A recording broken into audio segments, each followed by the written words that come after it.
Thank you.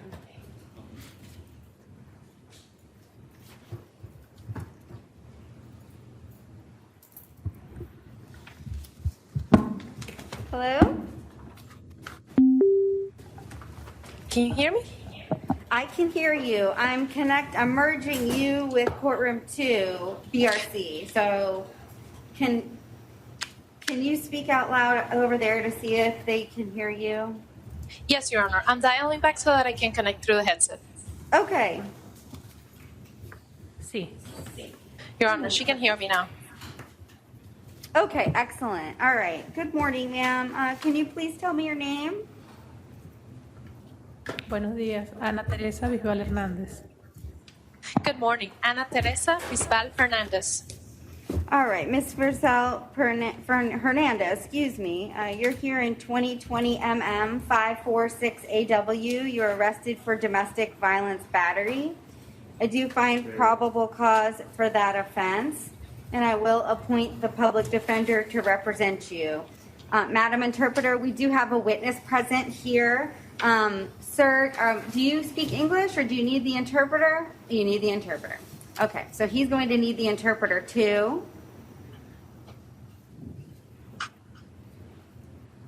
Your Honor. I can't hear anything you're saying, sorry. Your Honor, can you hear me? I can hear you, Ms. Taylor. We can't see you anymore. I know, it's because we have the third participant, which is okay. the interpreter. Your Honor, Okay. he's going to need the interpreter. I know. I saw that. Thank you. So, Madam Interpreter, can you hear me? Yes, Your Honor, I can. Oh, okay, and so the witness that is present here with me in courtroom 1 is going to need the interpreter as well. So are you able to do that? Your Honor, we can do it over the loudspeaker. Okay, that sounds great. I'm just not sure if the defendant can hear me when I'm using the loudspeaker. Okay, Should I ask her? she may have to take the headphones off if that's the case. Ms. Taylor, can you hear? Yes, ma'am. Okay, do we know?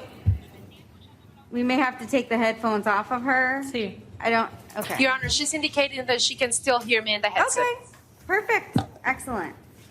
Okay, and sir, can you raise your right hand to be sworn in? Señor, levante la mano derecha para prestar juramento. Do you swear to tell the truth, the whole truth, and nothing but the truth? ¿Jura decir la verdad, toda la verdad y nada más que la verdad? Sí. Sí. Okay, you Yes. can put your hand down, thank you. Sorry.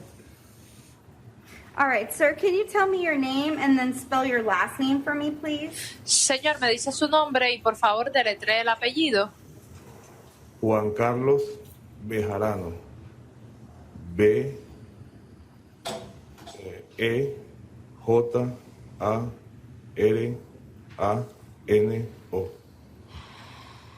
Juan Carlos Bejarano, Bejarano. All right, Mr. Bejarano, how do you know Miss Bisbal Hernandez? Señor Bejarano, ¿cómo es que usted conoce o qué relación tiene usted con la señora Bisbal Hernández? Es mi esposa. She's my wife.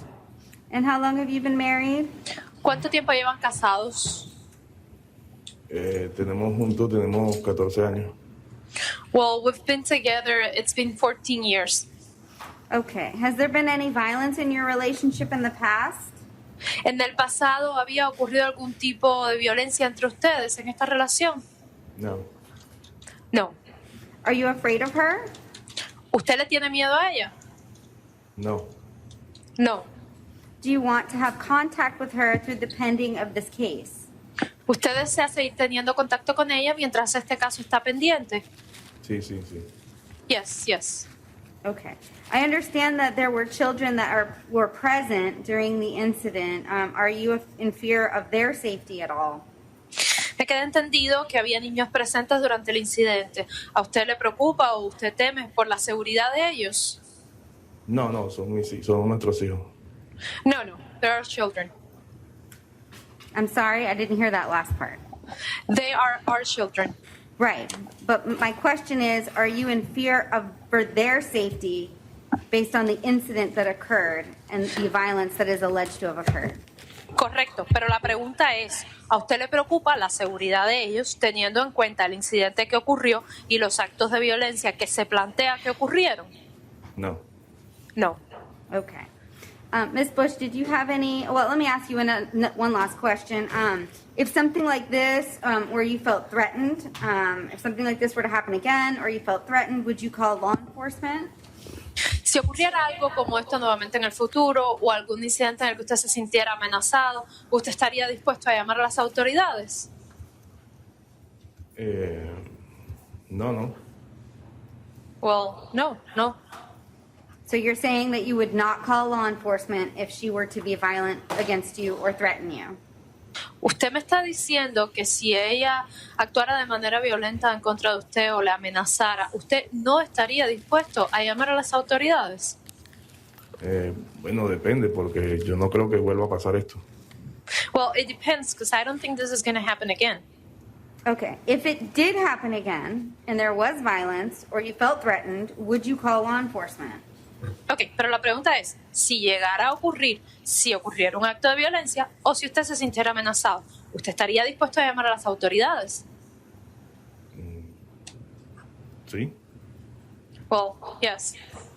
Okay. Ms. Bush, do you have any other questions for Mr. Bejarano? No, Your Honor. Okay. And Ms. Manikia, any questions? No, Your Honor. Okay.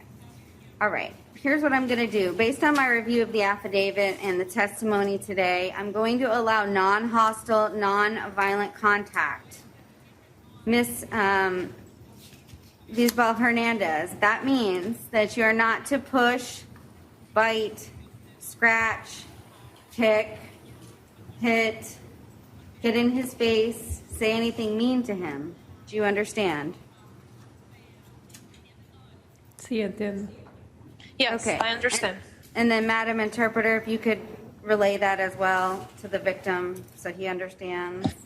Se prohíbe el contacto hostil y el contacto violento. Se permitirá el contacto, pero no puede haber ni golpes, ni empujones, ni mordidas, ni patadas, ni insultos, etc. You cannot be disrespectful to him. Do you understand? Sí. Yes. Okay. And then, Madam Interpreter, maybe relay it out loud so that the defendant, or excuse me, the victim understands. Se le prohíbe a ella, señor, tratarlo a usted con faltas de respeto.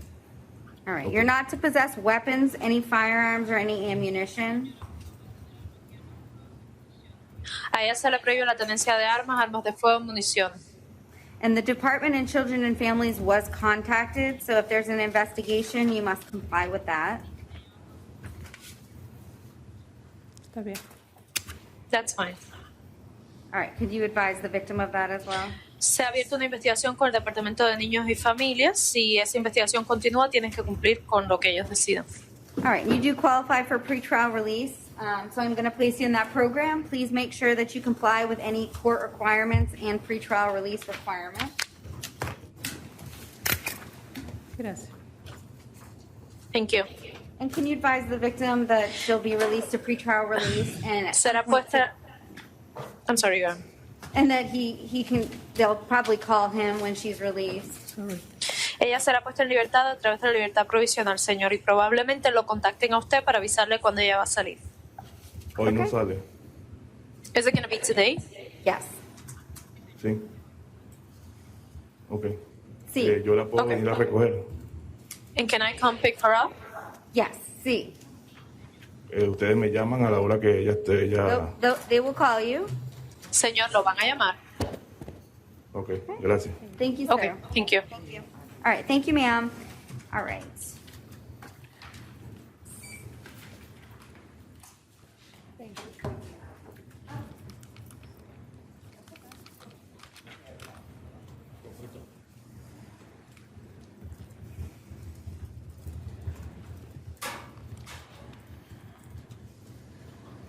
All right, good morning. Please tell me your name.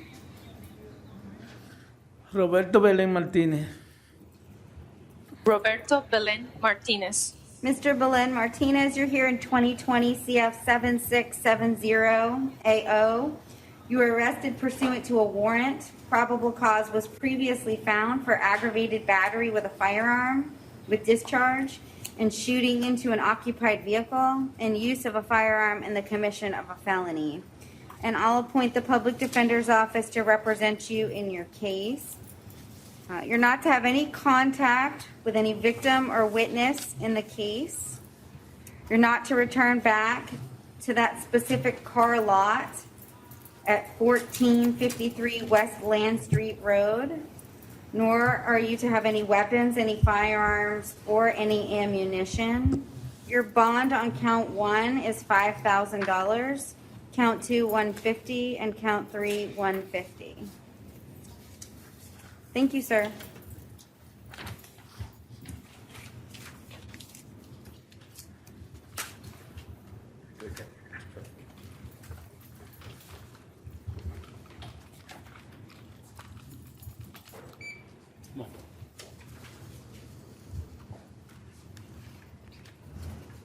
Good morning, sir. Please tell me your name. Saúl Hernández Morales. Saúl Fernández Morales. Mr. Morales, you're here in 2020 CF 7643AO. You're arrested for possession of cocaine. I do find probable cause for that offense, and I'll appoint the public defender.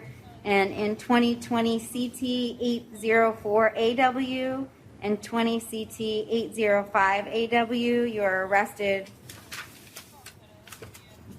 for driving under the influence and a no valid driver's license. There's probable cause, and I'll appoint the public defender in that case as well.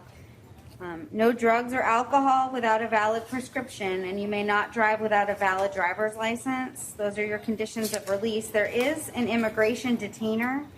Is that still active? Yes, Your Honor. Okay. So the public defender's office will be able to help you with any questions that you have with relation to the immigration detainer, but you will not be released until that detainer's lifted.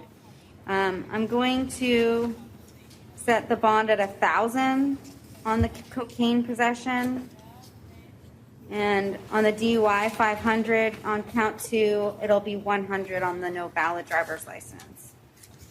All right, thank you.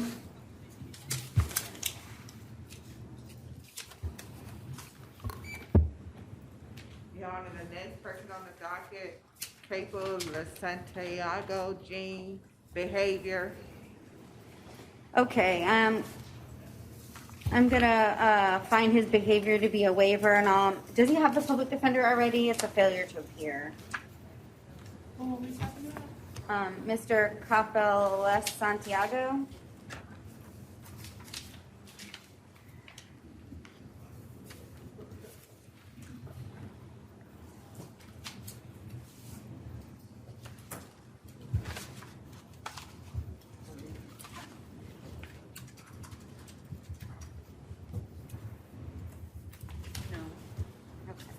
So I'm going to appoint the public defender. It does not appear as though he has the public defender.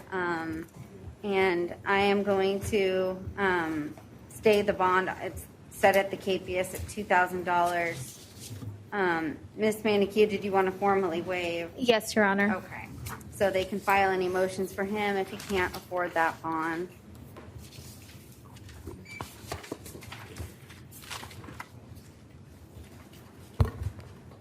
Good morning. Good morning, sir. Tell me your name, please.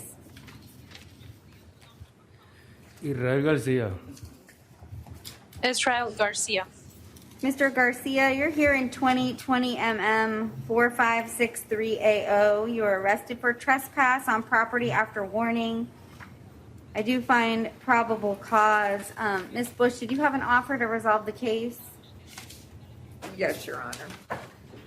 It's an adjudication of guilt, 2 days Orange County Jail, and 2 days credit time served, no return to the Wawa at 8049 East Colonial Drive, abide by all trespass warnings, no contact with witnesses, and court costs. All right. Mr. Garcia Vasquez, the state's offers credit for time served. You can't go back to the Wawa. No contact with any victims or witnesses. Do you want to resolve your case today? Sí. Yes. All right. Did you read the plea form before you came into court? Sí. Yes. Did you understand everything contained on that plea form? Correcto. Correct. All right. Are you on probation anywhere? No. No. Do you understand if you're not a U.S. citizen that the plea will subject you to deportation? Correcto. Correct. All right. I do find a factual basis to accept your plea based on the affidavit in the court file. I'll adjudicate you guilty, sentence you to 2 days with credit for 2 days, time served. You cannot go back to the Wawa at 8049 East Colonial Drive. Abide by the trespass, no contact with victims or witnesses at that location. And I'll order you pay your court costs by June 22nd, 2021. If you'd like to appeal the judgment and sentence of the court, you must do so in writing within 30 days. If you cannot afford an attorney, one would be appointed for you, sir. Good luck. Bien, ¿salgo mañana o hoy? That's fine. Am I getting out tomorrow or today? Today, sir. I believe today. Bien, gracias. That's fine. Thank you. Thank you. Good luck.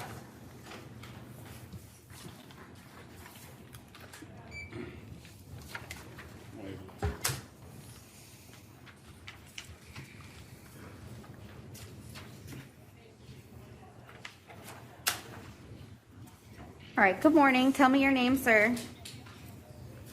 Lisandro Aguilar. Lisandro Aguilar. All right, Mr. Aguilar, you're here in 2020 C or MM 547AW. You are arrested for trespass on property after warning. I do find probable cause. And Ms. Bush, did you have an offer? Yes, Your Honor. It's an adjudication of guilt, 2 days, Orange County Jail, 2 days credit, time served. No return to the El Tequila Sunrise on West Silver Star Road. No contact with any witnesses or the victim. Abide by all trespass warnings and court costs. Okay. I also saw that the face sheet said bond was pending. Has he bonded? He's no longer pending, Your Honor. I'm sorry? He's no longer pending bond. Okay. All right. So he hasn't posted the bond. Okay. Mr. Aguilar, did you want to accept the state's offer? Credit for time served. Sí. Yes. All right. Did you read the plea form before you came into court? Sí. Yes. Did you understand everything contained on the plea form? Sí. Yes. Or are you on probation anywhere? No. No. Do you understand if you're not a U.S. citizen, the plea will subject you to deportation? Sí. Yes. All right. I do find a factual basis to accept your plea based on the affidavit in the court file. Ms. Bush, do you have any objection to me withholding adjudication? He has no priors anywhere.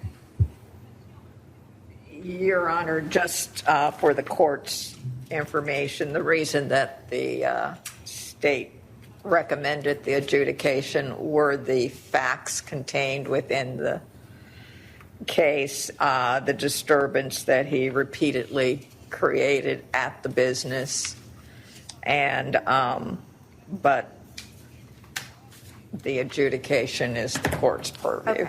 I'm going to withhold adjudication, Mr. Aguilar, so it's not a formal conviction, and sentence you to 2 days with credit for 2 days time served. And you cannot go back to the El Tequila Sunrise at 443 West Silver Star Road. You must abide by the trespass warning, no contact with any victims or witnesses at that location. I'll order you pay your court costs by June 22nd, 2021. If you'd like to appeal the judgment and sentence of the court, you must do so in writing within 30 days. If you cannot afford an attorney, one would be appointed for you, sir. Good luck. Gracias. Thank you. All right, is that the last Spanish interpreter case? Yes, it is. Okay. Madam, can we make an announcement, Madam Interpreter, in courtroom 1 over the loudspeaker? Of course, Your And Honor. if anybody needs the interpreter to raise their right hand. Buenos días. En la sala número 1, si queda alguien más que necesite los servicios del intérprete al español, por favor levante la mano. Okay, I see no hands raised. Thank you, Madam Interpreter, for your help today. You're very welcome, Your Honor. Have a good morning. You too, thank you.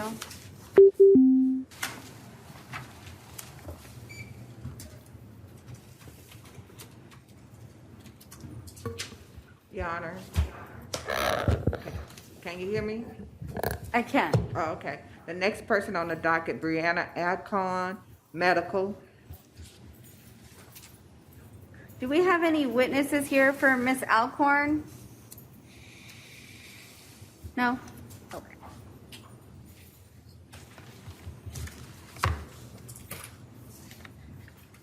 And is this medical, she was medical or mental health yesterday? I wasn't here yesterday, so I don't know, Your Honor. Okay, yeah, that's what the paperwork says. All right. And is this a medical as if she's not probably coming this entire week? Correct.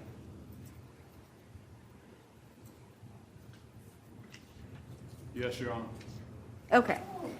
All right, so I'm going to appoint the public defender for Miss Alcorn.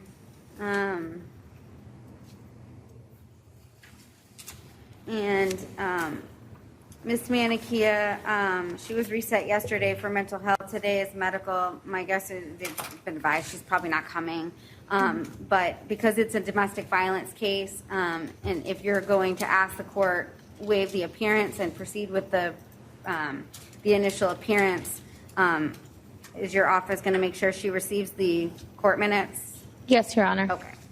All right, so it's 2020 CF 7636AO. She's charged with battery on a law enforcement officer, battery, domestic violence, and resisting an officer without violence. I find probable cause for those offenses. I did appoint the PD. They're going to make sure she gets the paperwork. She's to have no contact directly or indirectly with the victim in the case. She's to maintain a separate residence. She's not to possess or consume any alcohol or any illegal substances without a valid prescription. She's not to possess any weapons or firearms or any ammunition. I don't have a victim sheet. Ms. Bush, do you know if they reside at the same address? I think If she I does. I may. think they do. I have Yeah, I Yes. believe they do. Okay, so I'm going to give her. one of the victims, and there is a second victim Correct. that's on South Street. Right, they only charge one count, but no contact with either of the alleged victims. She can go back one time with law enforcement to get personal belongings that she may need from the residence. Her bond will stay at $2,500 on count 1, count 2 $500, count 3 $100.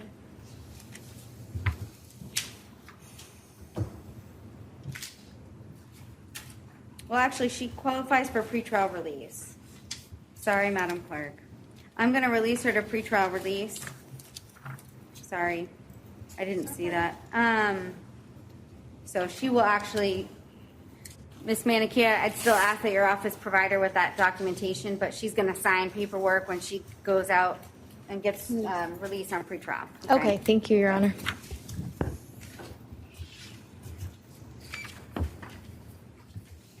All right, good morning. Tell me your name, please. Mark Dial. All right, Mr. Dial, do we have any witnesses here for Mr. Dial's case? No? Okay. All right, Mr. Dial, you're here in 2020 MM 4538AO. You were arrested for a violation of a domestic injunction, and I do find probable cause, and I'll appoint the public defender to represent you in your case. I am ordering that you have no contact. There's an injunction in place, so you cannot have any contact with the victim in the case. You must abide by the injunction. It's 2020 DR 6050-0, And so abide by everything that's in that injunction. You're to maintain a separate residence. I believe the injunction says you cannot go within 500 feet of the victim's home. So you're not to return back to where the offense alleged to have occurred. You're not to possess or consume any alcohol or any illegal substances without a valid prescription, no weapons or firearms, or any ammunition. I believe that I had a case with you and your wife a couple weeks ago, and I heard her testimony previously. I'm going to set the bond at $2,500.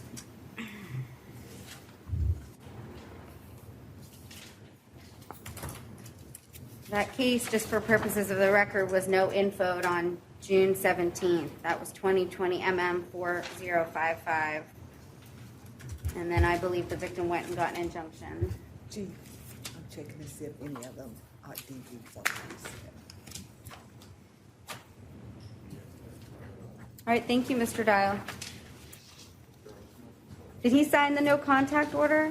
Yes, Your Honor. Okay, did you understand everything in that no contact order?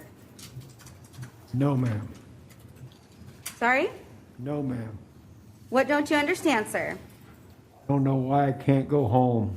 Because you have an injunction, and the injunction requires that you're not to return back there. Yes, ma'am. Okay? Yes, ma'am. All right, thank you. Your Honor, the next person on the docket, River Goldwire, refused. All right, yesterday was mental health. Today is a refusal. I'm going to find that refusal to be a voluntary absence from court, and that's a waiver. 2020 MM 4555AO. Mr. Goldwire, I'm going to appoint the public defender. Do you want to formally waive, Ms. Manikia? Yes, Your Honor. All right, now are you going to make sure that he receives the paperwork? I will, Your Honor. Okay, and is there any witnesses present for Mr. Goldwire? Okay. All right, so I find probable cause for battery, domestic violence, and I did appoint the public defender. There's to be no contact directly or indirectly with the victim. Maintain a separate residence. He can return one time with law enforcement to get personal belongings. No weapons or firearms or any ammunition.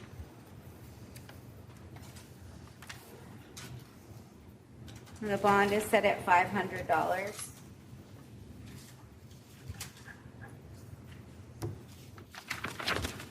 The next person on the docket, Shannon Jefferson, behavior. All right. So this was reset for behavior yesterday. I'm going to find that if Mr. Jefferson can't behave himself to come to court, that is a waiver. And I'll appoint the public defender. Ms. Manikia, do you want to formally waive? Yes, Your Honor. All right. It's a trespass and dwelling after warning in 2020 MM 296AA. Find probable cause. I did appoint the PD. It's not returned back to the 1149 Deer Lake Circle in Apopka. And abide by the trespass, no contact with any victims or witnesses in the case.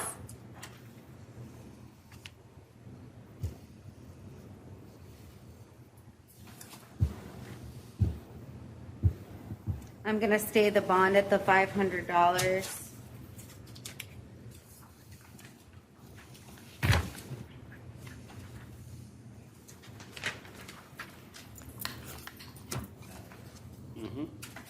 Good morning. Tell me your name, please. Ms. Johnson, Can you tell me your first name? Theophanis. Okay. Mr. Johnson, you're here in 2020 MM 541AW.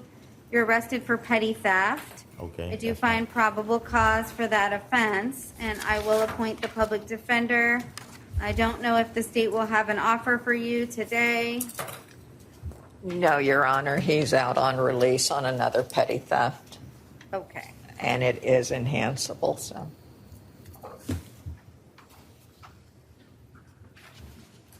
I,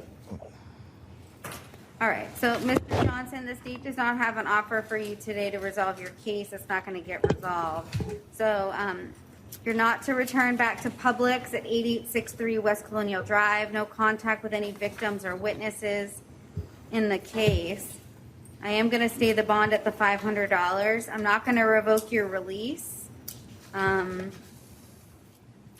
Looks like you have a court date coming up in July.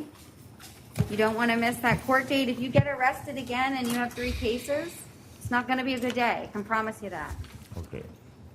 All right? What am I to do?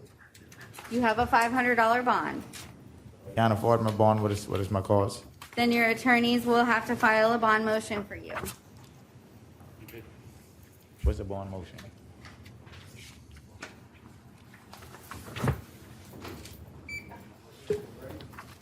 Your Honor, the next person on the docket, Tideros Kavadi, medical. All right, it was medical yesterday. I have a feeling that Mr. Kavidi's not coming to court. So I'm going to appoint the public defender. Ms. Manikey, do you want to waive? Yes, Your Honor. All right, so it's 2020 MM 4545AO, trespass on property after warning. I'd find probable cause. And no return back to the Dollar General at 1001 South Orange Blossom Trail. No contact with victims or witnesses. Abide by the trespass warning. And I'm going to release Mr. Kabidi ROR. Can you put on the court minutes, Madam Clerk, that he's to get in touch with the public defender within 24 hours of release? Thank you.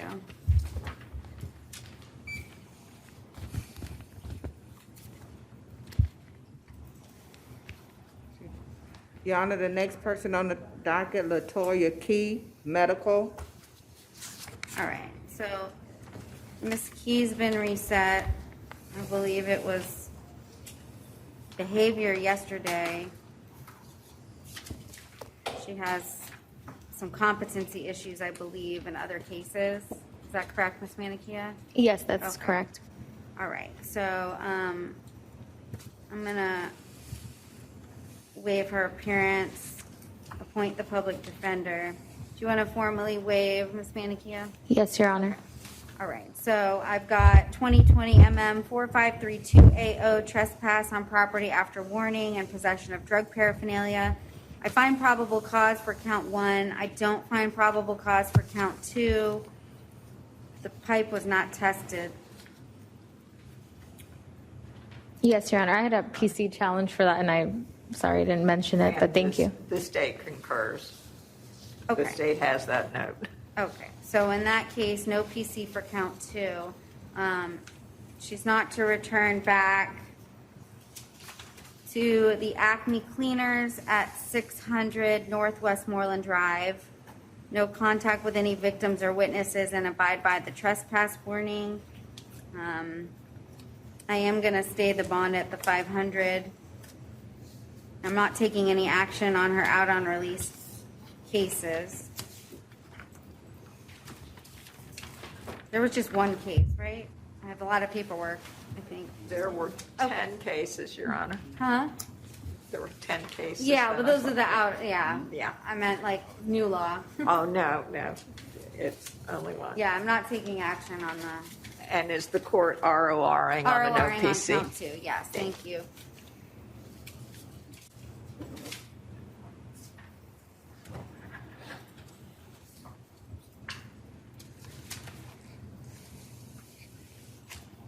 Your Honor, the next person on the docket, Evelyn Lopez, medical. Okay, so Ms. Lopez yesterday was medical as well. And I'll appoint the public defender. I don't believe she's going to be coming. So Ms. Manikey, do you want to formally waive? Yes, Your Honor. All right, so she was arrested in 2020 CF 7632AO for possession of ammunition by convicted felon, possession of a firearm by convicted felon, carrying concealed firearm, possession of fentanyl, possession of a controlled substance, possession of drug paraphernalia, possession of heroin, possession of cocaine, and I find probable cause. No drugs or alcohol without a valid prescription, no weapons, no firearms, and no ammunition. I'm going to stay the bond at the 5,000 and 150 on 2, 3, 4, and 5, 100 on 6, and 7 and 8, 150.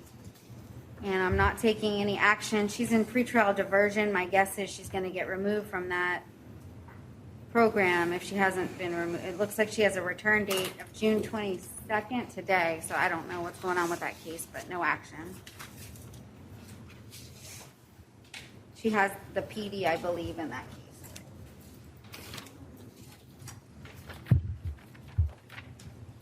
Your Honor, the next person on the docket, Roosevelt Michael, medical. Okay. So, yesterday was, or the day, it would look like it's a couple days ago. So is this put on the docket because Broward's not coming to get him? I have a note saying that it's the on-view VOPs, and they didn't have a warrant, so they had nothing to be able to say that they were going to pick him up. They wanted us to release the hold. However, I guess it's up to me. Yes. Okay. So the PD was previously appointed by Judge Carter on June 5th, 2020, on the on-view VOPs, and bonds were stayed at none. And because looks like Broward County's not coming, and they want me to release, so I'm going to release ROR on both of the cases. One is 1011818 and 1009006. So doesn't mean that they won't file a warrant, but he's released from here on those cases.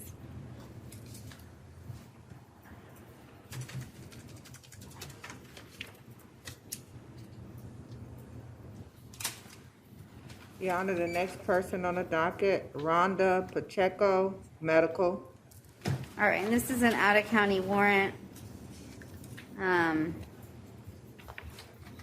so it was medical yesterday. I'm going to appoint the public defender, Miss Manikia. This is an out-of-county warrant, out of St. Lucie County, so your office would be appointed. You want to formally waive?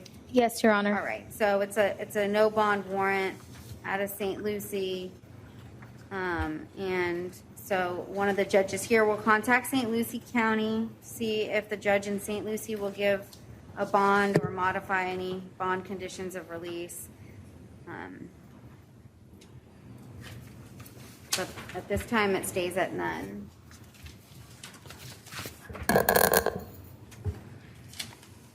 Good morning, Your Honor. Good morning. Tell me your name. My name is Renal Pierre. First name Okay, Renal, last name Pierre. Okay, thank you, Mr. Pierre. You're here in 2020 MM 292AA.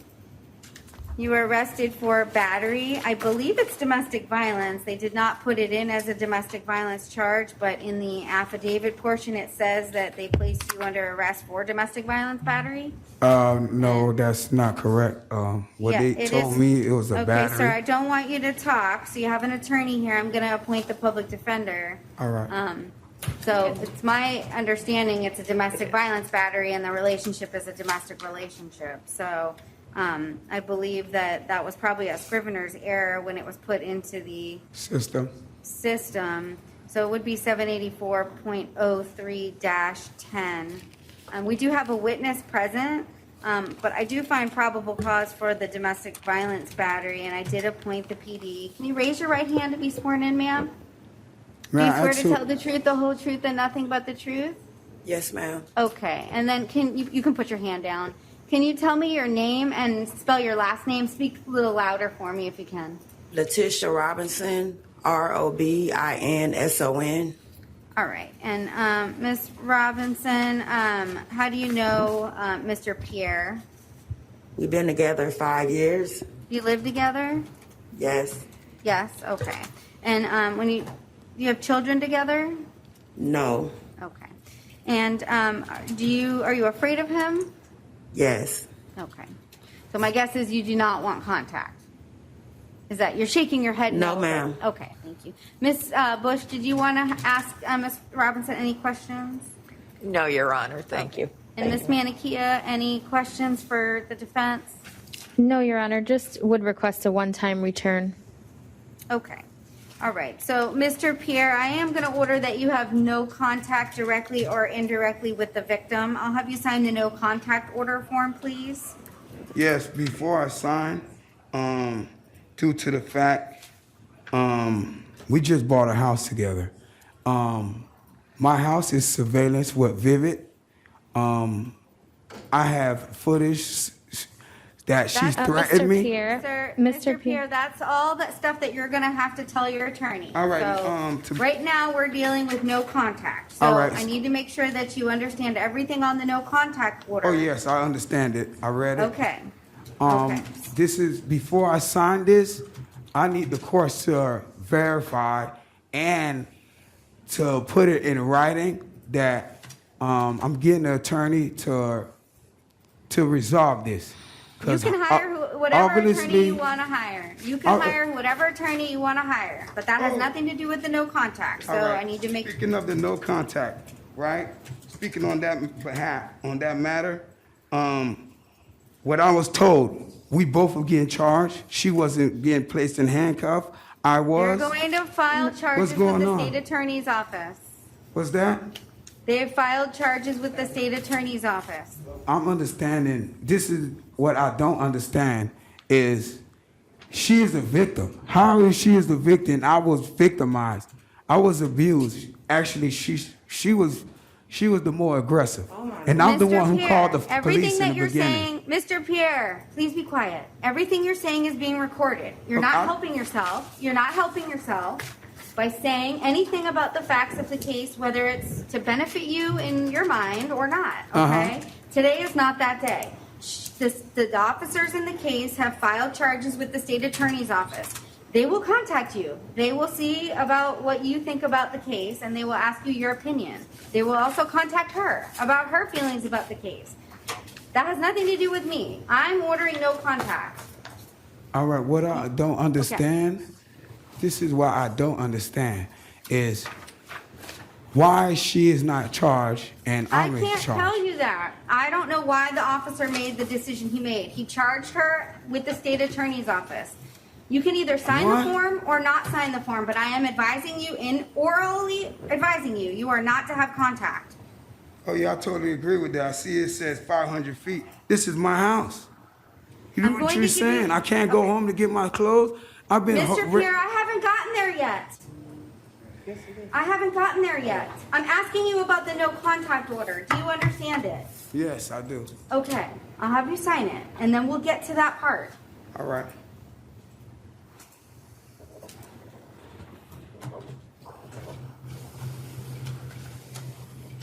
All right. So you're going to maintain a separate residence. What's today's date? It's the 22nd.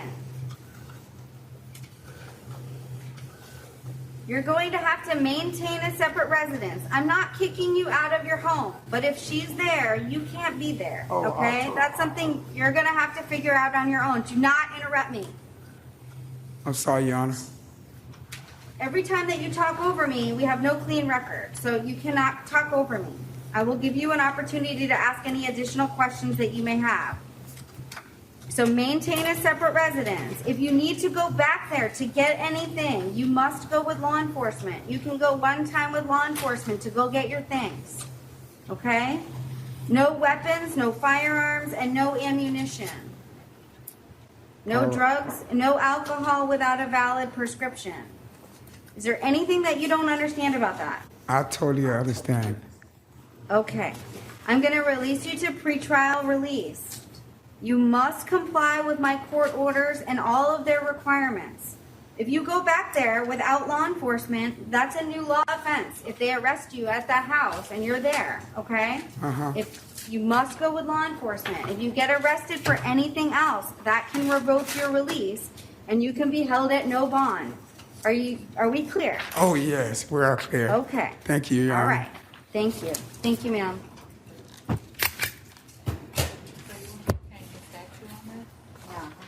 It's, Your they Honor. have it incorrect. It's a domestic violence case. It's dash 10. It's the same statute, just dash 10, not dash 7.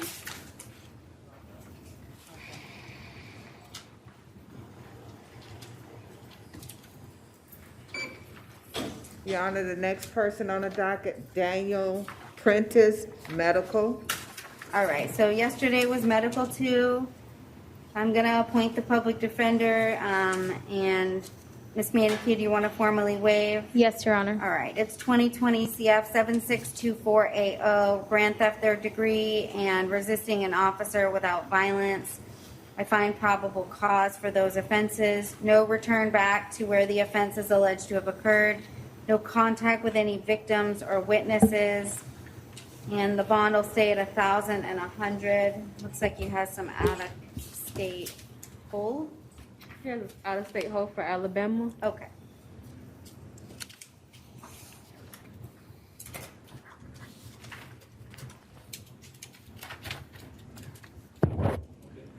Your Honor, the next person on the docket, Harold Rasby, Ben, medical.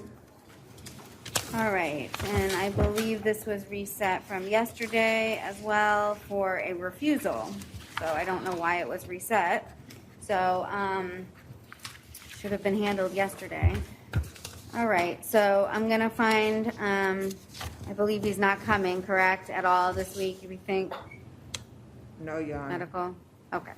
All right, so it's 2020 CF 754880.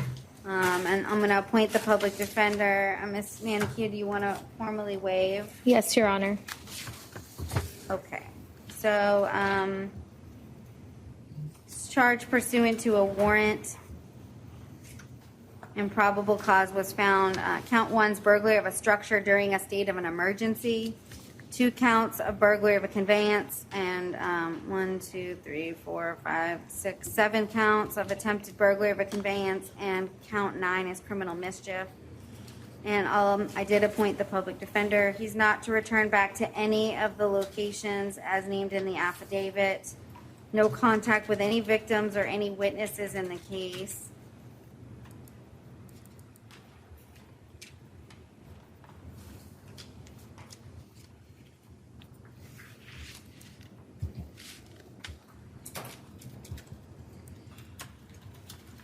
I'm gonna reduce count 1 to 10,000.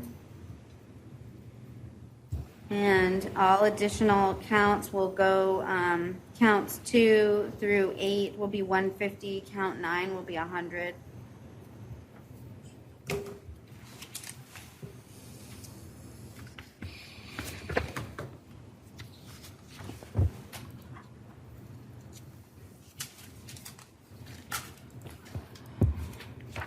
And Your Honor, counts 10 and 11. Oh. I only have count 9, right? We only have 9 count?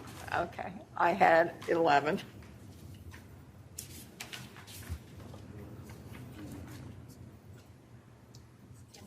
Oh, okay. It's not on the warrant. It's not on the warrant? It's not, didn't see it on the warrant. I'm showing count 9. Oh, maybe that's what we went by. Yes, I don't know. I don't think it's on the warrant itself. Let me pull it up real quick.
So it looks like they wanted him charged with the 11, but there's only 9 counts on the warrant that was signed by Judge Shoemaker.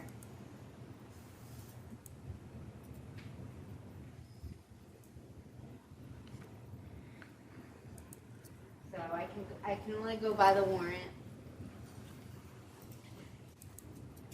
For purposes of paperwork, is the court going to ROR on 10 and 11 on the affidavit? I mean, I can, but he technically was only arrested on the warrant.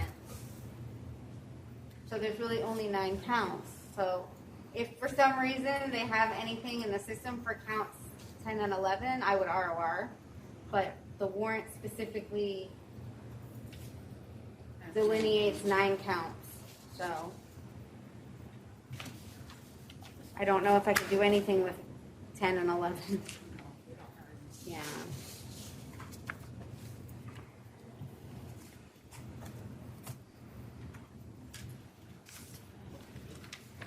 Your Honor, the next person on the docket, Corrine Richardson, mental health. Okay. This was a refusal yesterday. Today is mental health. And so I'm going to appoint the public defender, 2020 CF 7362AO. Are there any witnesses present for Kareem Loren? No? Okay. And Ms. Manikia, do you want to formally waive? Yes, Your Honor. Okay, and will you make sure that he gets the documentation? It's domestic violence, or not domestic, it should be domestic. It is domestic violence. It is domestic. So I am gonna, will you make sure that they get the paperwork? I will, Your Honor. Okay. All right, so Mr. Richardson's arrested for battery on a person 65 years of age or older. I do find probable cause. I did appoint the PD. There's no contact directly or indirectly with the victim. Must maintain a separate residence. May return with law enforcement one time to get personal belongings. No weapons or firearms or any ammunition, and no drugs or alcohol without a valid prescription.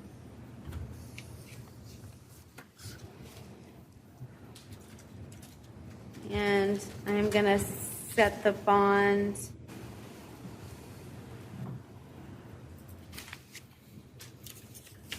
at $2,500.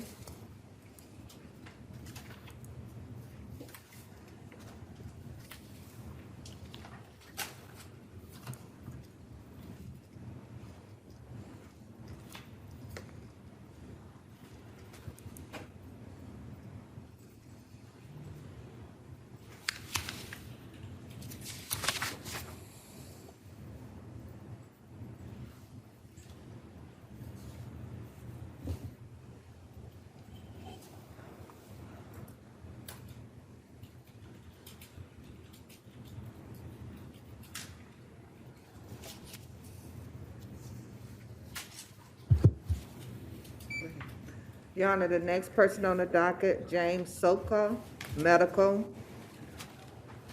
All right, so I'm going to appoint the public defender. Yesterday was a refusal. 2020 CO 523AO. Ms. Manicky, do you want to waive? Yes, Your All Honor. right, it's a county permit violation, open container violation. I find probable cause. I did appoint the PD.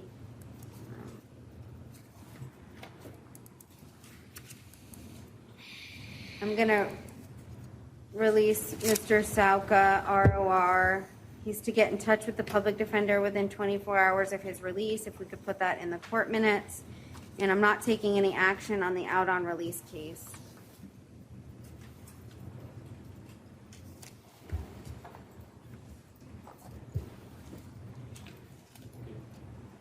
Your Honor, the next person on the docket, Cynthia Turner, mental health. All right, yesterday was medical. Do we have any witnesses for Ms. Turner? No? Okay. All right, I'm going to appoint the public defender. And Ms. Turner's case, 2020 CF 764280, and this is domestic violence. Ms. Manicure, did you want to waive? Yes, Your Honor. All right, and so I do find probable cause for the battery on a person 65 years of age or older and domestic violence battery. No contact directly or indirectly with the victim, maintain separate residences, may return one time with law enforcement, no drugs or alcohol without a valid prescription, no weapons or firearms or any ammunition. She does qualify for pretrial release. I am going to release her to pretrial release, so she will get that information about the no contact through pretrial release as well.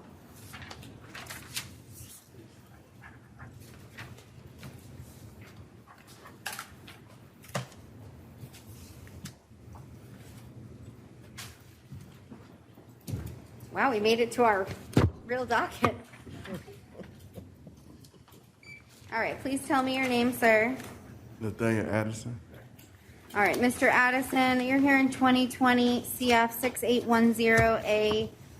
You were arrested pursuant to a warrant. Probable cause was found by a judge for domestic violence, battery by strangulation, grand theft, third degree. And I'm going to appoint the public defender. Now, we do have a witness present in courtroom 1. Can you raise your right hand, ma'am, to be sworn in? Do you swear to tell the truth, the whole truth, and nothing but the truth? Yes, ma'am.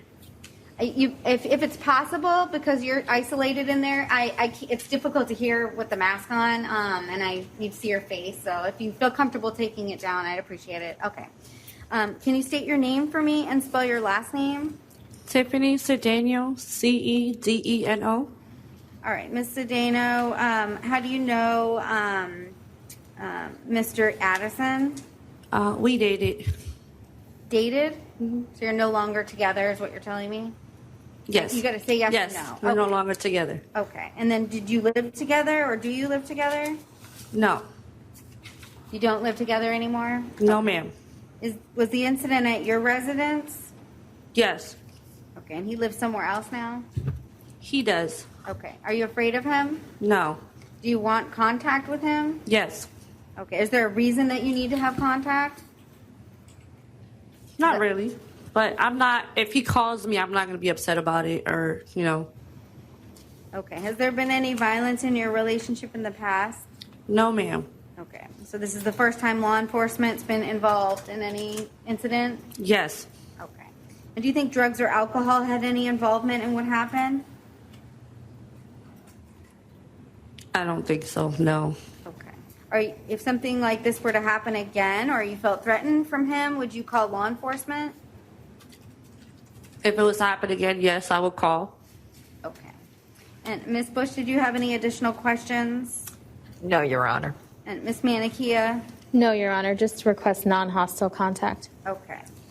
Well, based on my review of the affidavit and the victim's indication that there's really no need for contact and that they're not together anymore, I am going to order no contact today. If you all want that changed, that can be changed in writing by a judge at a later date. Okay. So, Mr. Addison, I'm going to have you sign the no contact order. You're also to continue to maintain separate residences. Does he have any belongings over at your residence? Yes. Okay. Does he some things that he needs to come and get? Yes. Okay. So, Mr. Addison, if you need to go back to the victim's residence to get any personal belongings, you must go with law enforcement. Okay? You can't go by yourself. As far as the grand theft, she got her. Got to keep the mask on, sir. Well, as far as the grand theft, she got the phone back. It was a phone. I guess they. I don't want you to talk about the facts of the case. You're being recorded. So everything that you're saying will probably be used against you. So saying things about what's alleged to have been stolen, not a good idea. Okay. So, all right. Did you understand everything on the no contact order form? Yes. Yes? Yes, Your Honor. Okay. So I'll let you go back there one time with law enforcement to get anything that you need. No drugs or alcohol without a valid prescription, no weapons or firearms or any ammunition. You do qualify for pretrial release, so I'm going to release you to that program. You must comply with my court orders as well as their conditions, okay? Yes. All right. Thank you, ma'am.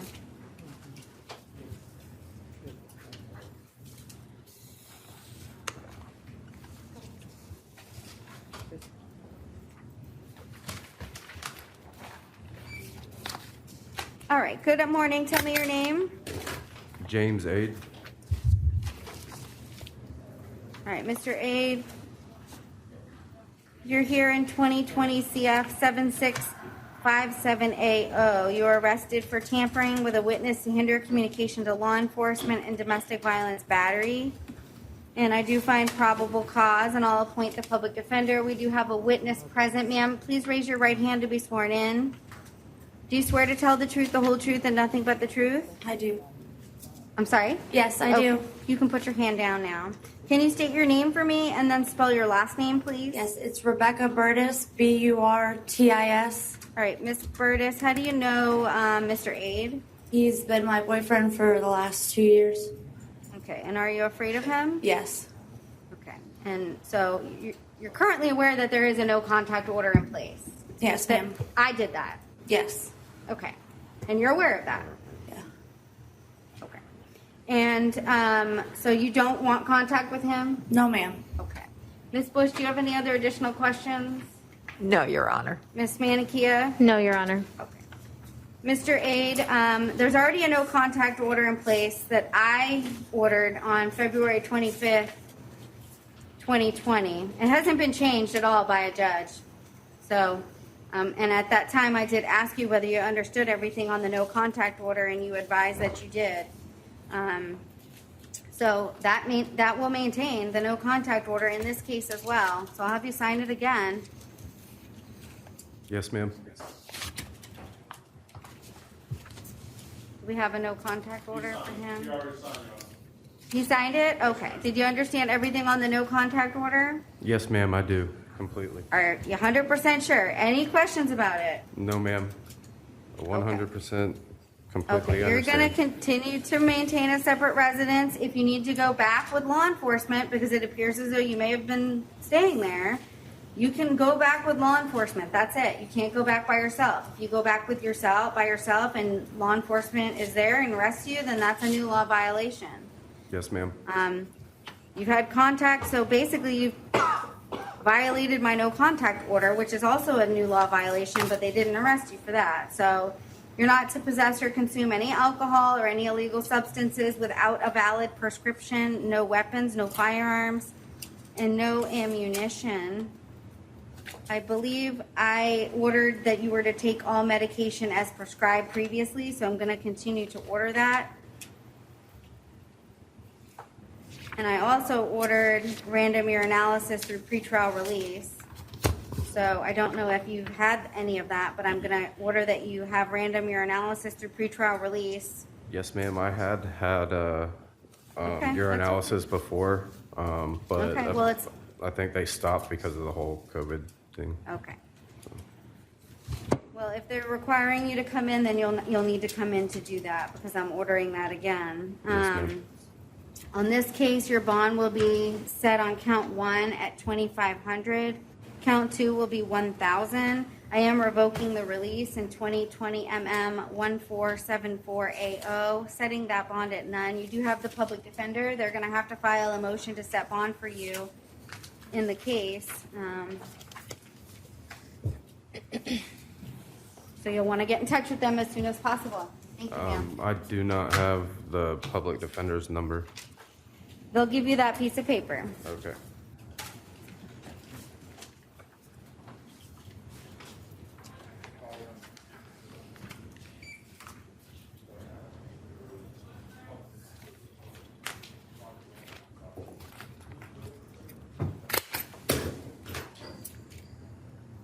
All right, good morning. Tell me your name. Brandon Duffy. All right, Mr. Duffy, you're here in 2020 CF 6530. You were arrested pursuant to a warrant for domestic violence, assault, and tampering with a witness to hinder communication to law enforcement. And I'll appoint the public defender to represent you. Do we have any witnesses present for Mr. Duffy? Nope. Okay. All right, I am ordering that you have no contact directly or indirectly with the victim. I'll have you sign that no contact order. You understand everything on that form, Mr. Duffy? Yes, ma'am. Okay, you're also to maintain a separate residence. You're not to go back to where the offense is alleged to have occurred. You're not to possess weapons or firearms or any ammunition. Can I get pretrial release? Your bond on count 1 will be $500. Your bond on count 2 will be $2,500. I'm not taking any action on your out on release case. Looks like you have a pretrial coming up, so make sure you keep in touch with your attorney on that, okay? Ma'am, I Don't talk qualify about for the facts of any, wait, let me warn you, everything that you say is being recorded. I understand okay? that. I'm just asking, can I get pretrial release? No. No? You don't qualify, yeah, no. Okay. Okay. Good work for side.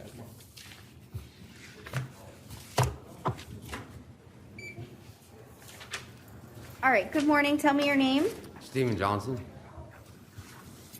All right, Mr. Johnson, you're here in 2020 CF 7664AO. You're arrested for possession of cocaine, possession of drug paraphernalia, domestic violence battery, and battery. And I do find probable cause. And I'll appoint the public defender. Do we have any witnesses for Mr. Johnson? No? Okay. No witnesses present. So I am ordering that you have no contact with either victim or any witnesses in the case. I'll have you sign the no contact order form, please, sir. Did you understand everything on the form? Yes, ma'am. Okay. You're also to maintain a separate residence from the victims if you or any witnesses. You may return with law enforcement one time to the residence if you need to get any personal belongings, no drugs or alcohol without a valid prescription, and no weapons or firearms or any ammunition. Your bond will stay at $1,000 on count 1. Count 2 will be $100. Count 3 will be $1,000. Count 4, $500. It will stay. And I'm not going to revoke your release. Are they doing random urinalysis, Courtney? I'm not sure if there are protocols, but I can find out for you. Okay, so I'm going to order random urinalysis through pretrial release. I don't know if they're still doing it with the pandemic, but if they are and you're required to come in, then you'll need to do that, okay? But I'm not taking any action on your out on release cases. You do have some court dates coming up. Looks like the 26th, so make sure that if you need to be somewhere, that you find out what your responsibilities are for that, okay? The RUAs is on the drug test, on the drug case? Huh? The RUAs is on the possession Just case? the DV case. Okay? All right, thank you, sir. Pre-trial release. Pre-trial release. Oh, this one. Okay. Thank you.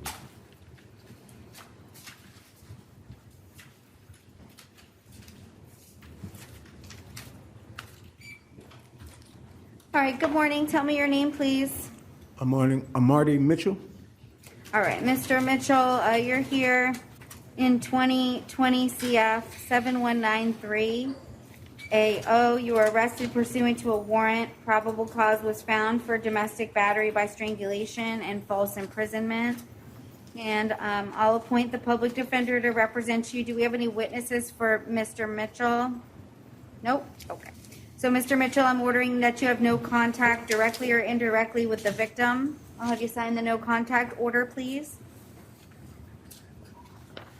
Did you understand everything on that form, sir? I do. Okay. You must maintain a separate residence. If you need to go back to the residence, you can go one time with law enforcement to get your things.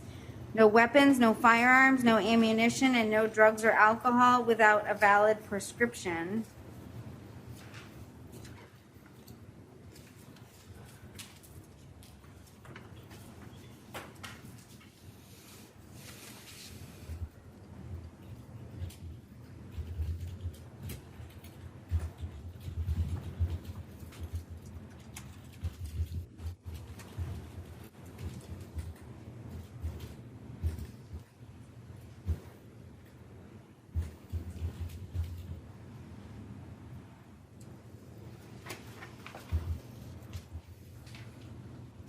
All right. I'm going to set the bond on count 1 at $3,500. Count 2 will be $1,500. You are out on release in 2020 CF 2973. Looks like the state did file on that.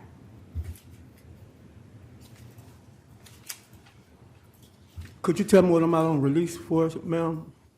You're out on release for 2 counts of possession of a controlled substance, driving under the influence, and driving while license suspended. Yeah, I was told that I had dropped that.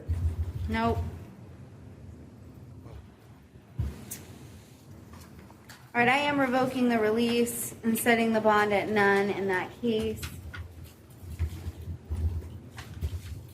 And looks like the public defender has not been appointed on that case, so not says that they were on the out on bond or on the FAD, but I don't see that the PD was ever. It's not listed in the system.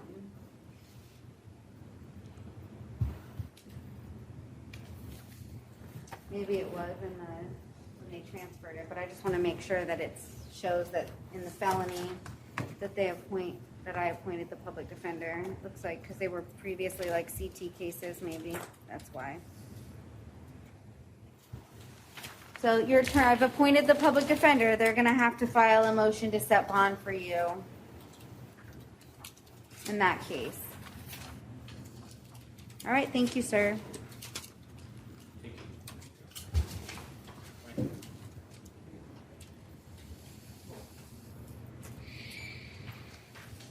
All right, please tell me your name, sir. I'm sorry? Smith Rivera. All right. Mr. Rivera, you're here in 2020 CF 7644AO. You're charged with first-degree murder with a firearm.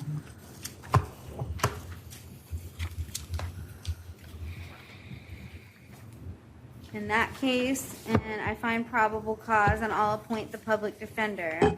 In 2020 CF 7646AO, you're charged with attempted first-degree murder with a firearm. And I do find probable cause for that offense as well, and appoint the public defender. And in 2020 CF 7645AO, you're charged with first-degree murder with a firearm. And I do find probable cause, and I'll appoint the public defender in that case to represent you. Ms. Bush, these are capital offenses and first-degree felonies punishable by life. Does the state wish to be heard? Yes, Your Honor. The state would ask the court to... You may want to, I don't know if they can hear over there unless you can sit, Ms. Bush. It's fine. Okay. You need to be closer to the microphone if you sit, so. We can hear you, Your Honor. Okay, perfect. Thank you. The state would ask the court to take into consideration the facts that are contained within the sworn arrest affidavit. Those facts contain statements by eyewitnesses that were related to or knew Mr. Rivera, and the state would ask the court to find that proof is evident or presumption is great that Mr. Smith Rivera did murder with a firearm his wife and his 21-year-old son in 2020 CF 7645 and 7644, and that in 2020 CF 7646, the state would ask the court to rely on the facts contained in the affidavit where Mr. Rivera did fire multiple times a firearm at his other son. The state would ask that the court hold him at no bond and after a finding of proof evident or presumption great. All right, Ms. Manikia, do you wish to be heard? No, Your Honor, we defer the matter to the court as to the PBL. Okay, so Mr. Rivera, I do find proof evident, presumption great based on 3 affidavits that I've reviewed as to these charges. So I am going to hold you at no bond on each count. Your attorneys have reserved the right for you to have a bond hearing downtown. So you're going to need to call that number, and I'm sure that they're very aware of the case and that they will file a bond motion on your behalf on those cases. But I am ordering again that you have no contact with any of the victims in the case or any witnesses in the case. So I'll have you sign the no contact order form.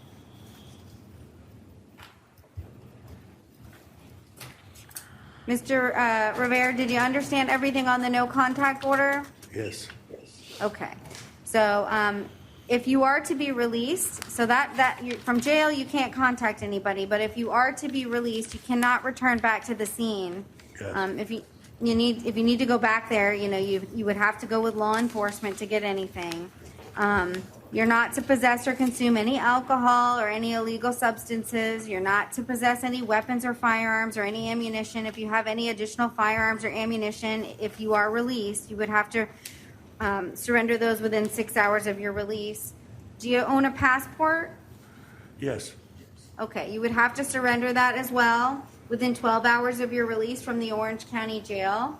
For some reason you can't find it or you lost it, then you would have to file an affidavit under oath indicating that you do not own one, and that's subject to perjury. So these conditions, if you are to get a bond, could change, but right now you can't have any contact by phone or any electronic communication with any victim or witness in the case. Did you understand all of that? Yes, ma'am. Okay, so you get in touch with your attorneys as soon as possible, sir, okay?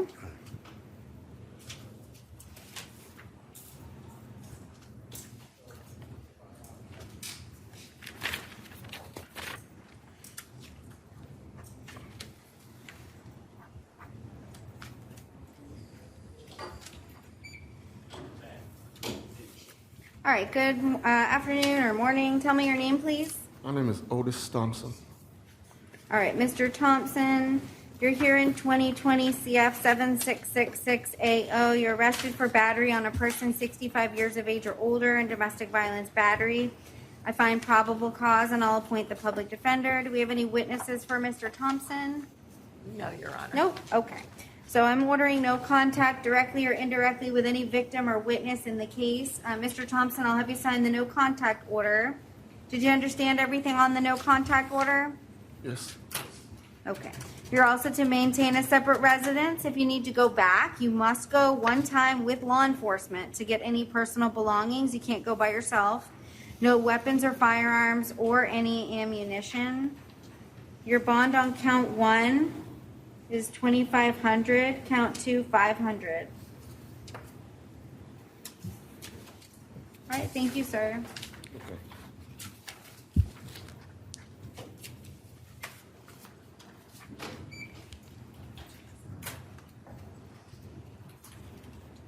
All right, good morning. Tell me your name. Good morning, Louis Trochet. Mr. Trochet, you're here in 2020 CF 7667AO. It's a false imprisonment and battery by strangulation domestic violence. I do find probable cause, and I'll appoint the public defender. Are there any witnesses for Mr. Trochet? No? Okay. So I am ordering that you have no contact directly or indirectly with the victim. I'll have you sign that no contact order, please. Did you understand everything on the form, sir? Yes. Okay, you're also to maintain a separate residence. If you need to go back there, you can go with law enforcement one time to get any personal belongings that you may need. No weapons or firearms or any ammunition.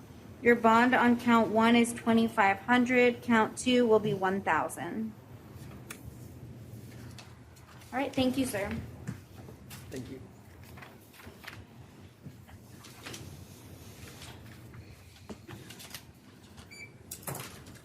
Good morning. Tell me your name, please. Esteban Valencia. All right, Mr. Valencia, you're here in 2020 CF 7668AO. You were arrested for felony battery. I do find probable cause, and I'll appoint the public defender.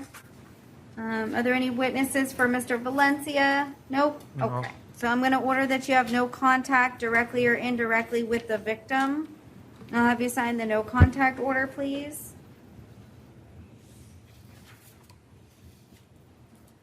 I did it. All right. Did you understand everything on that form, sir? Yes. Okay. You're also to maintain a separate residence. If you need to return with law enforcement, you must do so one time with them. You can't go by yourself. No weapons or firearms or any ammunition. And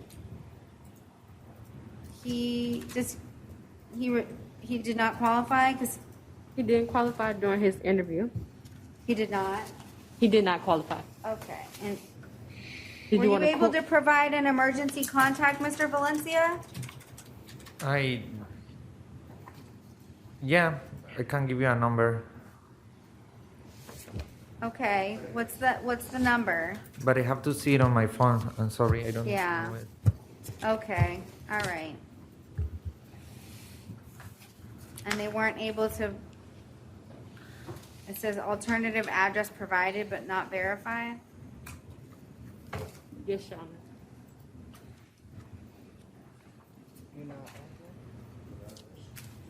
No address? The address? Mr. Valencia, how long have you lived in Orlando? 10 years?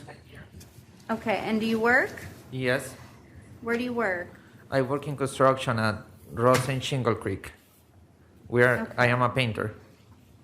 Okay, and then do you live? Who do you live with? I live with my girlfriend, and I got a roommate too with his girlfriend. Okay.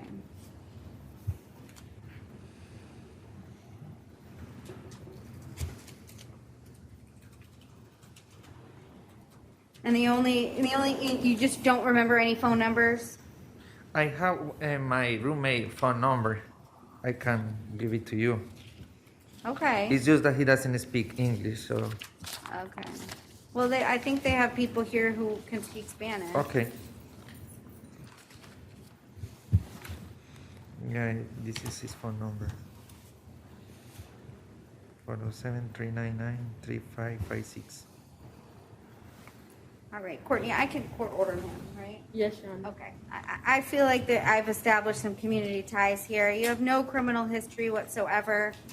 And I understand it's difficult not to have your phone numbers with you, but you've provided a phone number. I'm going to court order you into pretrial release, Mr. Valencia.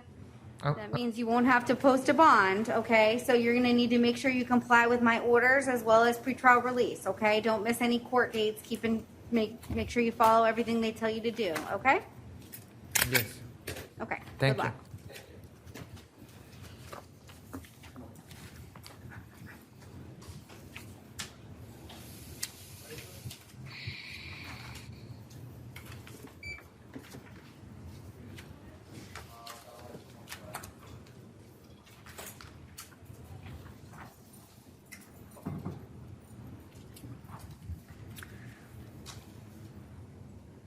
All right, tell me your name, please. Asia Baker. All right, Miss Baker, you're here in 2020 MM 4566AO. You're arrested for domestic violence battery. I do find probable cause for that offense, and I'll appoint the public defender. We do have a witness present. Thank you for your patience. If you've been here all morning, ma'am, please raise your right hand to be sworn in. Do you swear to tell the truth, the whole truth, and nothing but the truth? Yes. Okay. And can you tell me your name and spell your last name for me? My name is Ebony Baker. Last name is spelled B-A-K-E-R. Okay. Miss Baker, how do you know Asia Baker? She's my oldest daughter. And okay, are you afraid of her? Slightly, because I don't know what she's capable of, because she's changed a whole lot since she's got older. And does she live with you? Yes. Okay. And then do you think drugs or alcohol have any involvement in that behavior? Not that I know of. Does she take any medication? No, she don't. Prescribed medications? No. Okay. And when you say that you're slightly afraid of her, can you just elaborate on that? Well, a she's little bit? changed. When the incident happened yesterday, I'm not gonna get into detail. I had to go and see about my lip, so they had to put some stitches in there because it's ripped from the gum line, and that's why I say she's changed. I don't even know who she is now, because she never was like this. She's a totally different Asia than what I raised. Okay. Do you want contact with her? No, I don't. Okay. I don't even want her at my residence. Okay. But she does live there, you're saying? Yeah, they have her there because of the DCF order that she's in right now. Okay, so there's a DCF case pending right now? Yes. Okay. Does that have to do with another It has criminal? to do with my grandkids. Okay, okay. Ms. Bush, do you have any questions for Ms. Baker? No, Your Honor. Thank you, ma'am. Okay. Ms. Manikia? No, Your Honor. Okay. All right. Thank you, Ms. Baker. Yes. Will I think she was booked with my house keys. Will I be able to get them from her? I'm not sure. I Okay. don't know Okay. if she had them on her property. I'm not sure if they can release them to you. Okay, okay. I'm going to order that she maintain a separate residence, and she can only go back with law enforcement. And there'll be no contact. Okay. Thank you. So, but as it relates to what's in at the jail and in their custody, I don't really have control over Okay. that. That's okay. I can order that she return anything of yours Okay. that she has in her possession to Okay. you, and I can put that in the court minutes. Yes, and also my car. That's one of the things need to be put in there. But- okay. If it's in your name, It's in my name, Okay. only in my name. Okay. So, Ms. Baker, I am going to have you sign the no contact order form. You cannot have any contact directly or indirectly with your mother. Do you understand everything on the no contact order? Yes. Okay. You're to maintain a separate residence, so if you do need to go back to the residence to get anything, you have to be with law enforcement. Do you understand? Okay.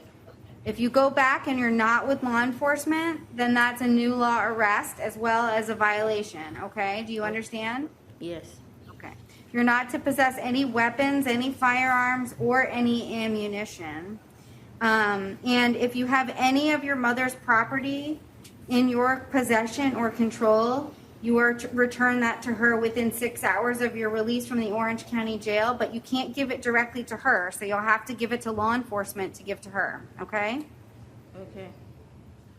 All right, and so she does qualify for pretrial release, which is a supervised form of release. So I'm going to release her to that program.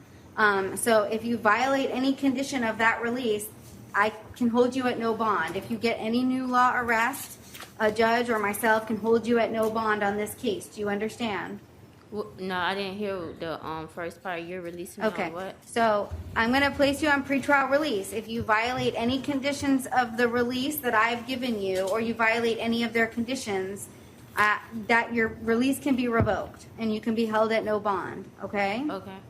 If you get a new law arrest, if you get arrested for anything else, any release in this case can be revoked as well. Do you understand? Okay. Okay. All right. Thank you, Ms. Baker.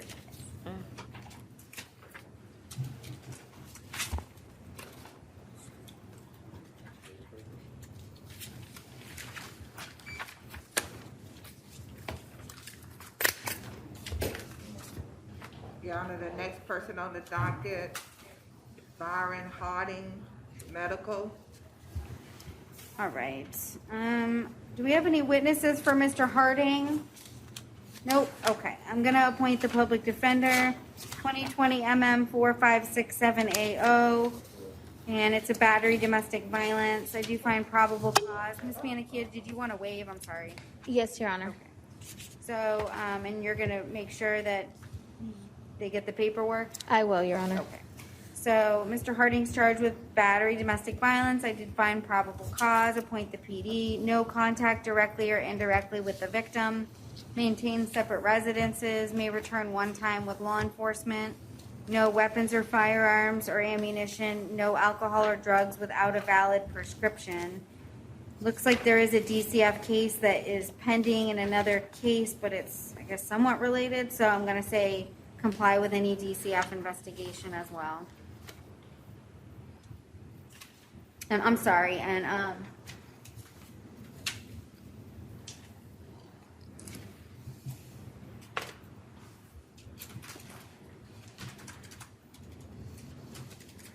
bond will be set at $1,500.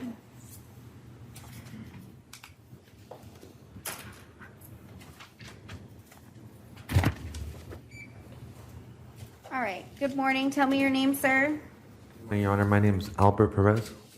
All right, Mr. Perez, you're here in 2020 MM 57180. You're arrested for domestic violence battery. I do find probable cause for that offense, and I will appoint the public defender. Any witnesses for Mr. Perez? Nope. Okay. So I am ordering that you have no contact directly or indirectly with the victim. I'll have you sign the no contact order, please. All right. Did you understand everything in that no contact order? Yes, Your Honor. All right. You must maintain a separate residence. You may return one time with law enforcement to get any personal belongings from the residence. You're not to possess weapons or firearms or any ammunition.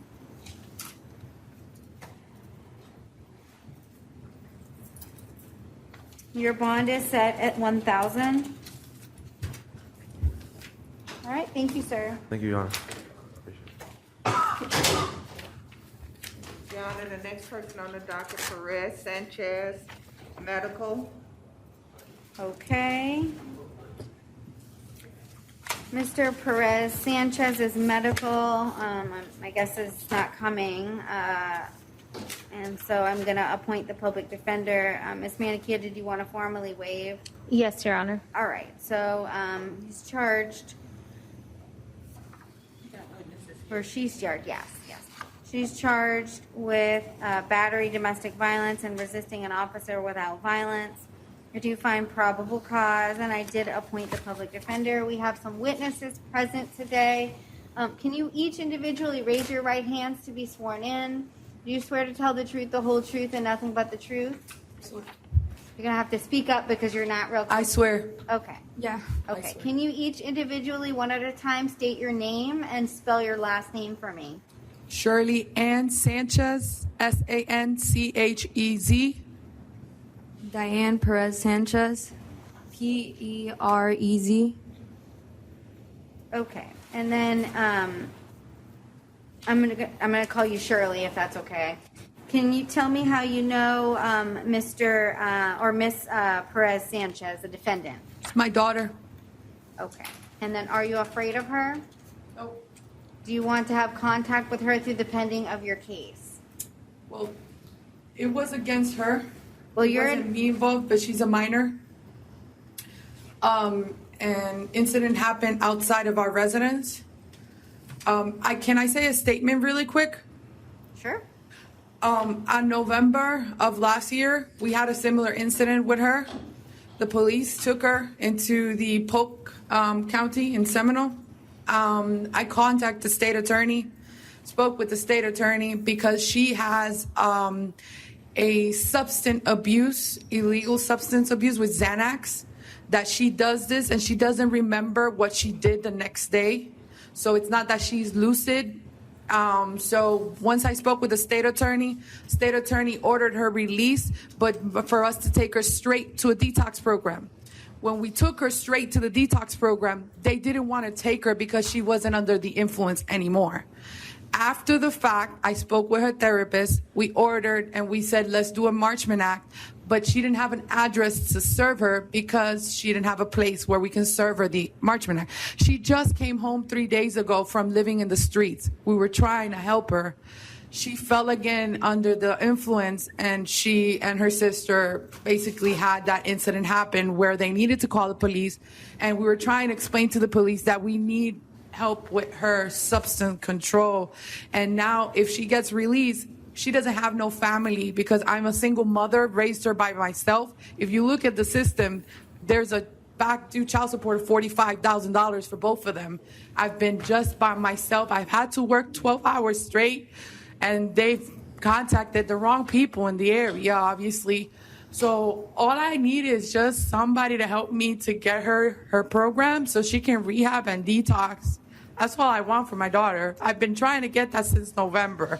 Well, I can't order her into programs at this point, okay? So, but the state attorney's office is somebody that you're going to have to call about this case, and they will work with you and find out what kind of services she may need. There is drug court. There's all sorts of programs that we do have in Orange County. She was molested by my father at 13 years old. The case is open still in North Carolina.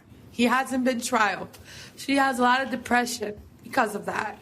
I'm sure, but I can't order anything other than as it relates to what happened in this case, okay? So, and that's Diane, right? So Diane, it's your sister, correct? Is that a yeah? I just need you to speak out loud. Yeah, I'm sorry. Okay. And are you afraid of her? No, when she's on the substance, I just get worried that she's gonna get riled up, but I'm not afraid of her unless she is on her abused substance. Right. Has she been violent towards you before?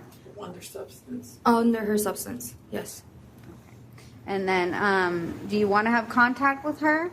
I do, but I just want her to fix her addiction. Okay, but if she hasn't gotten sober, right? And do you want to have contact with her? Because my guess is right now, if she gets released, she's not going to be sober.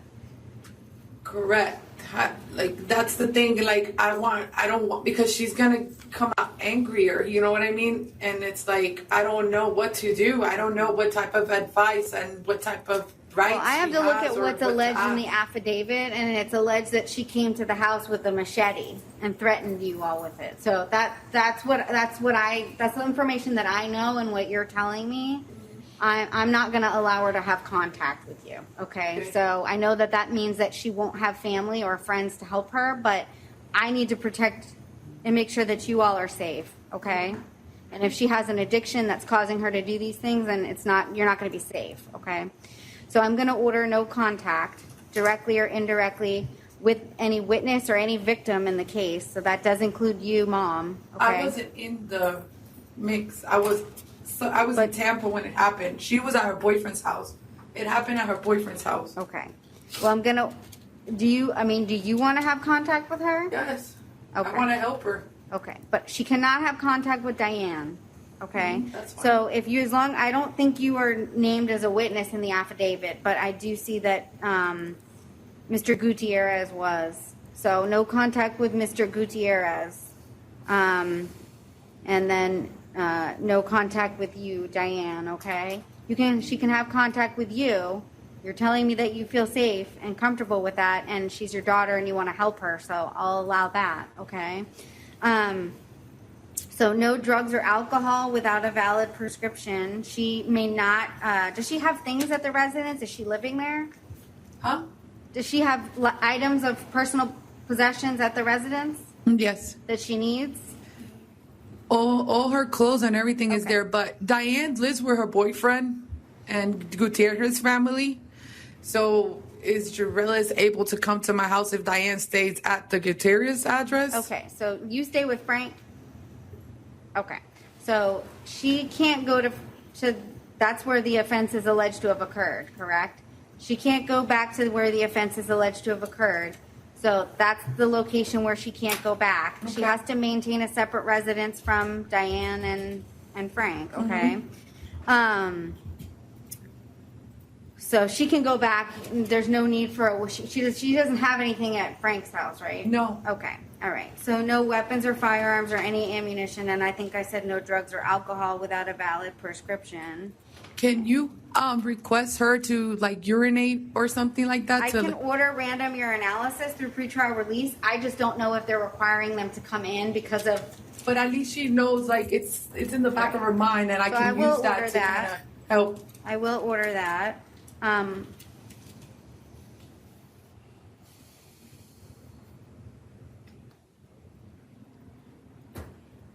I am gonna set her bond at $500 and then $100. Okay? All right, thank you. Is she all. going to the pretrial release program or no? They haven't interviewed her, so I can order, would they interview her? I don't know if she will qualify I don't because know the if- victim is considered a minor. Yeah, so, Okay. okay? All right, thank you. All right, thank Your you. Honor, the Yeah? bond is with RUA. RUAs, yes. Are you waiting?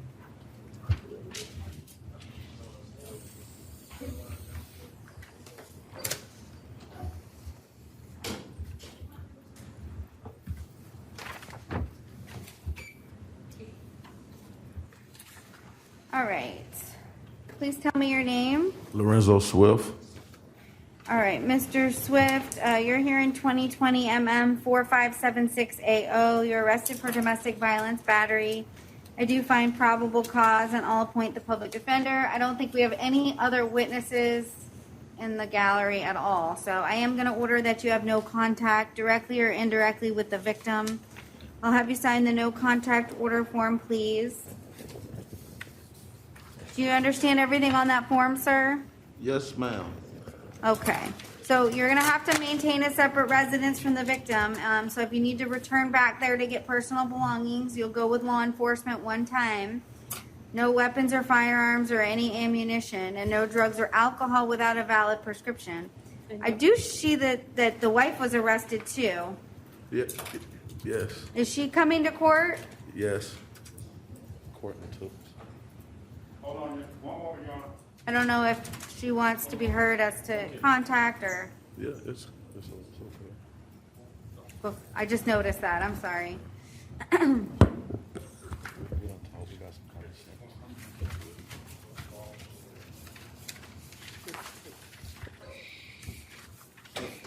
Okay. I believe this is Courtney Tukes? Yes. Okay. All right. Ms. Tukes, you're here. You were arrested in 2020 MM 4575AO for battery domestic violence, and I do find probable cause, and I'll appoint the public defender. So I'm going to go back to the contact issue. So I'll start with you, Mr. Swift. What is your relationship with Ms. Tukes? My wife? Okay, and then do you live together? Yes. And are you afraid of her? No, ma'am. Do you want to have contact with her through the pending of the case? Yes, ma'am. Has there been any violence in your relationship in the past? No, ma'am. Is it the first time law enforcement's been involved in your relationship? Yes, ma'am. Okay. Do you think drugs or alcohol had any involvement in what happened? No, ma'am. Okay. And you're not afraid for your safety? No, ma'am. Okay, Ms. Tukes. And obviously, Mr. Swift is your husband, right? Correct. Okay, and then are you afraid of him? No. Do you want to have continued contact with him? Yes. Has there been any violence in your relationship in the past? No, ma'am. I'm sorry? No, ma'am. Okay. And is this the first time that 911 or law enforcement's been called? Yes. Do you want to have continued contact with him? Yes.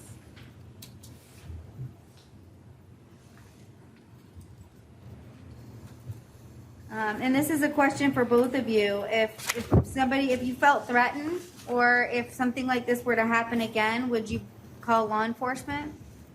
No, ma'am. How I usually do, just leave. I'll just leave.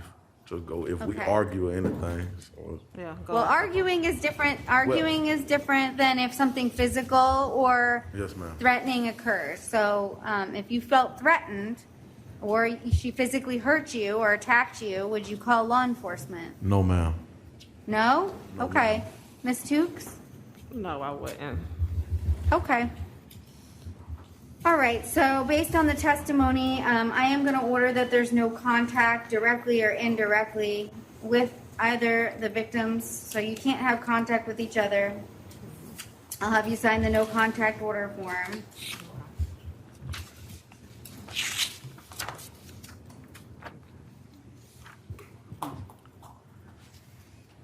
Did you both understand everything on the form?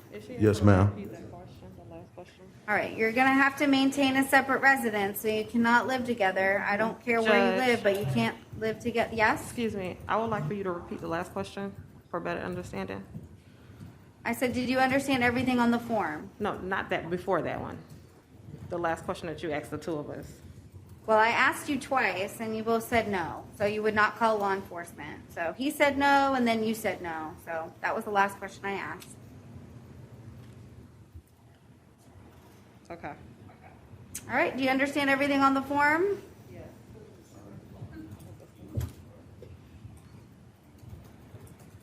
Ms. Tukes? Yes. All right, so you're gonna have to maintain a separate residence, and I don't care where you live, but you can't live together. So if either one of you needs to go back to the location of the hotel where you're staying, you'll need to go with law enforcement until you know who's gonna stay there, if anyone's staying there at all. You're not to possess any weapons or firearms or any ammunition, and you're not to possess or consume any alcohol or any illegal substances without a valid prescription. Mr. Swift, you do qualify for pretrial release. I'm going to place you in pretrial release. You will not have to post a bond, but you need to comply with my orders as well as pretrial release as conditions. Ms. Tukes, I'm setting your bond at $500. I'm not revoking your release. You do have a pending felony case in pretrial diversion. My guess is you may get kicked out of that program. I'm not sure based on the new arrest, but you'll need to get in touch with whoever your attorney is to make sure that if you do that, you go to court, okay? Okay. All right, good luck, thank you. Thank you.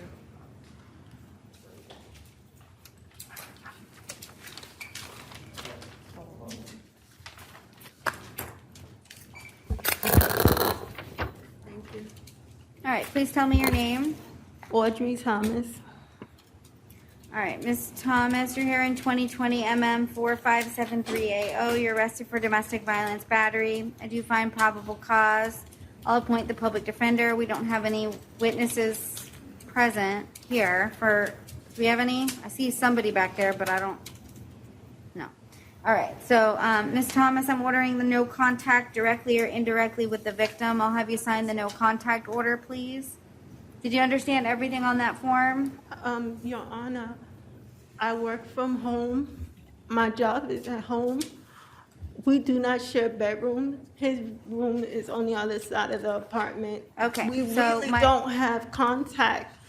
This Okay. has been the first ever. I've been with him 7 years, and we've never had any conflict. All right, Ms. Thomas, I'm ordering no contact. The victim's not present here to tell me that they want contact. So I'm ordering no contact. I'm also ordering maintaining separate residences. So if you need to stay there, then he'll need to leave, but I can't kick either one of you out of your house. But if you need to go back to your home, you'll need to go with law enforcement to get any personal belongings if he is at the residence. You're not to Okay. possess weapons or firearms I or don't any own anything. ammunition. I have nothing. And so I'm going to place you in pretrial release.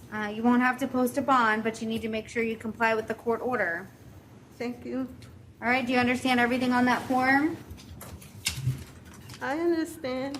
I don't know. What don't you understand?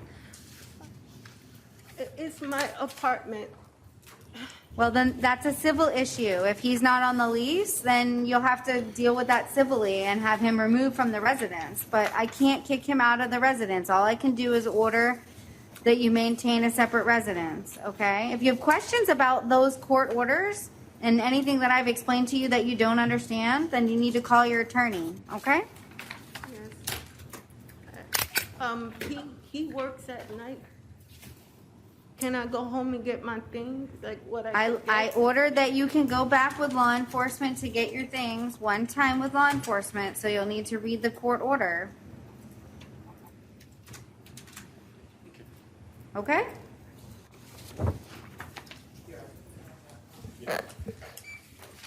Good morning, tell me your name, please. Fleming, Centerville. All right, so you're here in 2020 MM 4557AO. You're arrested for domestic violence battery. Then I do find probable cause, and I'll appoint the public defender. Do we have any witnesses present? No. Nope. Okay. I'm ordering no contact directly or indirectly with the victim.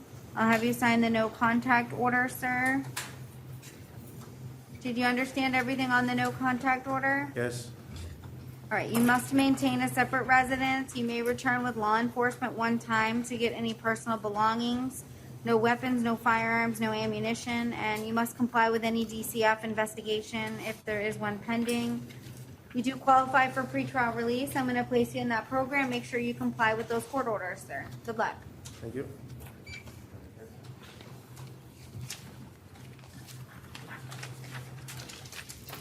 Good morning. Tell me your name, please. Good morning, Jayona Webster.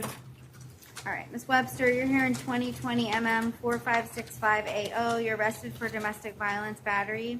I do find probable cause. I'll appoint the public defender. Do we have any witnesses present for Ms. Webster? Nope. No, Your Honor. Okay, and so I'm ordering no contact directly or indirectly with the victim. I'll have you sign the no contact order form, please. Okay. Did you understand everything in that form? Yes.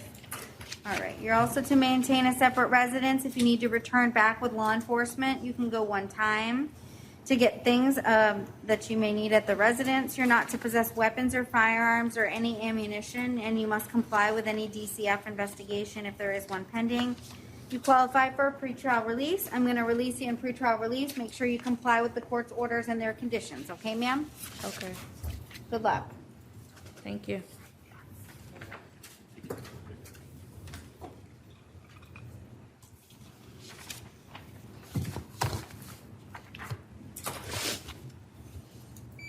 Good morning. Tell me your name. Katrina Williamson. All right, Ms. Williamson, you're here in 2020 MM 4568AO. You are arrested for domestic violence battery. I do find probable cause, and I'll appoint the public defender. And I don't believe we have any witnesses for Ms. Williamson. I am ordering no contact directly or indirectly with the victim. I'll have you sign the no contact order. Do you understand everything in the no contact order? Yes, ma'am. Okay, and so I believe that you don't live together, so I'm going to order that you continue to live separately, okay? No weapons or firearms or any ammunition, and you do qualify for pretrial release. So I'm going to release you to pretrial release. Make sure that you comply with all the orders, okay? Yes, ma'am. Thank you. All right, good luck. That name. May have a call. All right, good morning. Tell me your name, please. Christopher Fryer. Okay, Mr. Fryer, you're here in 2020 CT802W. It's leaving the scene of a crash with property damage. And I do find probable cause, and I will appoint the public defender. I don't think the state's going to have an offer today based on Your the Honor. nature of the offense. So you're not to possess or consume any alcohol or any illegal substances without a valid prescription, no contact with any witnesses or victims in the case. Yes, ma'am. I'm going to require random urinalysis through pretrial release. So if you test positive, if they make you come in for any testing, if you test positive for any drugs or alcohol, that could be a violation. Okay. Yes, ma'am. I am going to stay the bond at the $500. Good luck, sir.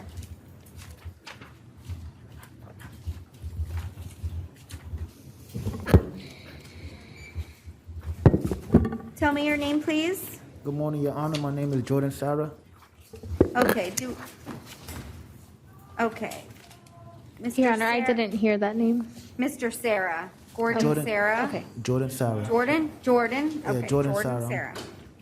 Thank you. It's 2020 CT 3928, and you were arrested for driving under the influence. I do find probable cause, and I'll appoint the public defender.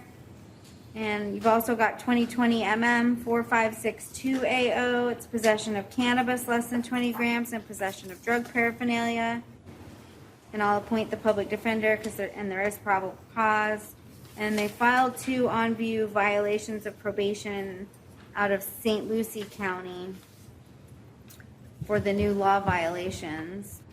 So what I'm going to do is, on the DUI, no drugs or alcohol without a valid prescription. And that bond will stay at $500. On the cannabis and drug paraphernalia, I'm going to ROR on count 1, and it'll stay at $500 on count 2. And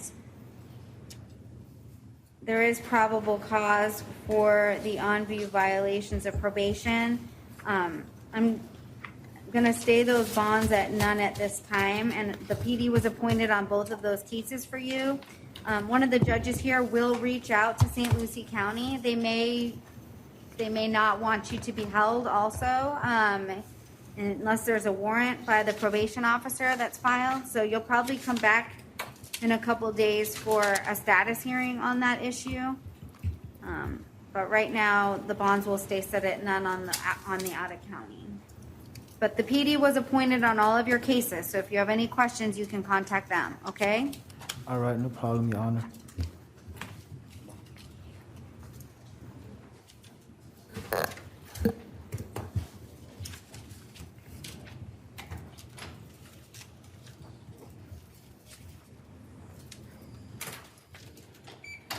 Good morning, tell me your name. Billy Williams. All right, Mr. Williams, you're here in 2020 CT 803W. You're arrested for no valid driver's license.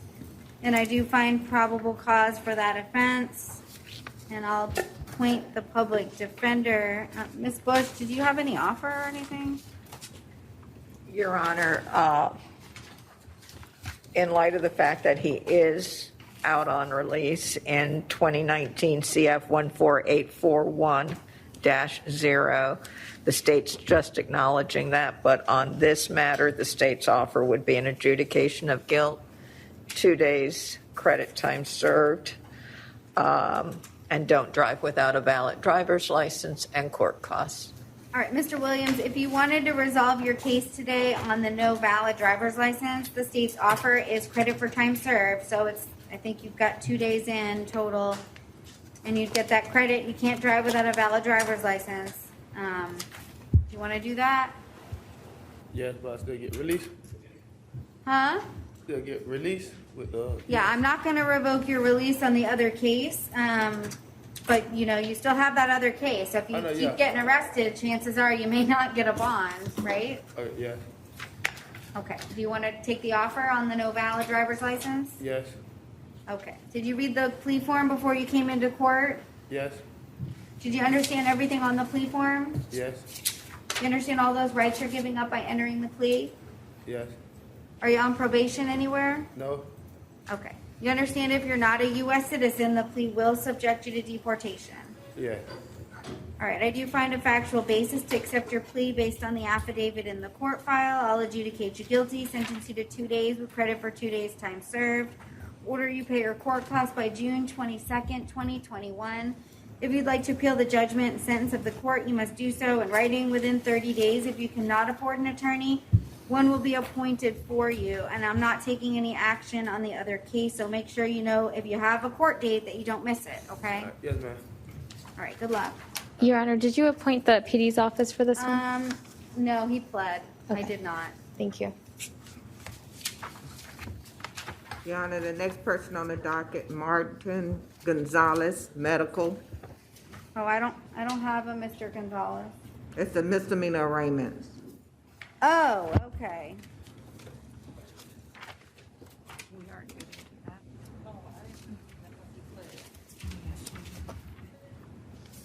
He pled? And, Your Oh, Honor, he's I already didn't have pled, I any- guess.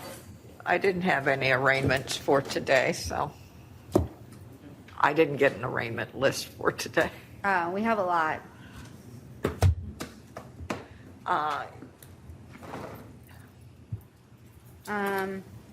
Some of these, the PD could have probably filed a lot of DV stuff.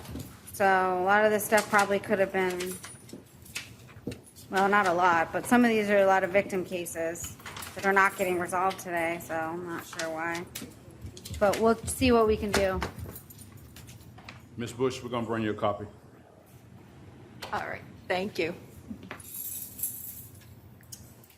Well, the first one, do we have Troy Brown? Yes, ma'am. Okay. So, can you tell me your name, sir? Troy Z. Brown. All right, Mr. Brown, you're here in 2020 MM 234AA, and the PD was previously appointed in your case. You were charged.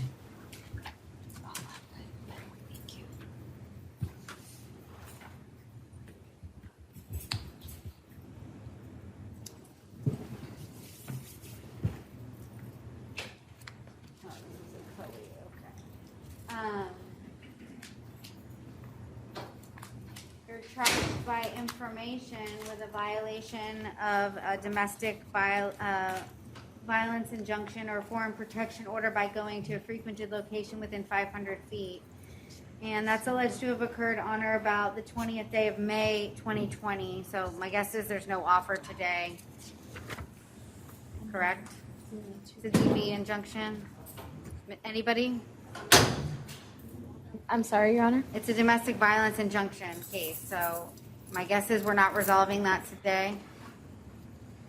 Yes, Your Honor, the Okay. state's So, Ms. making law. Manikia, did you want to enter a plea of not guilty? Yes, Your Honor. You may want to get with your office. I feel like we've discussed this, not me and you, but that Judge Adams has reached out to your office and whoever is, managing you all, that these could all be resolved with written pleas of not guilty. Okay. I'll make a note of Because it. it's, Mr. Brown just comes to court and, so, Mr. Brown, we're going to enter a plea of not guilty for you. We're going to give you some dates, okay? Yes, ma'am. Pre-trial conference date will be July 13th at 2:30 p.m., courtroom 7C.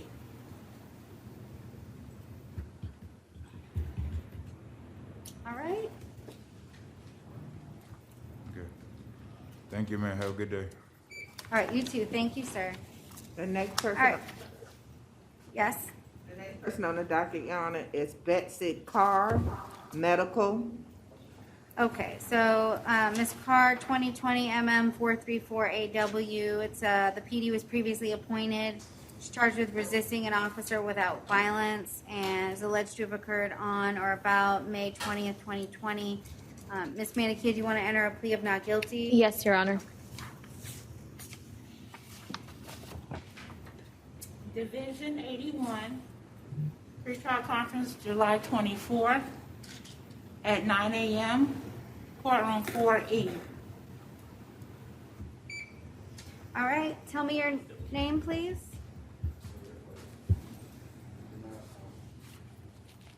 Robert Claytor. All right, Mr. Clater, this is 2020 MM 4454AO, and the Office of the Public Defender was previously appointed to represent you.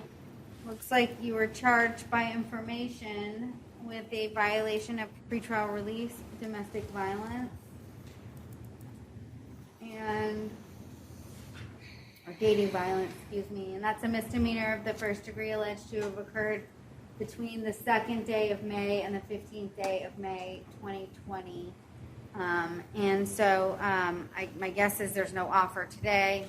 No, Your Honor. Okay. Ms. Manikia, did you want to enter a plea of not guilty for Mr. Clater? Yes, Your Honor. Okay. Mr. Clater, we'll get you some dates, okay? Division 50, pre-trial conference date will be July 13th at 2:30 p.m., courtroom 7C. All right. Thank you, sir.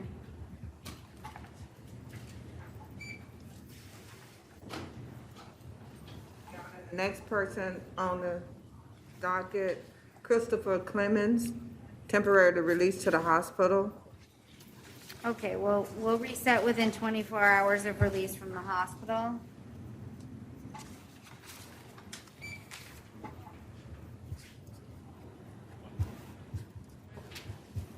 Do we have Jessica Davis? Medical, Your Honor. Medical, okay. So I'm gonna, 2020 MM 220AA, the PD was previously appointed, charged by information, 3 counts, trespass, resisting and possession of drug paraphernalia, all first degree misdemeanors, alleged to have occurred on May 16, 2020.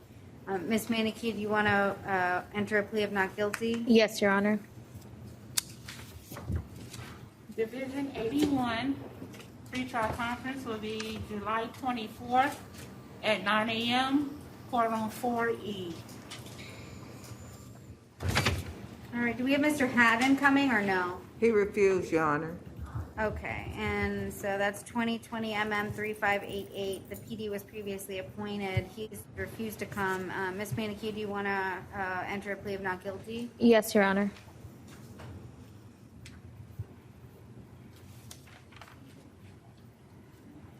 Division 63.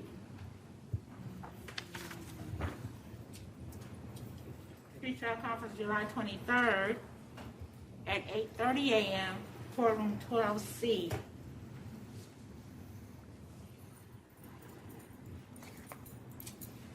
All right. Tell me your name, please.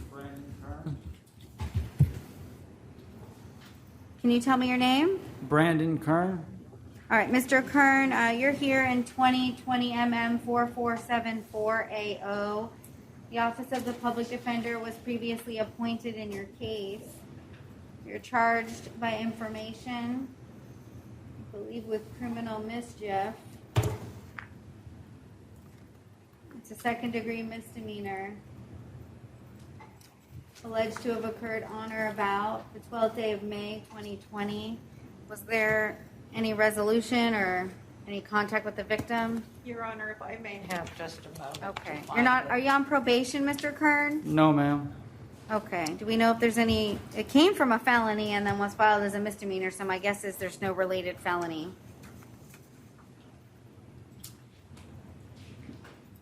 And, Your Honor, if I...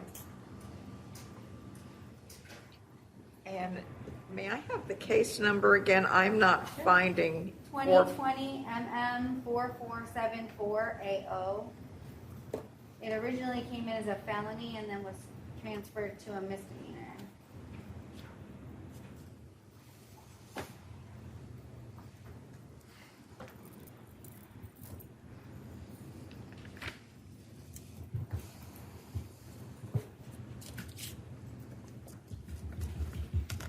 Your Honor, this is a victim case. The state is not prepared to provide an offer at this time. Okay, Mr. Kern,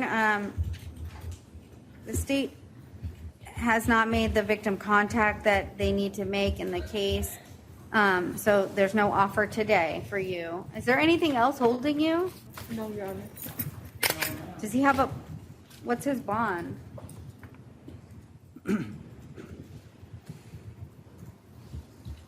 Ma'am, I don't have any family in Florida.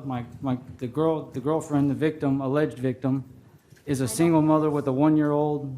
I have no way to make bond. I mean, I was hoping for ROR if we can't make, have our PTR. Well, Mr. Kern, there's no bond motion in front of me today, so nobody's on notice for any type of bond hearing. It's $5,000. You have a $5,000 bond, but was that on the felony? Yes. Okay, but now he's charged with a misdemeanor. So the first count was 5,000. So the misdemeanor count would take the first count of the felony, so it'd be 5,000. Huh? The first count, so the felony was 5,000. So when they do the state file, the misdemeanor would take the first count of the felony bond. Okay, so your attorneys have filed a motion for ROR in your case. Oh, okay. That was filed on June 12th. And on The June, information was filed. and on June 15th, this court denied the motion for ROR, but that was under the felony number, Your Honor.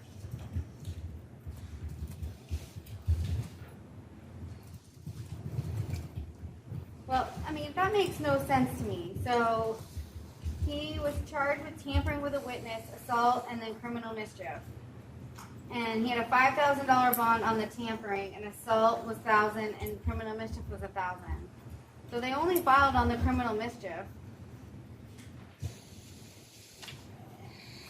So the bond, why wouldn't the bond be $1,000?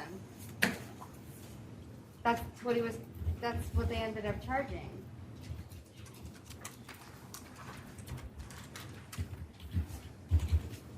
I mean, there's no way I can request PTR or ROR, Your Honor? There's no bond motion in front of me. Okay. Judge Carter denied the prior order because an information had been filed. So what you're going to have to do, Mr. Kern, is you're going to have to contact the public defender, and you're going to have to let them know that the state attorney only filed on the misdemeanor, okay, and not on the felonies and or the other charges, only on the misdemeanor, and that your bond is still set at $5,000 on that for whatever reason. I don't know why they don't. It doesn't make sense to me, but I don't control how the jail sets the bond. So you're going to have to contact the PD. Ms. Manikia, do you think you could get in touch with his attorney and let them know that? I can, Your Honor. Okay, so your PD, there's a PD here. She's going to get in touch with your attorney and let them know so that they can get a bond motion filed for you. I can't address that today because I have no motion in front of me and the state has no notice, okay? All right. So she's going to get in touch with them, but you need to call too, okay? Okay, yes, ma'am. Squeaky wheel gets the grease, right? Yes, ma'am. All right, good luck. So it's a plea of not guilty. So, Division 84, pretrial conference July 23rd at 10 a.m., courtroom 4B.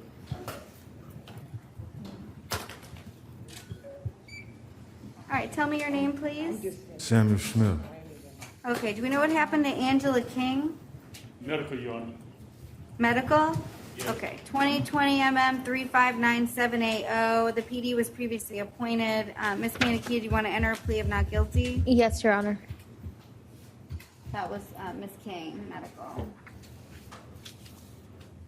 Division 63, pretrial conference July 23rd at 8:30 a.m., courtroom 12C.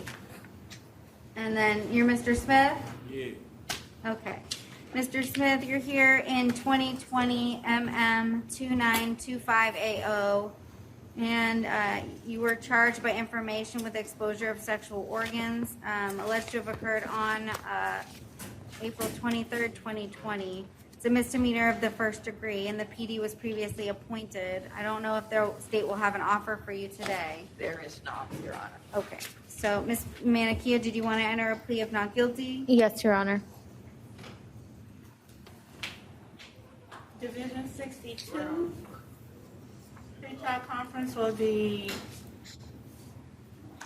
July 16th at 9:30 a.m., courtroom 9B.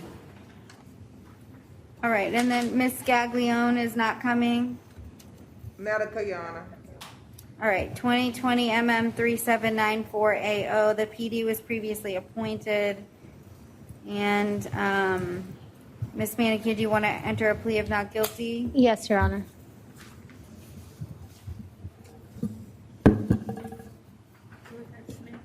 Scaglione. Mr. Smith, you just did.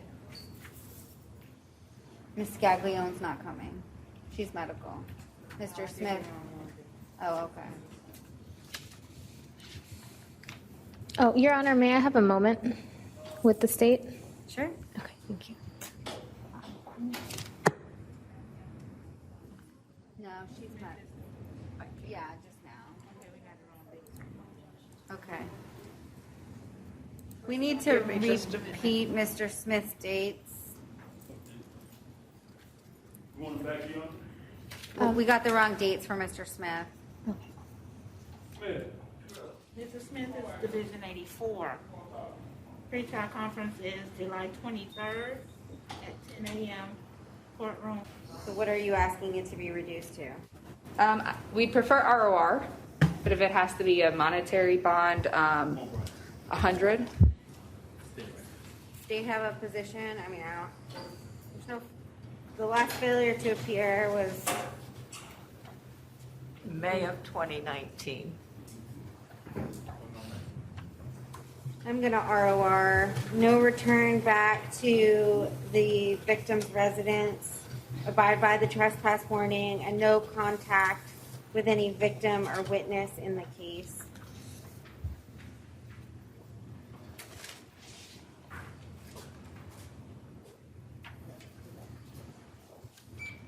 All right, good afternoon, sir. Tell me your name.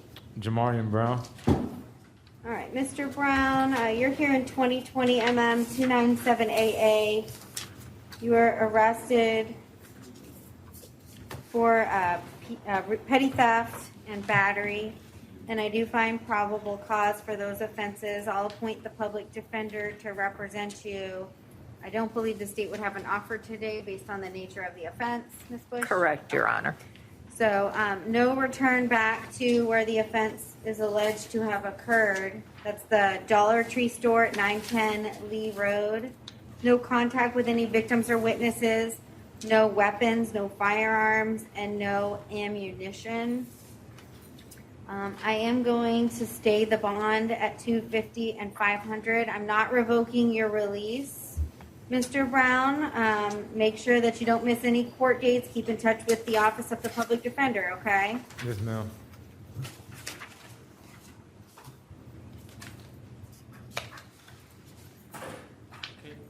That's it.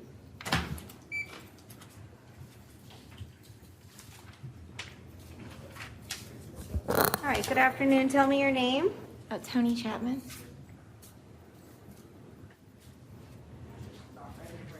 All right, Ms. Chapman, you're here in 2020 MM 4570AO. It's possession of drug paraphernalia and soliciting without a permit.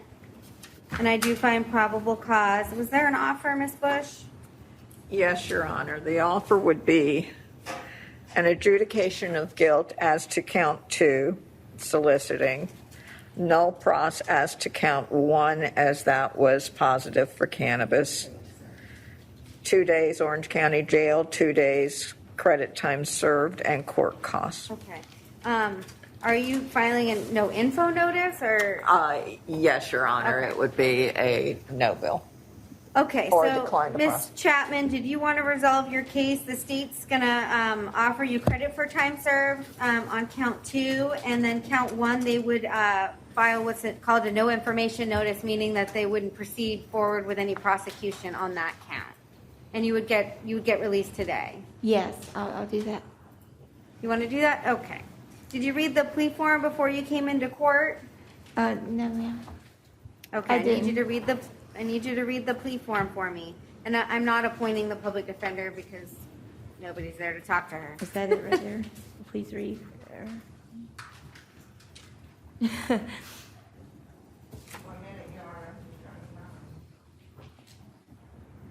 We can have her step back and read it, and then when she's done, we can recall it, and that way she can read the whole form and not be rushed, okay? All right, we'll recall you, Ms. Chapman. You just read that plea form. Oh, okay. Just step back for me, thank Sorry you. about That's fine.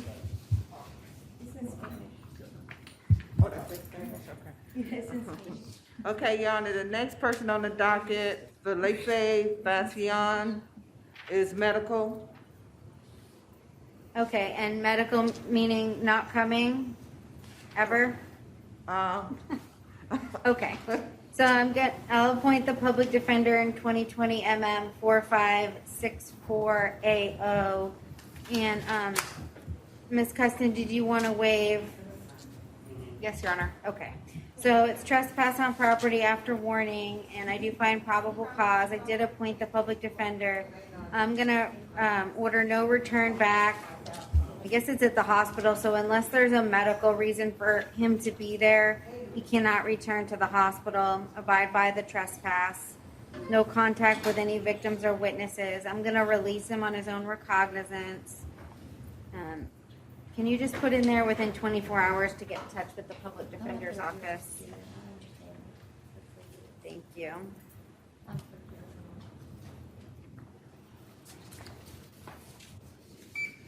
All right, please tell me your name. Name is Mr. Don Joseph. All right, Mr. Joseph, you're here in 2020 MM 454AW. You're arrested for a violation of pretrial release condition on a domestic violence case. I do find probable cause. I'm going to appoint the public defender to represent you. Thank you, ma'am. Do we have the no contact order over there for this case? And Your Honor, could I say one question, please? Mr. Joseph, hold on one second. So, Mr. Joseph, I have to advise you that anything that you say can and will be used against Yes. you. Yes, ma'am. Okay, so you're being recorded. Okay. So I don't want you to talk about the facts or what you think happened or what your opinion of the case is, okay? That's not today. That's not for today. So if you want to ask me a question about procedural stuff, then I'm happy to answer that for you. Yes. But be careful what you say. No, I'm not going to say nothing. I'm just saying that I abide by the rules that you have told me. And my daughter, Konisha Joseph, had called me, which when I was could be 500 feet away, she was walking and was done Okay. 12 o'clock. So All right, what happened? All right, when you start saying what happened, that Okay, means okay, you start talking about I'm what gonna leave it happened, alone, ma'am. right? Sorry. Okay, I apologize. So not a good idea. Okay, I'll leave it alone. I ma'am. couldn't have been more clear. Okay, thanks. Don't talk about the facts, okay? Thanks. Okay, miss. All right, so I do find probable cause, and you've been ordered not to have any contact previously. You've been ordered in 2 cases not to have no contact, and so you can't have contact. I wouldn't. So I'm ordering again, no contact, Okay, directly or indirectly with the victim. You need to sign the no contact order form, please. Thank you. I would, ma'am. I apologize and thank you very much. Appreciate Well, it. don't apologize for anything because that's admitting guilt. Okay. All right, did you understand everything on the no contact order? Yes, ma'am. Okay, you cannot go back to that residence. No, I'm not gonna go back. I'm gonna go You're back. not to I'm not gonna possess go back. weapons or firearms or any ammunition. No, I I'm am not. gonna, yeah, so, you have a bond now, I'm gonna set the bond at 2,500. I am revoking the release in 2020 MM 4470. I don't know if you have the PD in these cases, 2020 MM 508W, but I am gonna appoint the public defender. He has public defender, okay. And they're gonna have to file motions to set bond for you because The bond moved from $100 where you set it to. Remember, I was here and you set it to 100 and give me a public defender. you have a $2,500 bond in the new case. I've revoked the bonds in the other cases, sir. So you're gonna have to call the public defender and find out if they'll file a motion to set bond for you.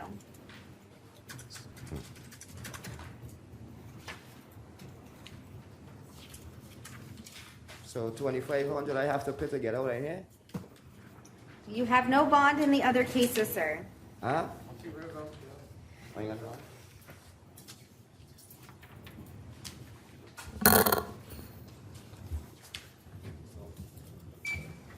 All right, Ms. Chapman, were you able to read that plea form? Yes, ma'am. Okay, this is 2020 MM 4570AO, and you're going to enter a plea of no contest to count 2. Yes. The state is going to enter no information on count 1. Did you understand everything on the plea form? Yes, ma'am. Do you understand all those rights you're giving up by entering the plea? Yes, ma'am. Are you on probation anywhere? No, ma'am. Okay, good. Do you understand if you're not a U.S. citizen, the plea will subject you to deportation? Yes, ma'am. Okay. I do find a factual basis to accept your plea to count 2. I will adjudicate you guilty, sentence you to 2 days with credit for 2 days' time served. Order that you pay your court costs by June 22nd, 2021. If you'd like to appeal the judgment and sentence of the court, you must do so in writing within 30 days. If you cannot afford an attorney, one will be appointed for you, and I believe Ms. Bush is going to enter no information on count 1.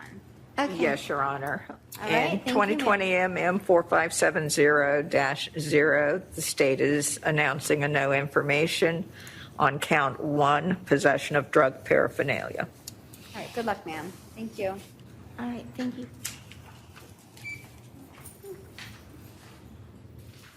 All right, good afternoon. Tell me your name.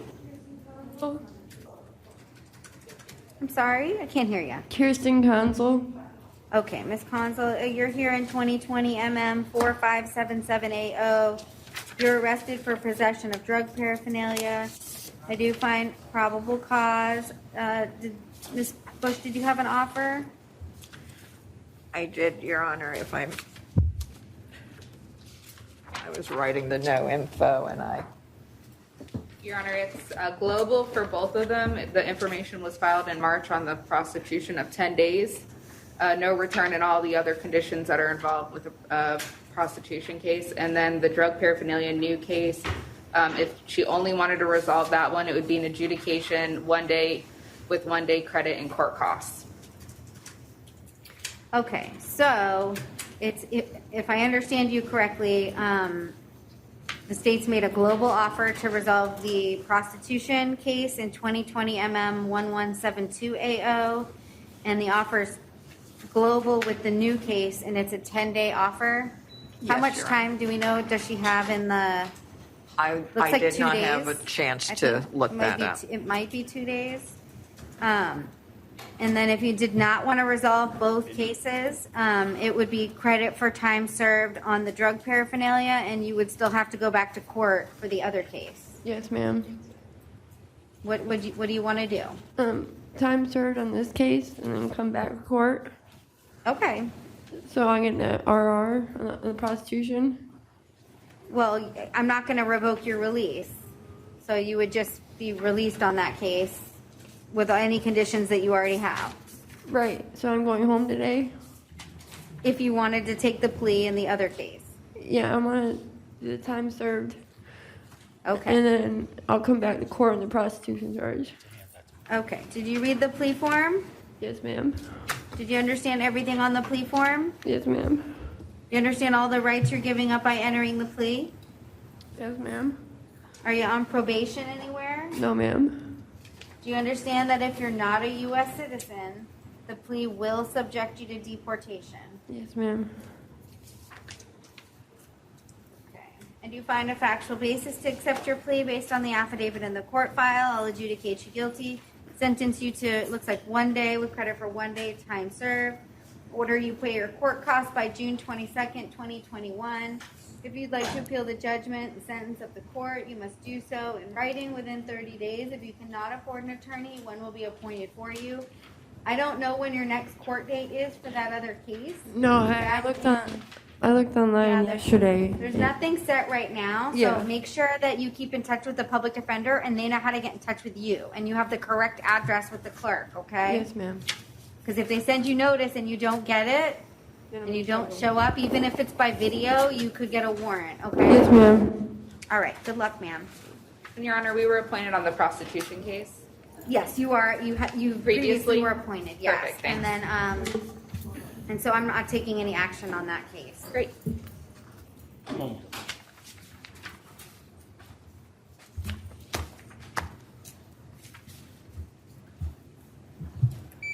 All right, please tell me your name. Mills. Jerome Mills? Yes, ma'am. Okay. All right, Mr. Mills, you're here in 2020 MO 719. It's a disorderly conduct. Did you find probable cause? Ms. Bush, did you have an offer? Yes, Your Honor, it's an adjudication of guilt, 2 days Orange County Jail, 2 days credit time served, and court costs. Okay. Mr. Mills, did you want to accept the offer? It would get you out today. Yes, ma'am. Okay. Did you read the plea form? Yes, ma'am. Did you understand everything contained on the plea form? Yes, ma'am. You understand all those rights that you're giving up when you enter the plea? Yes. Okay. Are you on probation anywhere? No, ma'am. Okay. You understand if you're not a U.S. citizen, the plea will subject you to deportation? Yes, ma'am. Okay. I find a factual basis to accept your plea based on the affidavit in the court file. I'll adjudicate you guilty, sentence you to 2 days with credit for 2 days time served. Pay your court costs by June 22nd, 2021. If you'd like to appeal the judgment sentence of the court, you must do so in writing within 30 days. If you cannot afford an attorney, one will be appointed for you. Good luck, Mr. Mills, and I did not appoint the public defender. Okay, thank you.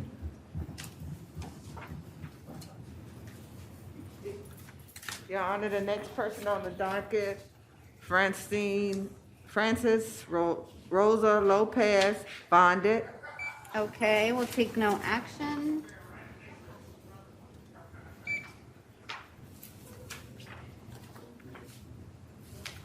And then the next person on the docket, Robert Taylor, mental health. Okay.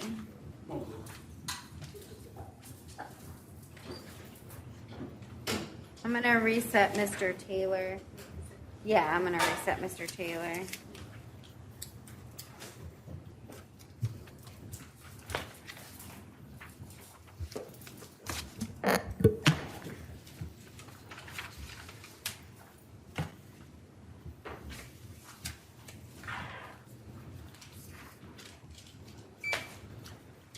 All right, tell me your name, please.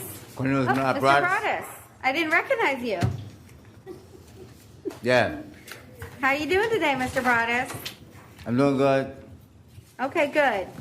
All right, you're here in 2020 MO 720. You were arrested for disorderly conduct. I do find probable cause. Do you want to resolve the case? Yes, I do. Okay, Ms. Bush, did you have an offer for Mr. Broadus? Yes, Your Honor. It's an adjudication of guilt, 2 days Orange County Jail, 2 days credit time served, and court costs. All right, Your Honor, I know we're not appointed on this case, but I believe we're appointed on some open cases on the next page, and we are in the process of getting him evaluated. We're requesting he be ROR'd on this case. It's just a simple, looks like a sting for. I'm not going to ROR him. I see Mr. Broadus probably multiple times a week. So if you have motions and they're filed, then you can file them in this case. And if you don't want him to take an offer today, but I don't think that that's in his best interest. It's a disorderly conduct. His other cases are a felony, and but Yes, I'm not Your Honor. gonna ROR him. We ask he doesn't resolve. We advise him not to resolve because of the pending competency issues. Either way. I don't think that's going to make any bit of difference in the procedural history of the case, but I'll appoint you to represent him. And Mr. Broadus, they don't want you to resolve your case today. But I will resolve my case today. Your Honor, I understand. We're just advising him not to. Our office, I haven't been able to speak to him today. I have spoken to him in the past, and it's fluid.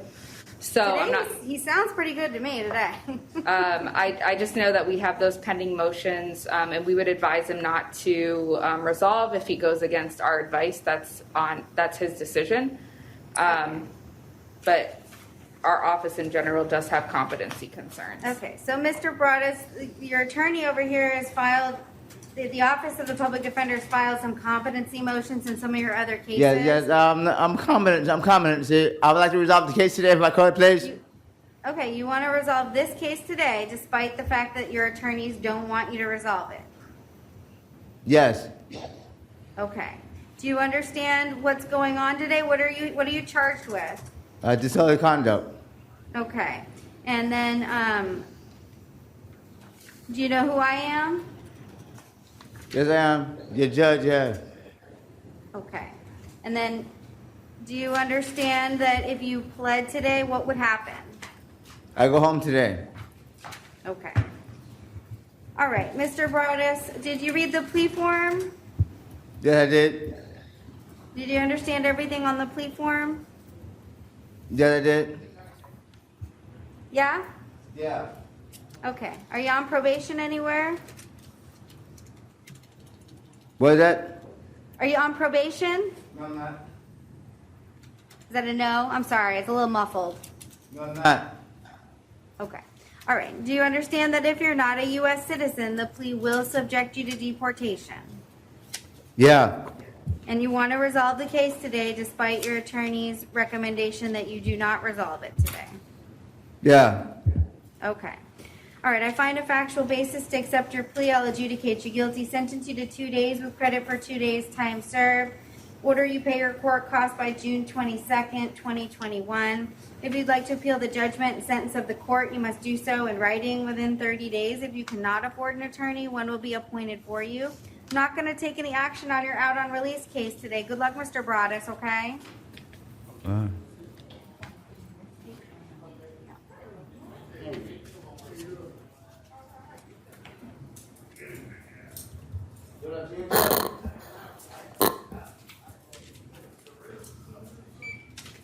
All right, please tell me your name. Diane Grimes.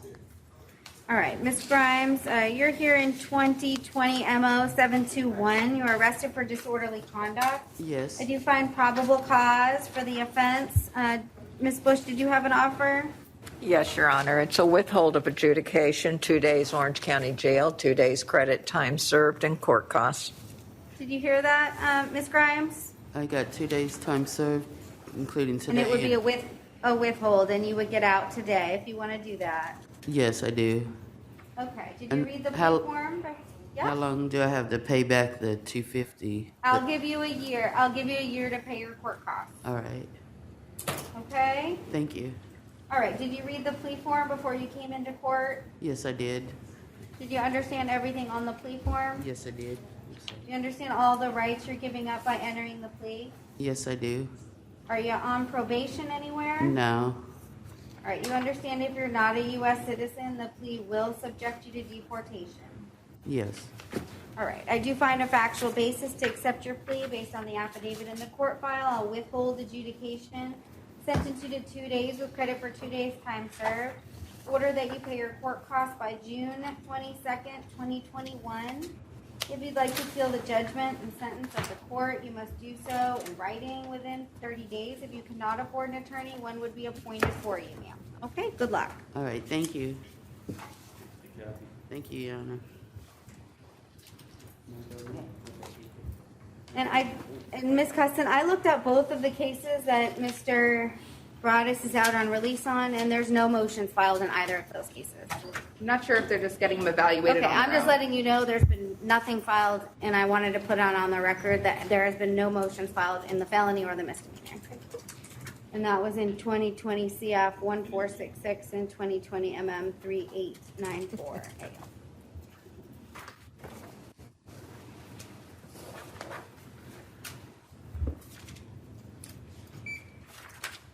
All right, please tell me, oh, yeah. Your Honor, the next person on the docket, Charlie Henderson, medical. Okay. So that's 2020 MO 722. It's, I'm gonna appoint the public defender. Ms. Custon, do you want to waive? Yes, Your Honor. Okay, and so it's a disorderly conduct, and I find probable cause. And so I'm gonna release, Mr. Henderson, ROR. Can we put in the court minutes for him to get in touch with the public defender within 24 hours of his release?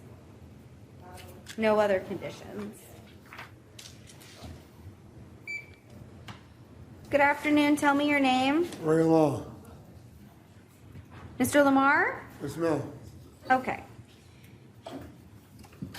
All right, you're here in 2020 MO 723. You're arrested for disorderly conduct, and I do find probable cause. And Ms. Bush, did you have an offer for Mr. Lamar? Yes, Your Honor. It's an adjudication of guilt, 2 days Orange County Jail, 2 days credit time served, and court costs. All right, Mr. Lamar, do you want to resolve your case with the credit for time served? Yes, ma'am. Yes, ma'am. Okay, and I'm Your not going Honor- to take any action on your out on release cases? Yes. I'm not sure if competency motions have been filed, but there are notes about there being competency issues. Again, we do not advise him to resolve this case. I know we're not appointed on this one. But it would be against the advice of our office. Do you know what motions have been filed and what cases? I don't. I just have open competency cases, and I would be requesting ROR. I can look them up. All right, so for Mr. Lamar, I think there are in 2 cases open competency. So in an abundance of caution for Mr. Lamar, if that is accurate, let me see.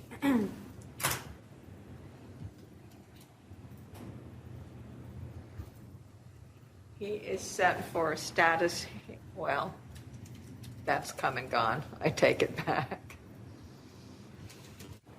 Yeah, so on August 10th in 1306, and then I think in 19, and then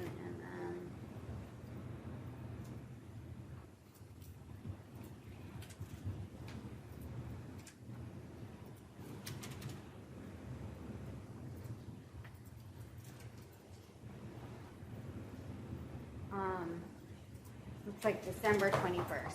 So, Mr. Lamar, you do have some competency stuff going on in your other cases. So I'm not gonna accept a plea today, but I'm gonna release you ROR. Okay. So make sure that you get in touch with the public defender's office within 24 hours of your release. Do you understand? Yes, ma'am. Okay. Good luck, sir. And again, I'll take no action on the other cases. Your Honor, the next person on the docket, George Maxwell, medical. Okay, Mr. Maxwell, I'm going to appoint the public defender, 2020 MO 724. Ms. Custin, did you want to waive? Yes, Your Honor. Okay, so it's disorderly conduct. I find probable cause, and I'm going to ROR Mr. Maxwell. Let's just make sure it's in the court minutes to get in touch with the public defender within 24 hours of his release.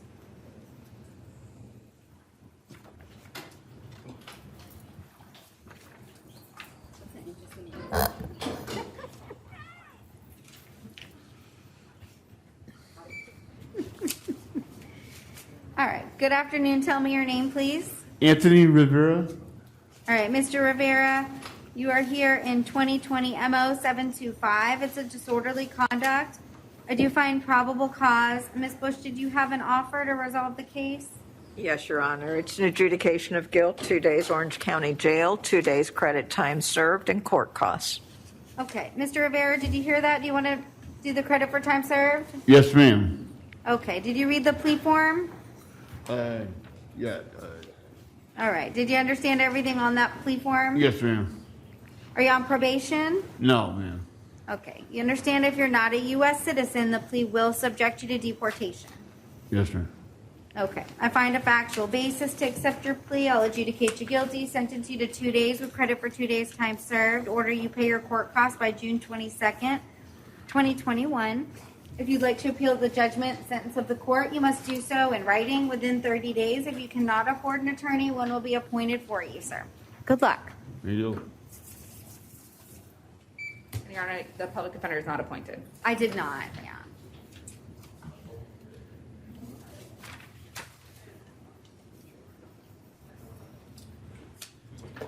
All right, tell me your name. My name is Gregory Rogers, Your Honor. All right, Mr. Rogers, you're here in 2020 MO 726. It's a disorderly conduct, and I do find probable cause. Was there an offer, Ms. Bush? Yes, Your Honor. It's an adjudication of guilt, 2 days Orange County Jail, 2 days credit time served, and court costs. Do you want to resolve that, Mr. Rogers? Yes, Your Honor, I would. Okay. All right. Did you read the plea form before you came into court? I did. Did you understand everything that was on that plea form? Yes, yes. Okay. And are you on probation anywhere? No, I'm not, but I am headed to the Salvation Army's 6-month rehabilitation program tomorrow morning. I meant to go this morning, but I'm here. Okay.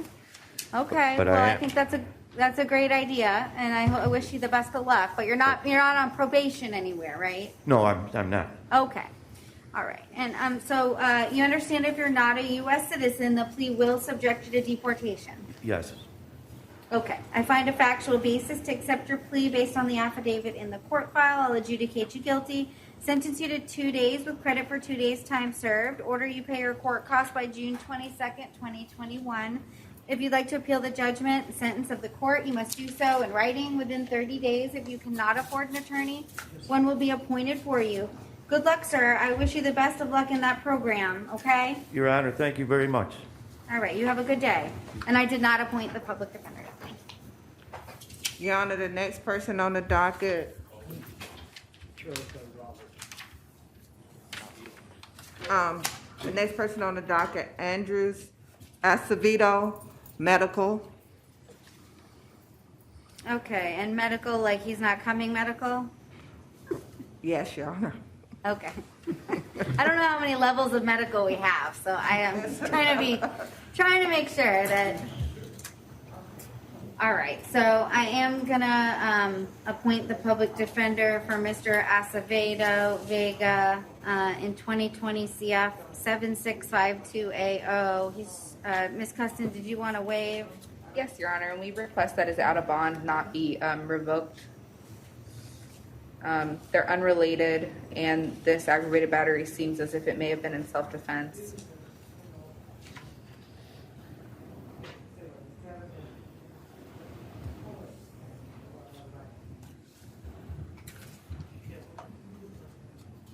And Your Honor, Edith Bush for the state, while the out on bond is not related, it does have a component of violence in the resisting merchant. Yeah, I've read the affidavits in both the cases. This one is a little bit more disturbing to me.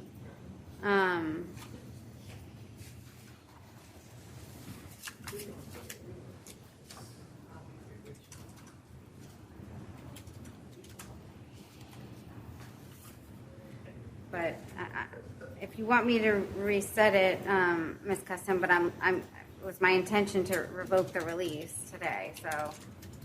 I don't know if he's ever going to come, and I don't think I'm going to have any additional information besides just what the police reports say. So I don't think it needs to be reset. Okay. Well, he's charged with aggravated battery or causing great bodily harm, and I do find probable cause for that. I did appoint the public defender. So no return back to the 7-Eleven at 2160 Americana Boulevard, or the Party Liquor at 2200 Americana Boulevard, or the bus stop on Americana Boulevard.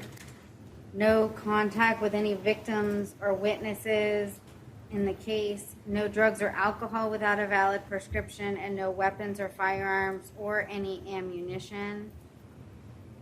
The bond will stay at $3,500. I am going to revoke in 2020 CF 547-1AO and set the bond at none. And I don't know if he has the PD or not, but I will appoint them. He does.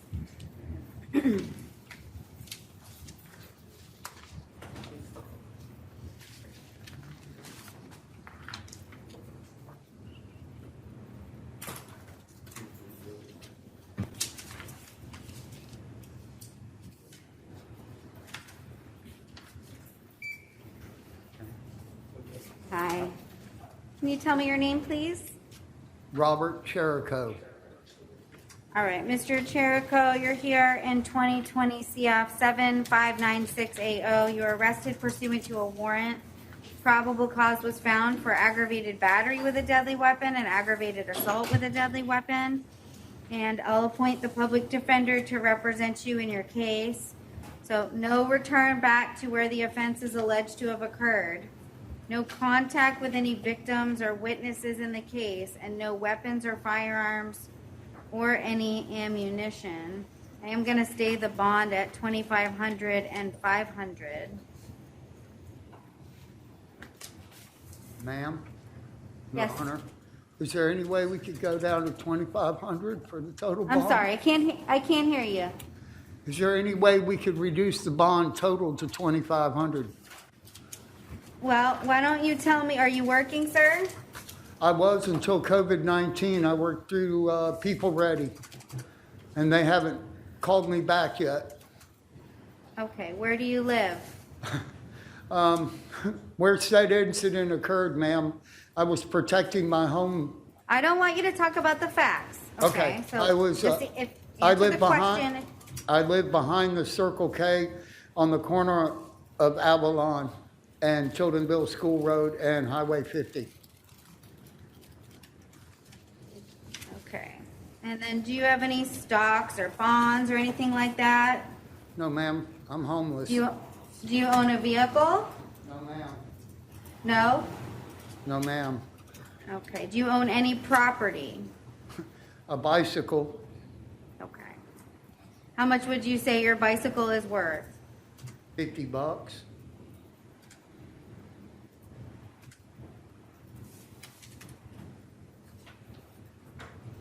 And so what are you asking me to do with your bond? I'm asking you to reduce it to $2,500 total, ma'am.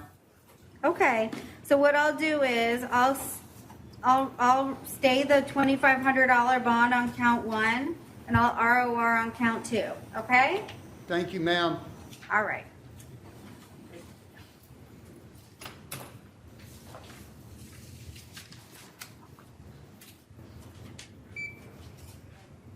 All right, please tell me your name, sir.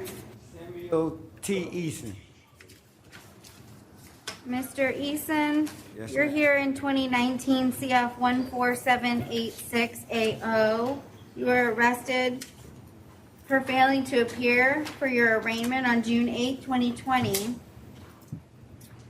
And you have a $3,000 bond. Does he have the public defender? He has a regional conflict, it looks like, on the out of bond. Regional conflict? Okay. I don't know about this case, but I'm not sure about the I don't think so. It's hard to tell in that case file. I couldn't even tell what court date he missed. It was an arraignment like couple days ago. Oh, okay.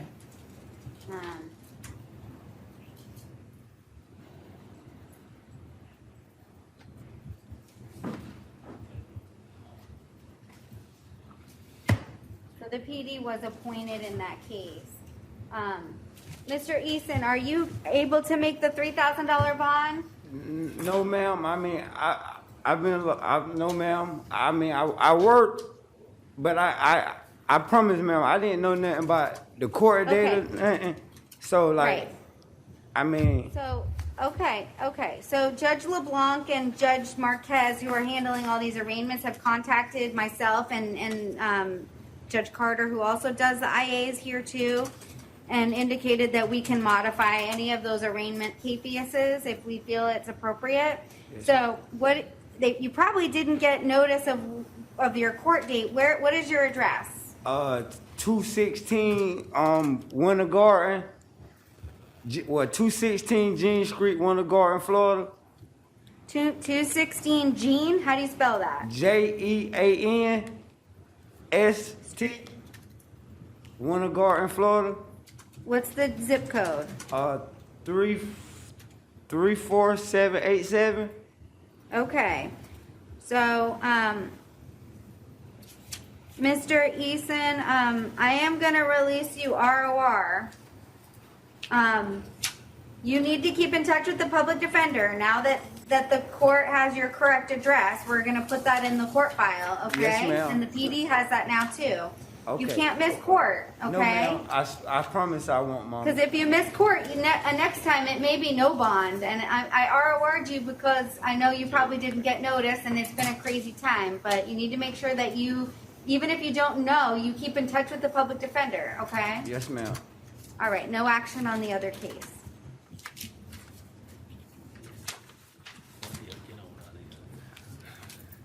I wrote it down.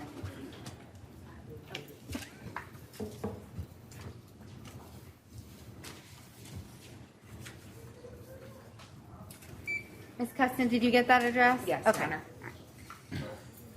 All right. Tell me your name, sir. Sylvester Floyd. All right, Mr. Floyd, you're here in 2020 CF 7656AO. You were arrested for burglary of a dwelling and criminal mischief. I do find probable cause. I'm going to appoint the public defender to represent you in your case. Okay. So you're not to have any contact with any victim or witness. I understand that you live in the residence with them, so you're going to have to maintain a separate residence.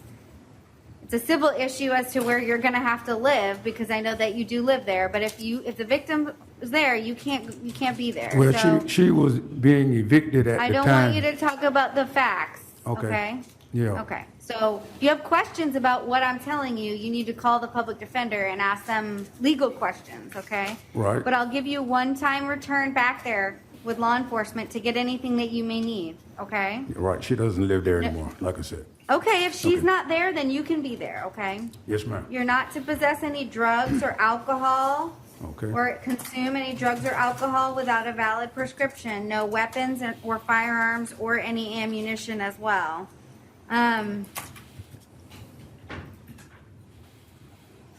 I'm gonna stay the bond at the 5,000. Count 2 will remain at the 100. If you're not able to make that bond, Mr. Floyd, your attorneys will have to file a motion to set bond for you. Okay. I can afford $400. Well, then I'll set the bond at 4,000, Okay. and then I'll ROR on count 2. Okay. Thank Okay. you very much. If you can't make that, then you're gonna have them file a motion. Okay. Okay. Thank you very much. Okay.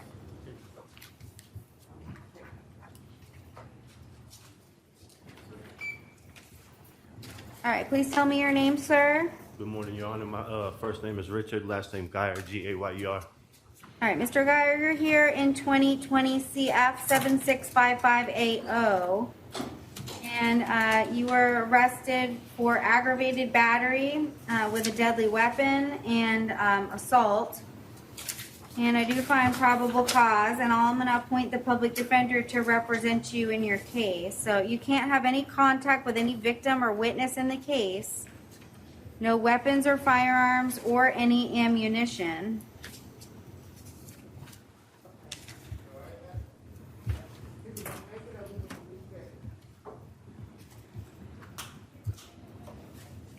I'm going to release you to pretrial release, Mr. Geyer. You need to make sure that you don't have contact with them, okay? Yes, ma'am.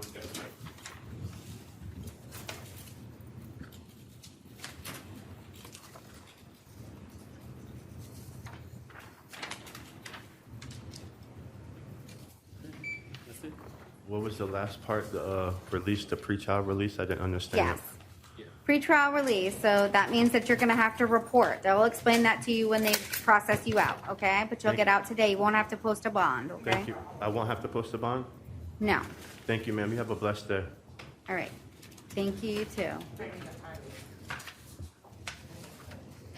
All right. Good afternoon. Tell me your name, please. Howard Jones. Mr. Jones?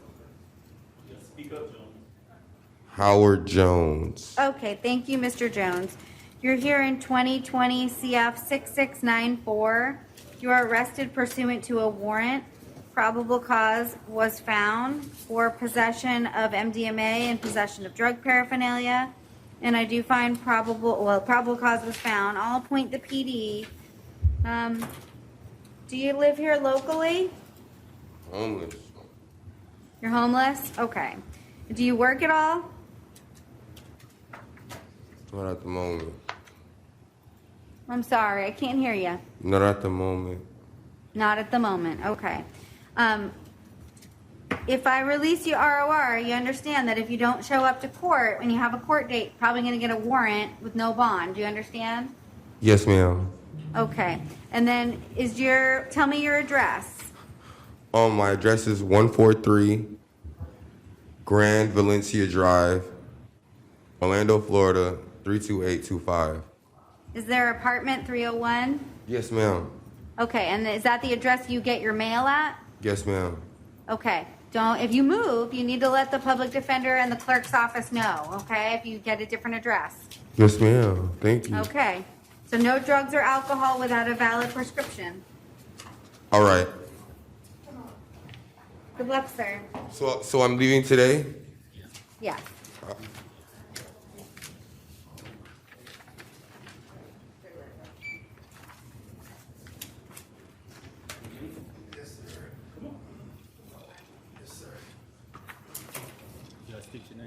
He didn't have anything else holding him, right? No, you're okay. All right, tell me your name, sir. It's Edward Lewis. All right, Mr. Lewis, you're here in 2020 CF 7648AO. You're arrested for driving while license is revoked as a habitual traffic offender. I do find probable cause, and I'll appoint the PD. No driving without a valid driver's license in that case. And I am going to stay the bond at the $2,500. You've got 2020 CF 7671AO, possession of contraband in a state facility, introducing contraband into a detention facility, and then possession of cocaine. And I do find probable cause, and I'll appoint the public defender in that case. So no drugs or alcohol without a valid prescription. I'll reduce count 1 to 1,000. I'm going to ROR on count 2. Count 3 will stay at 150. And then I'm taking no action on the out on release case. Make sure you don't pick up another new charge, Mr. Lewis. It's not going to be a good day. I can promise you. Would I be released today? If you post your bond, How much is the bond, ma'am? $2,500 for the driving, and it's $1,000 or $1,500 on the drug case. Okay. Okay, ma'am. As you can see, my ribs are broken. My spinal cord is messed up. I barely can use a toilet. I need to get to the hospital. Is it possible I could be RR'd on these so I can go to the emergency room? Well, if corrections have you seen the doctor? I just got to see him briefly this morning. It's been 2 days and I Okay. just seen him. Well, they're gonna have to decide whether or not you need to go to the hospital. If that's the case, that they should take you to the hospital, or they will treat you here. Ma'am, it's been 2 days and I just got seen by someone and I ain't had no alcohol put on the wounds where I was stabbed with ice picks. So I know it's getting infected back here, ma'am. I mean, it's been 2 days. I've been in the cell. I haven't seen anyone. I need to Your go- Honor, to clarify the bond, it was 1,000 ROR and then 150, correct? For the possession And then 2,500 for on the, okay, on the thank you. driving. And Mr. Lewis, I can put in a social service request if you can't make those bonds, okay? They'll come see you in the jail. Who is it? That's the public defender was just saying that they're gonna put in a request for social services to come and see you. If you're not able to make the bond, they'll be able to file any motions. But the jail should be able to take care of any issues that you have physically. If not, then they should take you to the hospital. Do we know if he's going back to medical right now? He's going back to medical, Your Honor. Okay, they're sending you back to medical, Mr. Lewis, okay? What's my total? What's the total of the bond?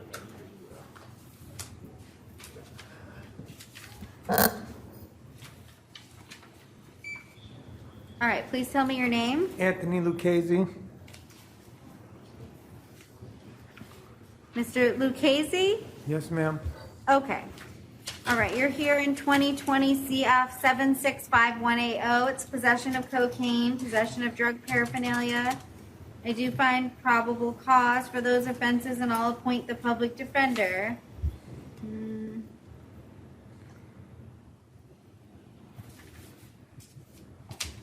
Where are you living right now? I'm living in my mom's house, 50 Croton Drive. What's the address? 50 Croton Drive? Croton? Yes, ma'am. C-R-O-T-O-N? Yes, ma'am. Where's that? That's on Cimarron and Dahlia. In what city? Orlando. Orlando? Yes, ma'am. What's the zip code? 32807. Okay. All right. Mr. Lucchese, I'm going to release you on your own recognizance. Thank you, ma'am. You need to make sure no drugs or alcohol without a valid prescription. Yes, ma'am, I And then will. you get in touch with the public defender. They're going to Okay. give you their phone number. Okay. Within 24 hours of your release. I so will, they know ma'am. that address and Yes. how to get in touch with you. Okay? Yes, ma'am. So much. All Thank right. you. Good luck. All right. Thank you. Bye.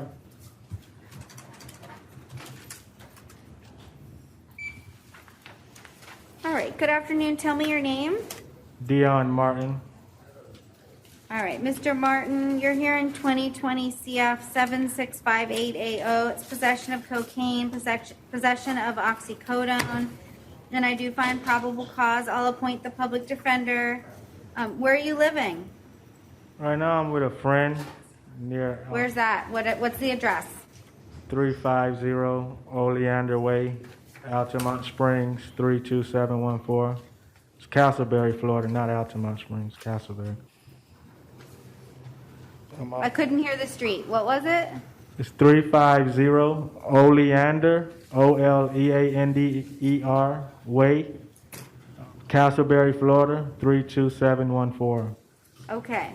So no drugs or alcohol without a valid prescription. Make sure that that's the address that everybody has for you so that if you get notice to come to court, that you don't miss any court date, okay? Yes, Ms. Bush?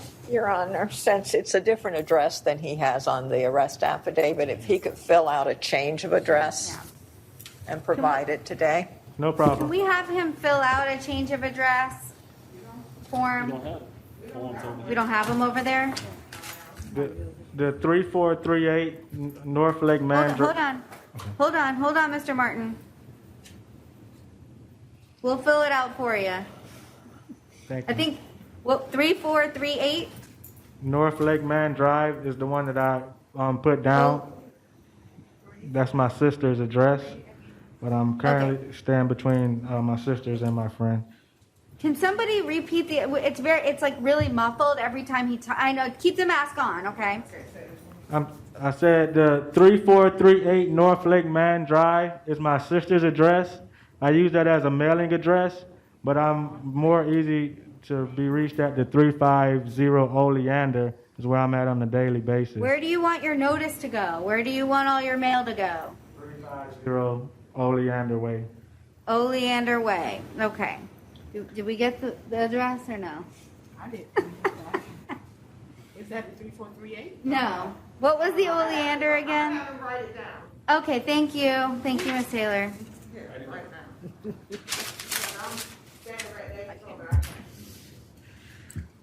Make sure you get in touch with the public defender within 24 hours of your release, okay? Yes, I'm ma'am. not taking any action on the out on release case. Do you have a court date tomorrow? Yes, out of bond. Yes, Are you aware of your court date? yes, I am. Okay, don't miss that. I promise I won't. I will be here.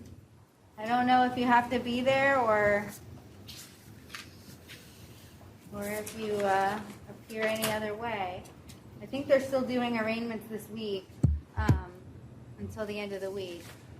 So it looks like your court date is tomorrow at the courthouse at 3:30 p.m.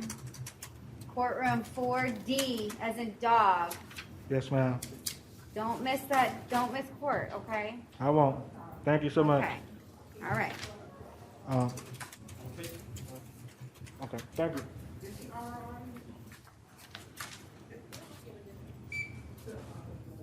All right, please tell me your name. Austin Meadows. All right, Mr. Meadows, you're here in 2020 CF 765480. The affidavit charges you with robbery with a deadly weapon and aggravated battery with a deadly weapon. For purposes of probable cause, the affidavit just talks about locating the defendant. Everything appears as though factually related to any robbery or aggravated battery is part of the warrant that was issued, and all of the facts are in that, and I don't have a copy of that. And the state does not either, so the state is going to request 24 hours And to that's the obtain same that. for the co-defendant as well, Mr. Yes, Mr. Ochino? Yes, Your Honor, the state would ask for 24 hours in both of those cases. Did he get arrested on the warrant? As best as I could extrapolate, it appeared that he was arrested on the warrant. However, in this fact pattern, when it's referring to that warrant, it's referring to this agency number, which is not correct. So, No, I tried to look it up to see if I could find it, and I Yes. couldn't. So the state would ask, and I will reach out to Orange County and obtain. because I don't even know who. Yeah, if the eight.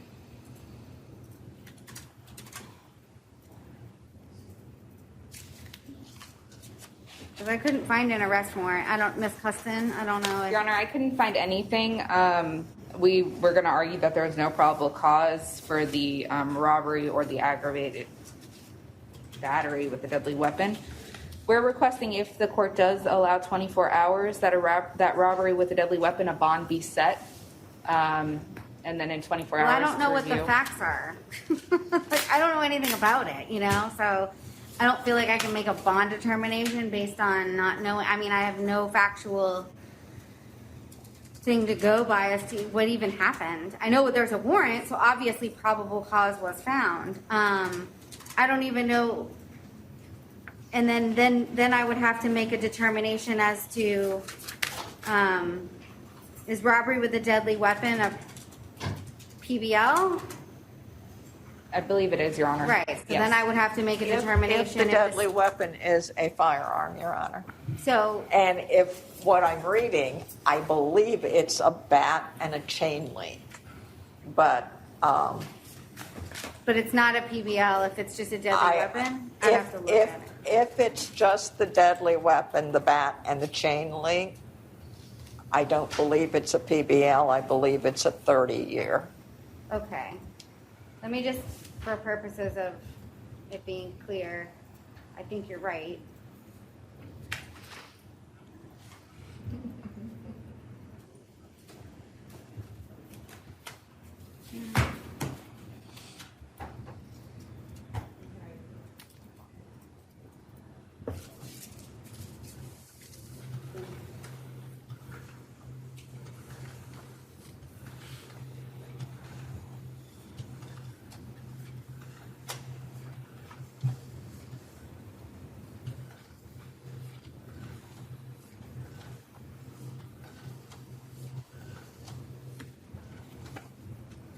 Okay, so it says, it's 12.132A, it says, if in the course of committing the robbery, the offender carried a firearm or other deadly weapon, then the robbery is a felony of the first degree punishable by imprisonment for a term of years not exceeding life imprisonment. So it is Okay. a PBL. It is a PBL. So I don't feel comfortable today not knowing any of the facts that are alleged in the warrant. I can't make a proof evident finding, even if the state would ask me to find that. So what I'm gonna do, Mr. Meadows, we don't have all the information that we need, and your attorney doesn't have that information either, to make any sort of argument to the court, to set a bond. Should I do that on count one? So I'm gonna reset your case for tomorrow as to, the probable cause for counts 1 and 2 in this matter. And you do have the possession of drug paraphernalia as well. I can address that, and then we won't have to reset that. That's 2020 MM 4569AO, and I do find probable cause for the possession of drug paraphernalia. And I'll appoint the PD in that case. I'll stay that bond at the 500. So we will see you tomorrow again, and hopefully that information can be provided to the court at that time. All right, Mr. Meadows? And I did appoint the PD for you. So why am I being charged with this robbery and aggravated battery? I don't know. I don't have the warrant, sir. And so unfortunately, I can't make any factual findings as to the charges because it's not. There's a separate warrant. Okay. So why am I here? Can I be Mr. released? Meadows, this is Ari Custom from the Public Defender's Office. Please don't say anything else about your case. We'll see you again tomorrow, okay? Yes, ma'am.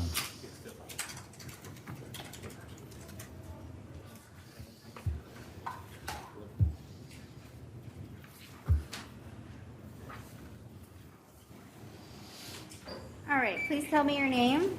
David Okino. All right, Mr. Okino, this is Mr. Meadows' co-defendant, 2020 CF 7653AO, and he was charged with robbery with a deadly weapon and aggravated battery with a deadly weapon. It's the same situation, same fact And pattern. the state requests 24 hours. So I will give the state the 24 hours to get that information to the court, and it is a punishable by life felony for any additional information that they want to provide the court, as well as to proof evident presumption great should they ask the court to make that finding. So Mr. Ochino, unfortunately, I can't handle your case today. So we'll reset your case for tomorrow, but I am appointing the public defender, so you do have them, but we'll see you back tomorrow, Yes, okay? ma'am. I do have one thing to say that in the I paperwork. just want you to, wait, listen, before you say anything. I understand. Everything that you say can and likely will be used against you. So if you want to talk about the facts or what you think happened or did not happen, today is not the day for that. Yes, ma'am. I'm not going to speak on that. What I wanted to say is that the warrant was issued for a certain individual named George Garcia.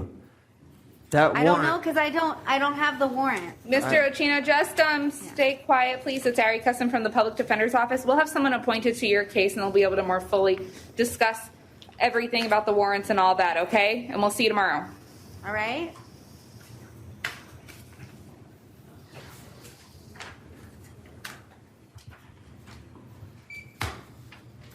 All right, good afternoon. Tell me your name. Edwin Perez. All right, Mr. Perez, you're here in 2020 CF 7660AO. You're arrested for throwing or shooting into an occupied structure or dwelling and criminal mischief. And I do find probable cause, and I'll appoint the public defender. So these are your conditions of release. You're not to have any contact with any victims or witnesses. You must maintain a separate residence from any victims or witnesses. You can go back one time with law enforcement should you need to do so. No drugs or alcohol without a valid prescription, and no weapons, no firearms, and no ammunition. I'm staying the bond at $5,000 on count 1. Count 2 will be $100. All right, thank you, sir.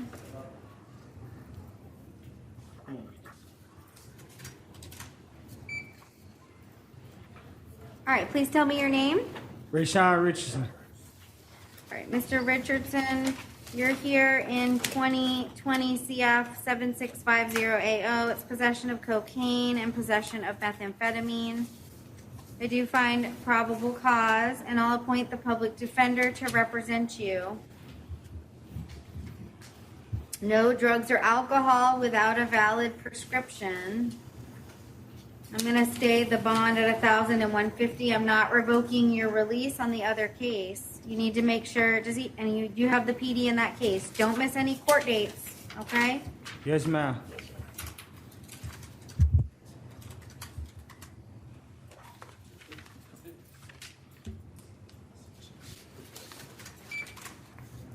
Your Honor, the next person on the docket, John Samuel. He won't be coming to court due to his behavior. Okay. So if he cannot behave, then I'm gonna find that to be a waiver.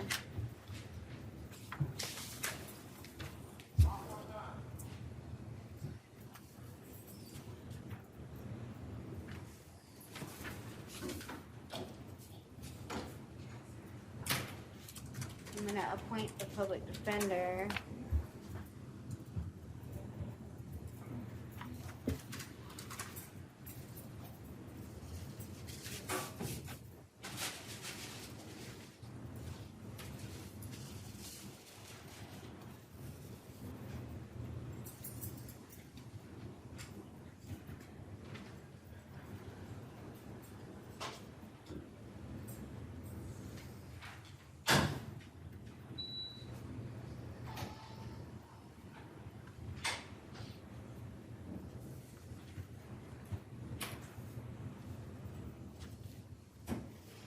All right.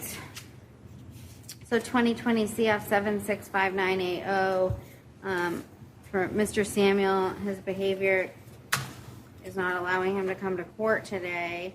I appointed the public defender. Ms. Custon, did you want to waive? Yes, Your Honor.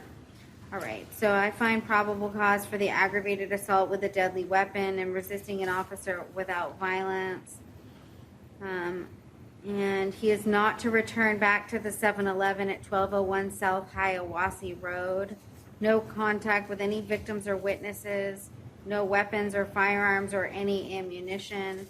I am going to set the bond at $5,000 and $100, and I'm not taking action on the out on release case.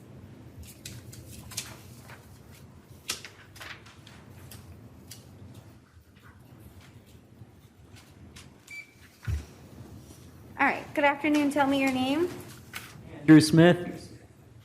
All right, Mr. Smith, you're here in 2020 CF 764980. You're charged with trafficking in heroin over 4 grams, under 14 grams, and possession of drug paraphernalia. And I do find probable cause. Your Honor, I have a probable cause argument as for Mr. Smith. Okay. Reading the police report, I had to draw out who was who. It sounds like he was the driver. There was nothing found in his pockets. The only drugs that were would qualify for the trafficking was inside of a little purse that the co-defendant said that was his. I thought it was in the glove box. If I'm not, maybe I'm wrong. I was trying to draw it out.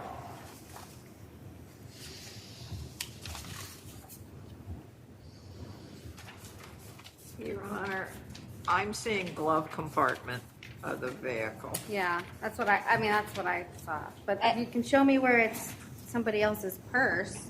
I'm sorry, let me pull it up. I, of course, printed it out and left it on my desk. As I removed the bag from the glove compartment and opened it, I observed multiple syringes, a metal spoon being burnt on the bottom, multiple empty clear plastic baggies, a glass pipe being burnt at one end with a white residue inside of it, and another plastic baggie containing an unknown white powdery substance, having a knot tied to it on one end. Then he believed all of those were used for illegal narcotics. After the discovery of the suspected illegal narcotics, passenger, based on the findings of inside the vehicle, all 3 persons were searched. While searching the back, Richardson in his front left pocket, there was a Tic Tac container that was an unknown hard rock-like substance. Smith's person was searched. There was no contraband found on his person. Then they found in Shellman's purse a small piece of an unknown rock-like substance inside the bottom of the purse. I tested the unknown white powdery substance located in the glove compartment of the vehicle. Presumptive field test. It's heroin. It was weighed 14 grams.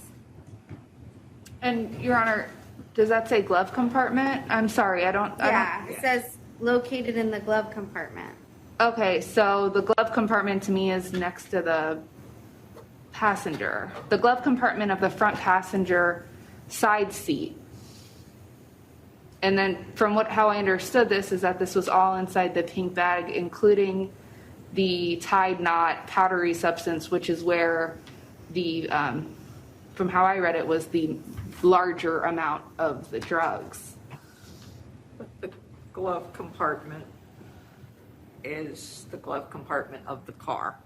Correct, but That's where the powdery substance, 14 grams, was found. Yeah. Which is in front of the passenger. Well, I understand that, but it's a constructive possession, but he's the driver. But there's an admission that it was the other guys.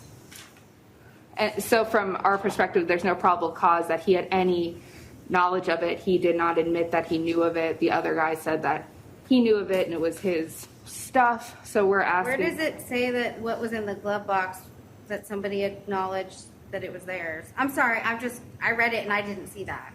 From my understanding is that they're all in the glove compartment and they're all inside this pink bag. No. Well, no, there was stuff found on a specific person. Correct. There was nothing found on Mr. Smith's person, but Shellman's purse, which I believe was... And there was someone that said anything that was found in Shellman's purse belonged to them. Yeah. That's the purse. And that's separate from the 14 They grams. said that Richardson, who was seen at the right back passenger side door of the vehicle, stated that anything that was found in Shellman's purse was his, and that he took full custody of any illegal items in her purse. But I don't see how this isn't in the purse, because it says, while taking out the purse. Because it says the purse was found somewhere else. So it said, walking back to my vehicle with the unknown leafy green substance, the backseat driver side passenger, identified as Megan Shellman, made the spontaneous utterance. That's just a little bit of weed.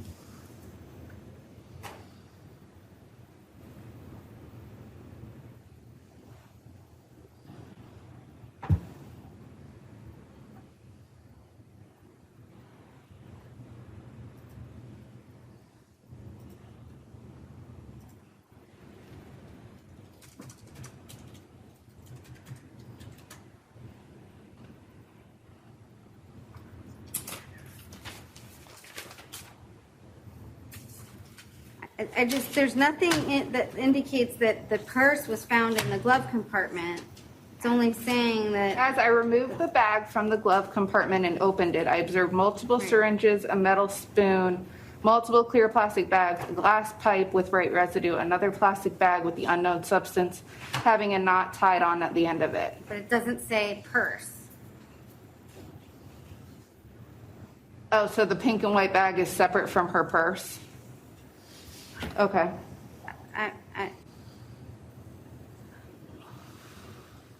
It says, while searching the vehicle in the glove compartment of the front passenger side seat, glove compartment of the front passenger side, I observed a white and pink bag. I don't know if it's the same thing. But elsewhere in the affidavit, it specifies purse. Right, that's why I was... And then to change and now call it... a baggie. A baggie. What I can do, I can take all of that into consideration with regards to Vaughn. Ms. Custon, Is he being held on a Georgia warrant? Okay.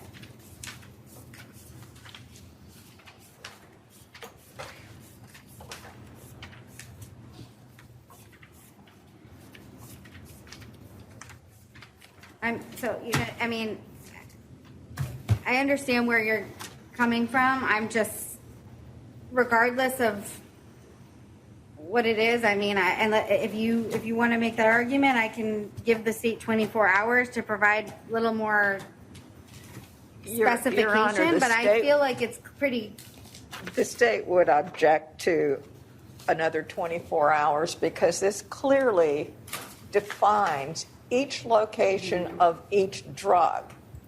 And it clearly states what was found in the purse and who took ownership of what was found in the purse.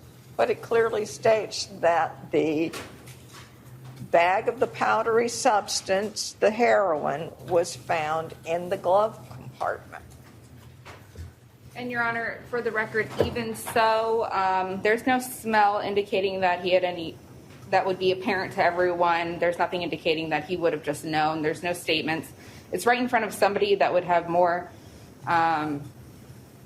contact with this substance. There's nothing found on him. So we're arguing that there Well, was. I know what's in my car when I'm driving it. So, I mean, I can say he's the driver. So, I mean, I would assume that he is. But generally, that only is for, possession when there's only one person driving, one person in the car. Well, this is proof beyond, you're arguing Right. proof beyond a reasonable doubt. So I think for purposes of probable cause, it's constructive.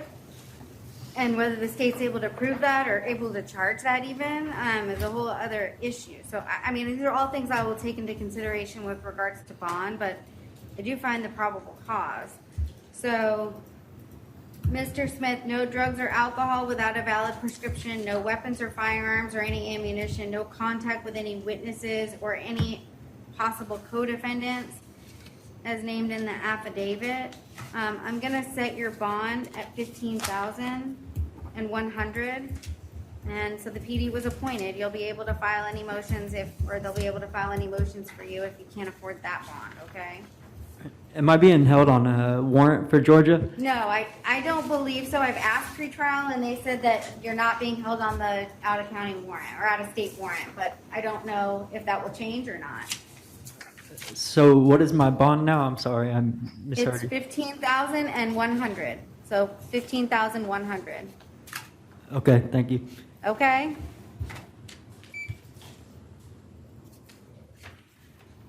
All right, please tell me your name. Rebecca Wells. All right, Ms. Wells, you're here in 2019 CF 12145 AO. You failed to appear for a pretrial conference back in January 8th, 2020. The judge did set your bond at none in the case on each count. And does she have the public defender? Okay. So the public defenders is going to have to file a motion with Judge Beamer to see if they can give you a bond in the case, okay? Okay. There ain't no way I can just settle this today? No, it's a felony, ma'am. I can't take a plea, but if you want to resolve the case, maybe the public defender's office can set it for a plea. Because I just came back down.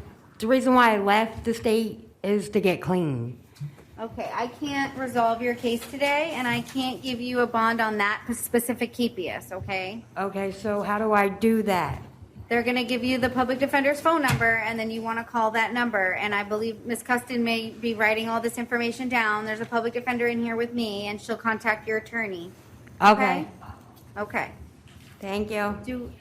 Williams bonded. Ryan Williams. Yes, Your Honor. Okay.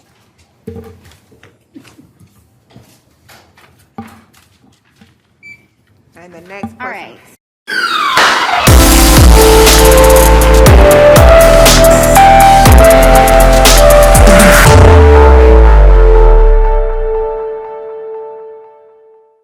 And you solemnly swear or affirm the testimony you're about to give will be the truth, the whole truth, nothing but the truth? Yes, Your Honor. What is your name, sir? Jerome Rivera Galindez.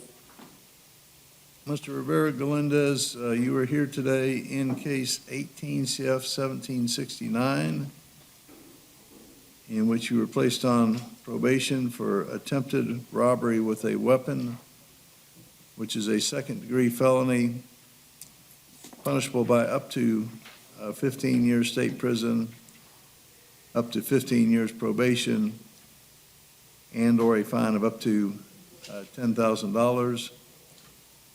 Do you understand, sir? Yes, Your Honor. You've been accused of violating your probation in this case. It is alleged that you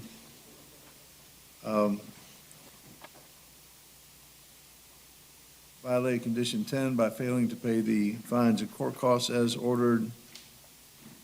And I said you were on probation. You're actually on community control.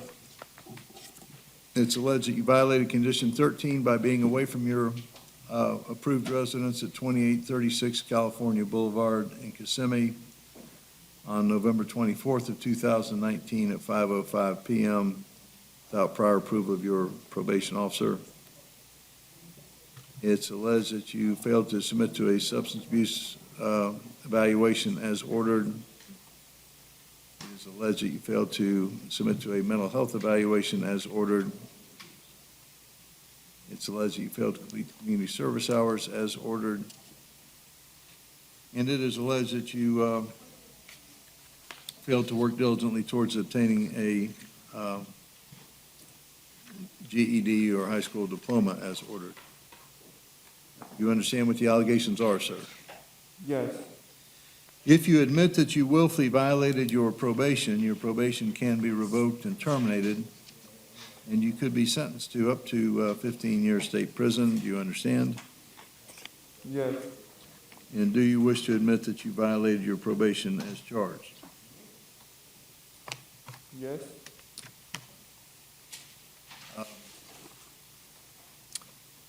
Mr. Rivera Galindez, I've been given a written admission form in this case, which appears to have your initials and signature on it. Did you read and understand this written admission form? Yes, my lawyer read it to me. Okay. Did you have any questions about anything on the written admission form? You have any questions about anything on this form? Just the sentencing. Okay, well, the agreed upon sentence is that the court would revoke and terminate your community control. You'd be sentenced to 364 days in the Osceola County Jail with credit for the time that you served. And the outstanding financial obligations would be paid through the clerk's collection program. Is that your understanding of the agreement? Yes, Your Honor. Okay, do you have any other questions about anything on the admission form?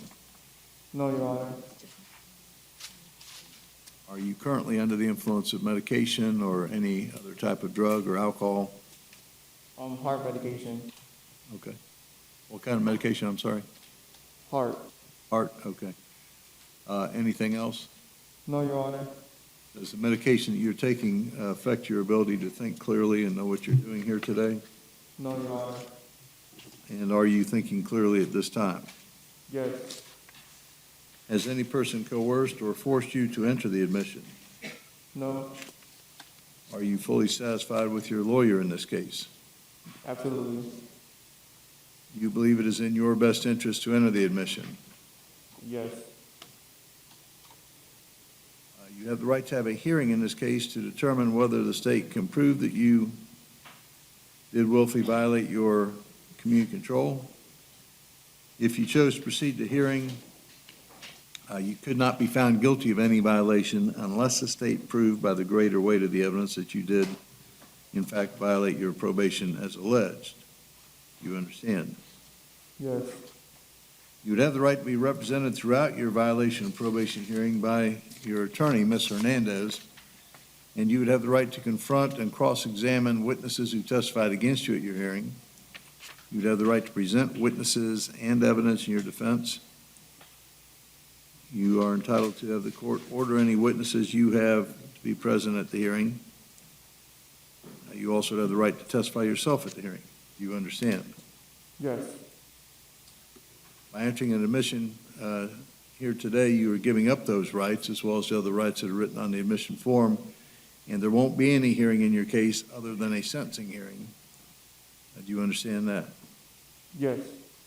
You also, by entering the admission, are waiving your right to appeal any matters relating to your case, with the exception of the jurisdiction of this court to hear the case and the legality of the sentence imposed. Do you understand, sir?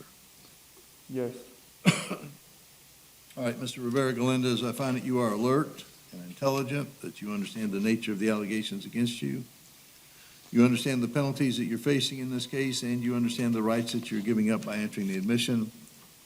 I find that your decision to enter this admission has been freely and voluntarily made, and that you've had the advice of a competent lawyer with whom you've expressed satisfaction.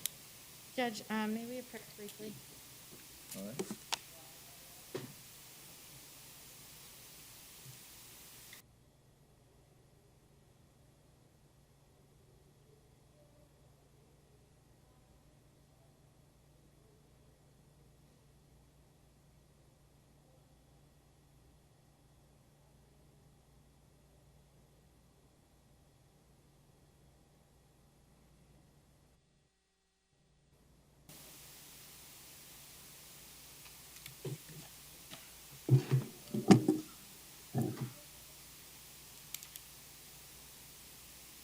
Mr. Rivera-Galindez, before I accept your admission, the state has pointed out that you wrote a letter to the court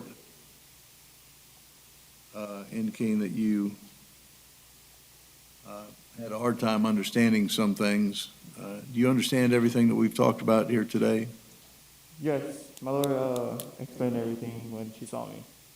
All right, so you feel you understand fully what you were accused of, what your rights are, and you understand what you're giving up by entering the admission? Yes, Your Honor. Okay. All right.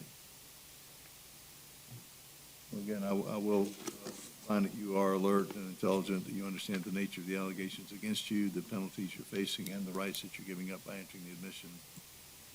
And find that your decision to enter the admission has been freely and voluntarily made, and that you've had the advice of a competent lawyer with whom you've told me you're satisfied.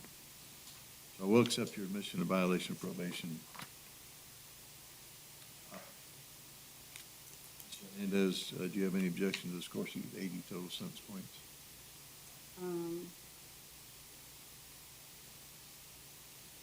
No, Your Honor.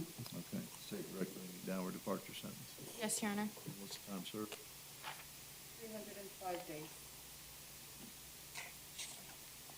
All right, Mr. Rivera-Galindez, based on the uncoerced plea agreement that you've entered into with the state, the court will impose a downward departure sentence in your case. I'm going to revoke and terminate your community control. You'll be sentenced to 364 days in the Osceola County Jail with credit for the 305 days that you've already served.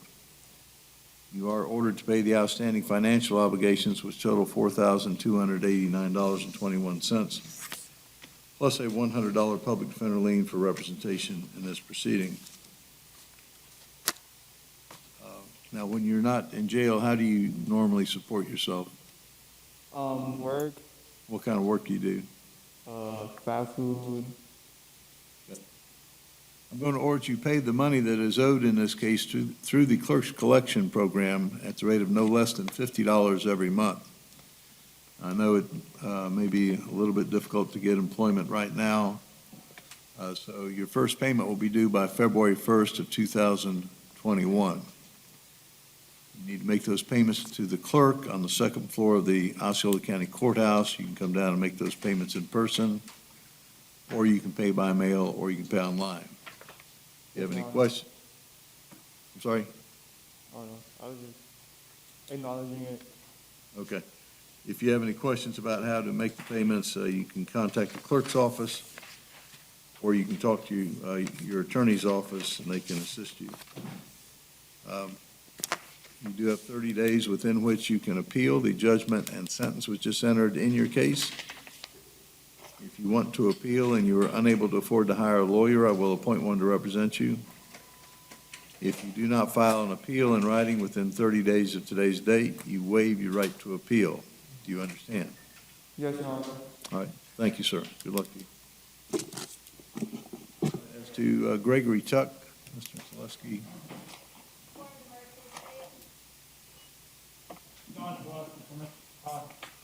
Judge, I spoke to Mr. Tuck about the offer that was extended over a month ago, of being 30 months, which is the bottom of the guideline. I talked to him again yesterday, and he stated that he doesn't want to accept the 30 months, but he does want to plea open to the court. All right. All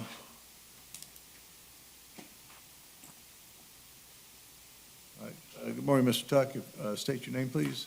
Gregory Tuck.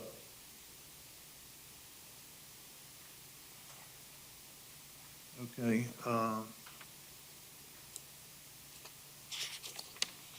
So it's your impression or understanding that he wants to resolve this case by entering an admission? Based on my conversation that I had with him Friday afternoon, yes. All right. Well, Mr. Tuck, you're here today in case 17 CF 4340, in which you were placed on probation for aggravated battery. The charge of aggravated battery is a second-degree felony, which is punishable by up to 15 years state prison, up to 15 years probation, and/or a fine of up to $10,000.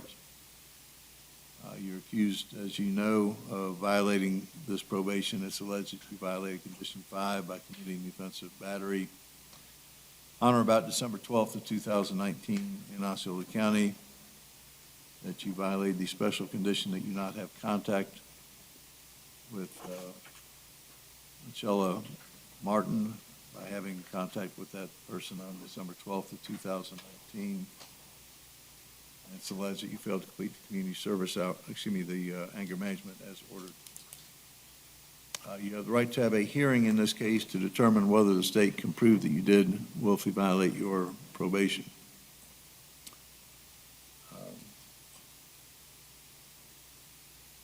The case was set for a violation of probation hearing. If it's going to be a hearing, I'll set it for the August 20th violation of probation hearing date. Status is going to be August 18th. It's my understanding the state made a plea offer in your case to resolve this case on an agreed-upon basis, in which the state would be recommending and you would be agreeing to a sentence of 30 months in the Florida Department of Corrections, which I'm told is the lowest permissible sentence under the Criminal Punishment Code score sheet.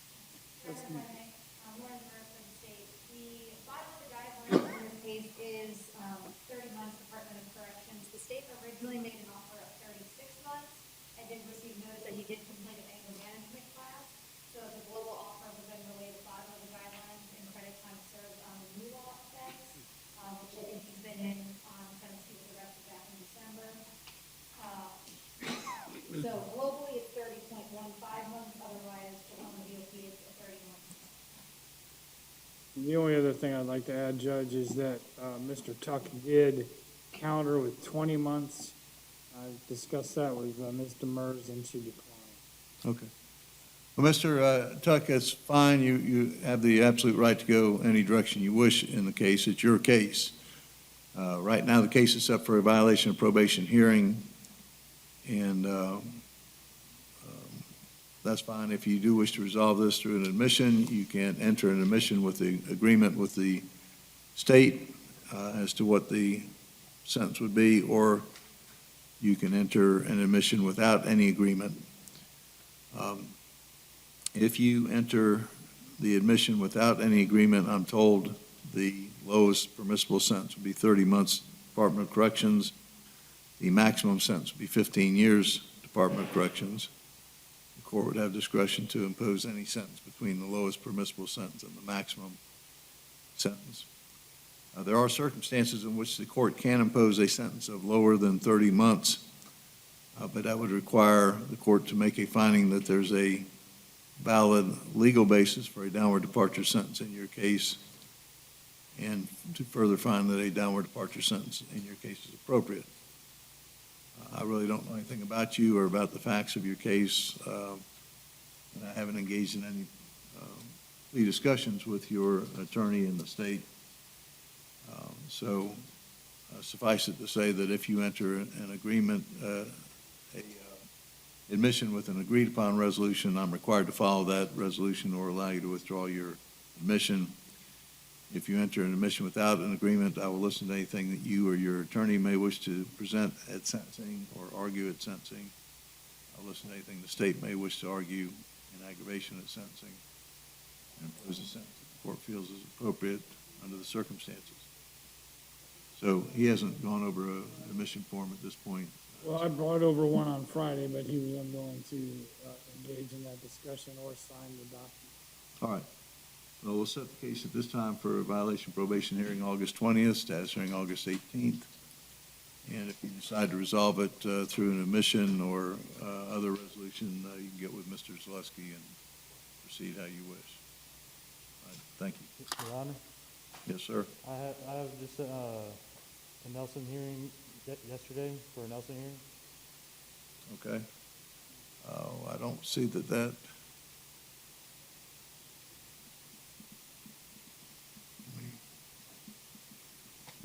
I don't see that your request is in the court file. Let me explain that to you before we address it, and I'll reset that once your request is received in writing.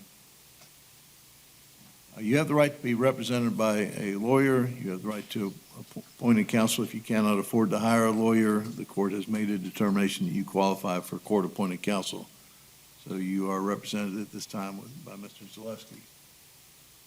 You're not entitled to your attorney of choice. You are entitled to effective representation. If you believe that Mr. Zaleski is not providing effective representation to you, we can have a hearing and the court can determine whether or not you're receiving representation you should be receiving from your attorney. If I do not find that you are not receiving effective representation, I can't appoint another lawyer to represent you. Your options are to continue with Mr. Zaleski, to hire a lawyer of your own choosing, or to elect to represent yourself. There are potential pitfalls in choosing to represent yourself, and if you decide to go that route, I'll have a discussion with you about that. But just the fact that you're not happy with the plea offer that your lawyer has been able to obtain for you is not going to be grounds for appointment of another lawyer. That's not the reason, sir. Okay, fair enough. Well, once I receive the paperwork and counsel have received the paperwork, we'll schedule a case for a hearing on your complaints. Thank you. Thank you. Does Your Honor want counsel to file this or awaiting the first motion, the pro se order? I think you said you've submitted a letter, is that correct? Yes, sir. Okay, we'll just, thank you, sir. I have I have a case of Pedro Mateo. Lauren Davis, State. Okay, what are we doing in Mr. Mateo's case? Well, we just came on to his. Thank you, Mr. Tuck. You can just have a seat. Mateo there. Do we have Pedro Mateo, or is he in the, there he is.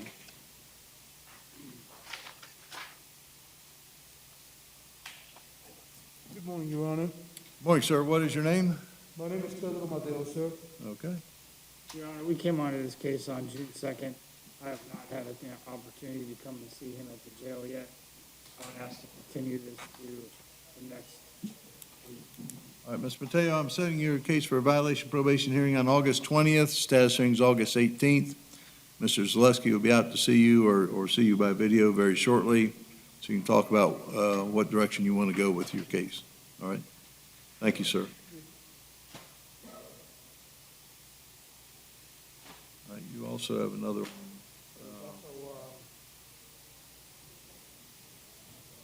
It's Jacob Perez Morales. We put in a motion to withdraw on that case. Is he in custody? We have Jacob Perez Morales. Is he in the quarantine or? I believe he's not in custody. Okay.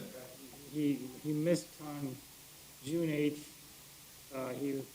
Capias went out for him for $49.99 per count, and he bonded out on that. Looks like he's been arrested. I see, and posted bond, okay.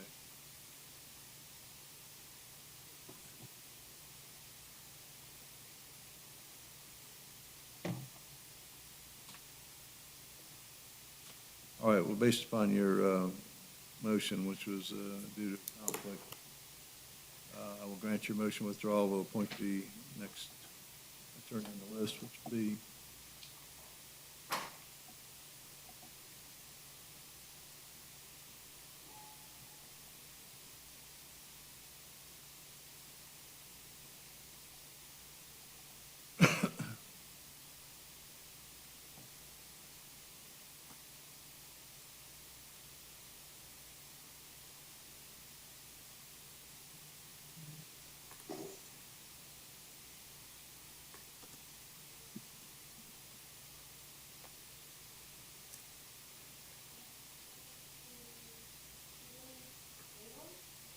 I'm sorry, Stephen, who? Okay, Stephen Ling. All right, Mr. Ling will be appointed, and we'll reset this for a status hearing, send notice to the defendant and his bondsman, as well as counsel. Let's set it for July 14th at 8:30.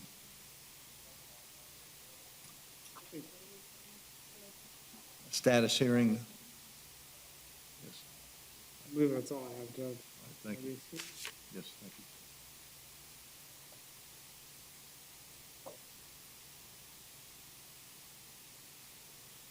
Okay.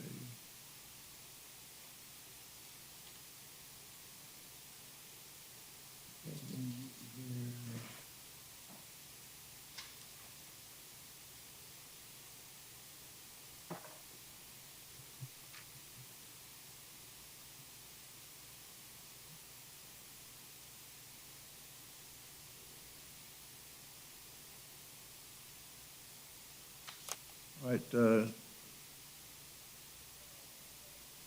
Rhodesia Washington, Serena Hernandez Defense. I don't see Miss Washington on the. she's in custody? Yeah, I believe she's at the jail right now. All right. Okay.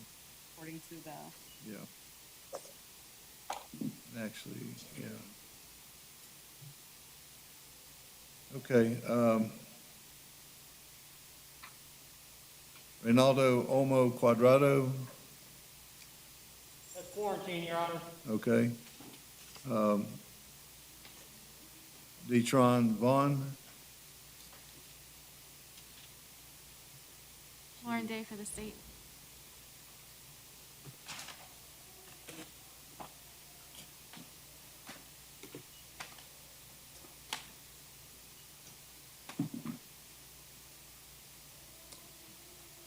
we have Detron Vaughn in the jail, He's not on our list, Your Honor. okay. I'm sorry? He's currently. Okay, the clerk indicates he's in Volusia County.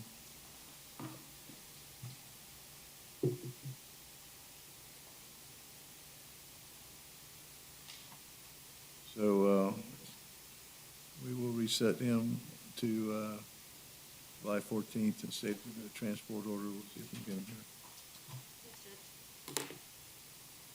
Okay, Kevin Neff, Quarantine, sir. okay.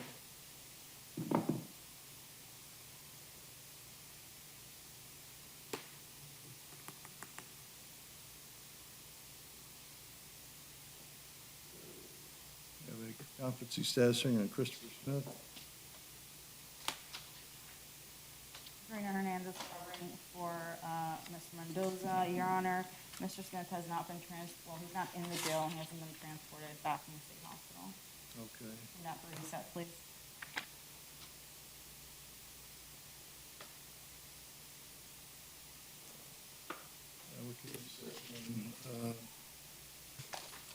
Let's try for July 17th at 8:30 and state if you'll do a transport order. Yes, Your Honor. And Your Honor, can you recall Ms. Washington's cases? Yes. She is actually not in custody. I believe she's still at the state hospital. Okay, I guess, I'll put a transport, but I guess maybe not. We'll reset Ms. Washington to the July 17th, 8:38 also. Okay.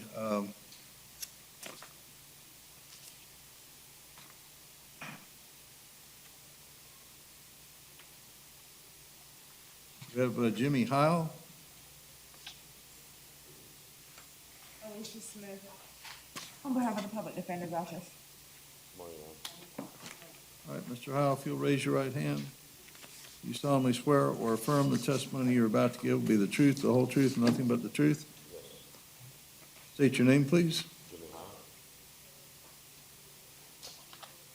right, Mr. Heil, you're here in Orange County case, I believe you. Sumter County case, yes. Right, get there. I have a, They're misdemeanors, it's one plea form, 2 case number 1. right, it's,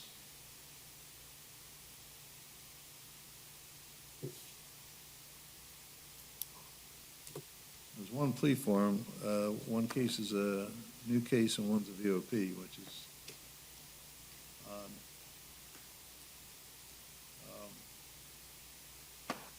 All right, Mr. Heil, you are here in 2 cases out of Sumter County. In case 18MM1816, it appears you were placed on probation for possession of drug paraphernalia, which is a misdemeanor punishable by up to 1 year in the county jail, up to 1 year probation, and/or a fine of up to $1,000. Do you understand? Yes, sir. In that case, you've been accused of violating your probation. It's alleged that you failed to report to the probation office as directed, failed to show proof of completing the substance abuse evaluation and treatment as ordered, failed to pay the fines and court costs as ordered, failed to pay the cost supervision or prosecution as ordered, failed to pay the public defender lien as ordered, and failed to pay the cost supervision as ordered. You understand? Right.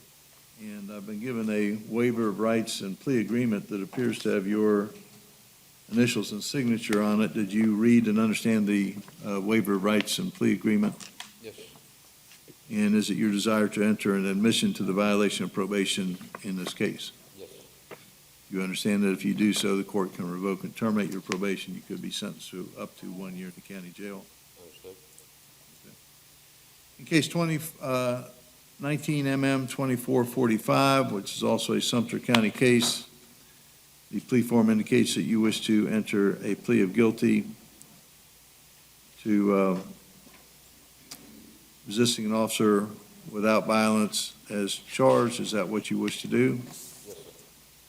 That charge is also a misdemeanor punishable by up to 1 year in the county jail, up to 1 year probation, and/or a fine of up to $1,000. Do you understand? Yes, sir. Are you currently under the influence of any medication or other drugs or alcohol? No. Are you thinking clearly at this time? Absolutely. Has any person coerced, pressured, or in any way forced you to enter this admission and this plea? No, sir.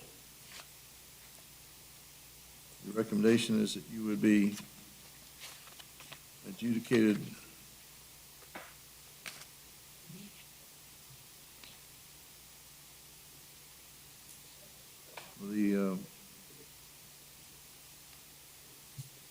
all right, that you be adjudicated guilty, sentenced to the time you've already served, ordered to pay a fine, court costs on the new case in order to pay the outstanding financial obligations on the old case. Is that your understanding of the agreement? Yes, sir. Are you satisfied with the representation you received from the Office of the Public Defender? Yes, sir.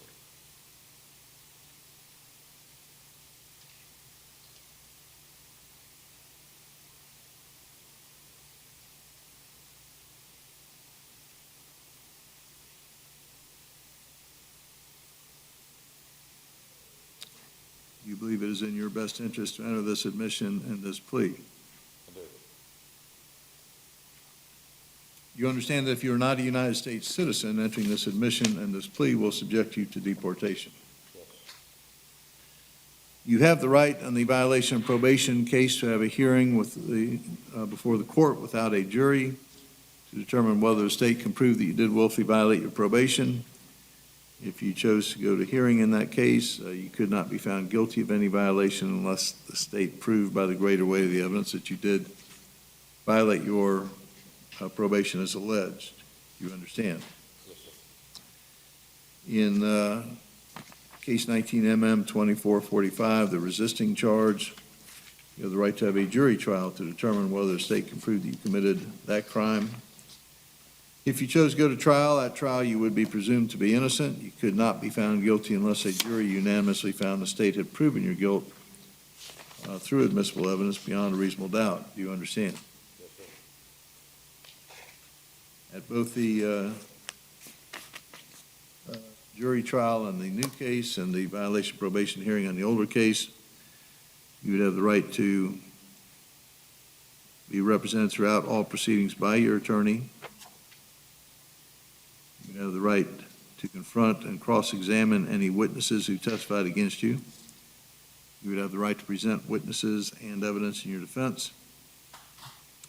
You are entitled to use of the court's subpoena power to require any witnesses you may have to be present at the jury trial as well as the violation of probation hearing. Do you understand? You would have the right to testify at the violation of probation hearing. You could be called to testify by either side. At the jury trial on the new case, you would have the right to testify as well, or you could choose to remain silent. If you decided not to testify, you have the right to have the jury instructed they could not consider the fact you chose not to testify as evidence of guilt. Do you understand? Sorry? Do you understand? Yes, sir. Do you have any questions about your rights? By entering this admission and this plea, you're waiving the rights we've talked about as well as the other rights that are written on the admission and plea forms, and there won't be any further hearing or trial in either case other than a sentencing hearing. You also are waiving your right to appeal any matters relating to your cases other than this court's jurisdiction to hear the cases and the legality of any sentence the court might impose. Do you understand? Yes, sir. Now, these are Sumter County cases over which this court would normally not have jurisdiction. Under the Supreme Court order, this court does have jurisdiction to accept pleas and resolve out-of-county cases, but you understand that by entering this plea and this admission, you're waiving any objection you may have as to jurisdiction and venue of this court. Do you understand? I do. All right.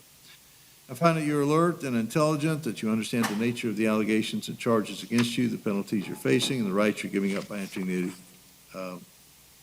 admission and the plea. I find that your decision to enter the admission and the plea has been freely and voluntarily made. You've had the advice of a competent lawyer with whom you've expressed satisfaction based on the arrest affidavit by Detective McCaig in case 19MM2445. I find there's a factual basis in that case on which your plea can be accepted.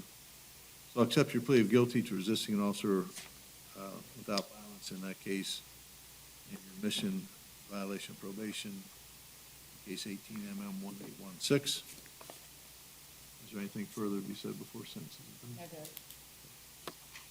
In case 18MM1816, I'll revoke and terminate your probation. You'll be sentenced to 46 days. 46 days in the county jail with credit for 46 days time served. You're ordered to pay the outstanding financial obligations of $581.14 in fine and court costs, $100 cost of prosecution, $50 public defender lien.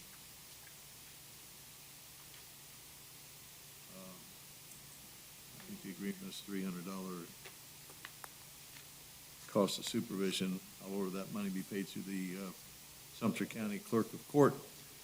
You're ordered to communicate with that court within 30 days of today's date and schedule a payment plan to pay the monies that are owed. In case 19MM2445, you'll be adjudged guilty of resisting an officer without violence, sentenced to 46 days in the county jail with credit for 46 days time served. You're ordered to pay a fine of $100 plus the misdemeanor court costs.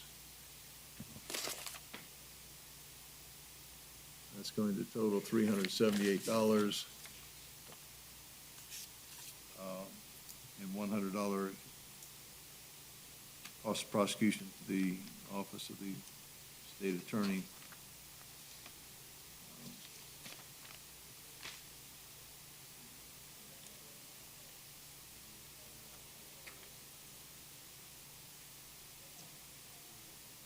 All right, that money is ordered to be paid on a payment plan to be worked out with the clerk of the court in Sumter County. The monies are all to be paid at the rate, I'll go ahead and make it $50 per month. First on the 18mm 1816 and followed by 19mm 2445.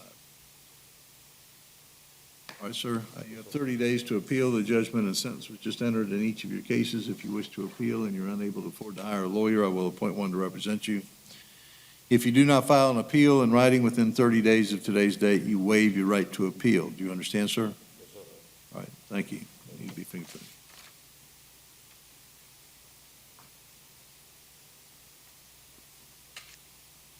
All right, do we have Marlon Curtis? Is he For quarantine, Your Honor. okay? That's all the cases I have then. I don't know, you might have called it when I was out. Judge Jorge Ruiz Cruz, he set for a plea. He's in DOC, he wasn't transported. Who? Jorge Ruiz Cruz, Right. he's in DOC. He's still on the list, is not transported. Okay, so as to Mr. Ruiz Cruz, we'll reset him to try for July 16th at 8:30. And if, July 16th. I will do another report order I sent to Ms. okay, you'll prepare a transport order then. Yes, Your Honor. You're gonna get Ms. Williams. I sent it, I did that. So I can do it. Okay, you've got some other folks there. I don't have more folks on my docket. Who else do you have that we haven't addressed? Latanya Oliver? It's a bond. Orange County bond hearing. And Judge, if I could just have 1 minute to speak to the victim before we proceed. Okay, do we have any paperwork on Ms. Oliver? Okay, all right.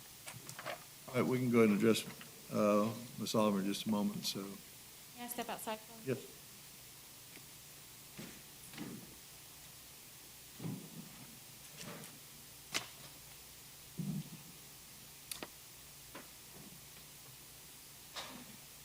All right, good morning, Ms. Oliver. We'll be with you in just a minute.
Ready to proceed, Judge. All right, we're here at this time in Orange County case 19 CF 4810. And, I don't know if we have a case number.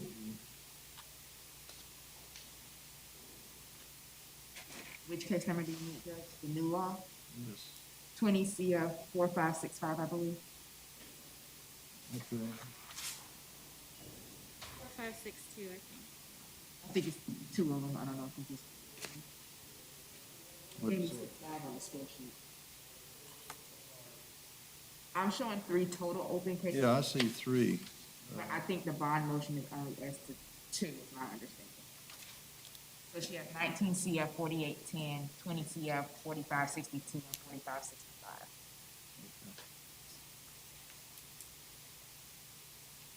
All right, is there any evidence or testimony you wish to present? Yes, sir, I'll be taking testimony from Ms. Oliver. Ms. Oliver, if you'll raise your right hand, do you solemnly swear or affirm the testimony you're about to give will be the truth, the whole truth, nothing but the truth?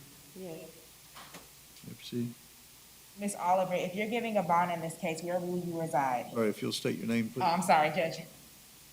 I will be residing with my daughter. Hold on, say your name for the What court. is your name? Latonya Oliver. Okay. I'm sorry, go ahead, Ms. Oliver, you said you're gonna stay with your daughter? Yes, in Lake Buena Vista. I don't know the address exactly because I just moved there with her. Okay. How long has she been living at that address? She been staying there over a year. Okay. And you said you just recently moved there with her. About when did you move there? I moved there like in, I think it was April, like I moved, by April, yeah, I moved with her like April the 1st. Okay. And your daughter, what's your daughter's name? Tamara Butler. Does she work? Yes, she work and I take care of her kids while she works. How many kids does she have? She has 3 and she's pregnant now. Okay. Do you work? No, I get SSI. What do you get SSI for? I have manic depression. Okay. How much, who would be posting your bond? Would you be using your SSI or would your daughter be posting your bond? I will be using my SSI check and my daughter's gonna help post my bond too. Okay, how much do you get a month in SSI? $704. And how much of a bond are you asking the court to set in your cases? Probably about 5. That's the most, I mean, like I only get 7. Are you saying 500 per case or 500 total for both cases? 500 for both cases, I guess. I don't know. I just don't want it to be too high because I know I only have $700 a month. Okay, do you know how much your daughter would be contributing to your bond? She probably can spare probably about like 200, maybe no more than 3. Okay. So if the judge did 500, which would be a $5,000 bond as to one case, and 2,000 to 3,000 as to the other case, you and your daughter would be able to likely afford that? Yes, we would. Okay. Did your daughter have transportation, or you have transportation to get back to court, which would be technically in Orange, but we're just doing this for Osceola today? Yes. Okay. She has a vehicle. She has driver's license. Okay. No further questions, Judge. Any questions? Yes, Your Honor. Ms. Oliver, do you currently contribute to any household bills or expenses? Yes, I do. What do you contribute to? I just have to give her $200 a month. That's it. And what is that for? Towards her light bill. Okay, do you own a cell phone? No, I do not. Do you have a car? No, I do not. Do you have a passport? No. What does your daughter do for work? She does hair.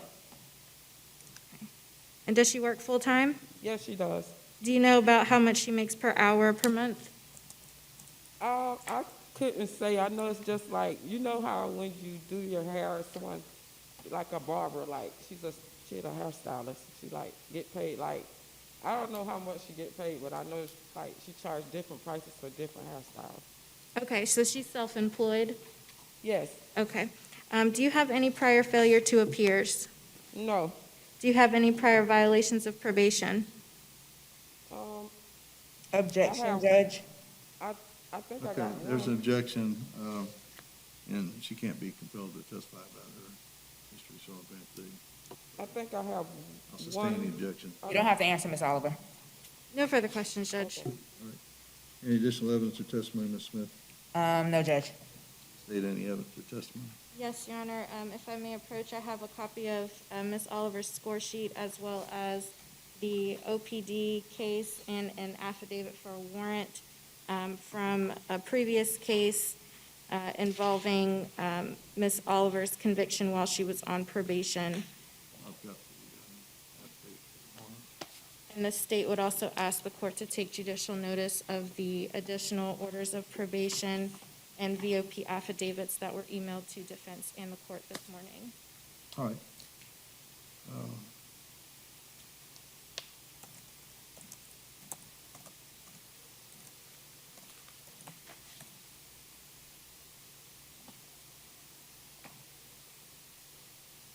All right, then, argument, Ms. Smith.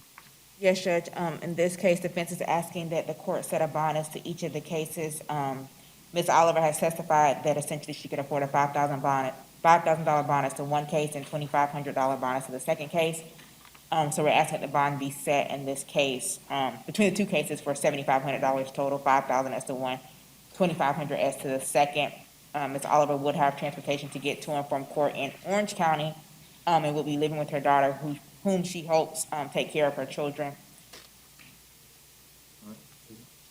Your Honor, the state is objecting to a bond being set in this matter. While the state cannot proceed on proof evident presumption grade for the Berg bat, there is sufficient evidence to indicate the burglary that took place. And if the court reviews the affidavits that were provided, we do have evidence showing that the defendant did enter the victim's home via the video surveillance that the law enforcement officer included in the affidavit, the sworn affidavit. We have the victim's statement. This incident occurred with an 11-month-old child in the room. The victim, Cynthia Burris, is present in the courtroom but is in fear of the defendant and has indicated her objection to a bond being set. She is in fear and did not want to provide a statement to the court because of her fear of the defendant this morning. The defendant was also on probation in Orange County case 19 CF 4810. The order of probation provided to the court.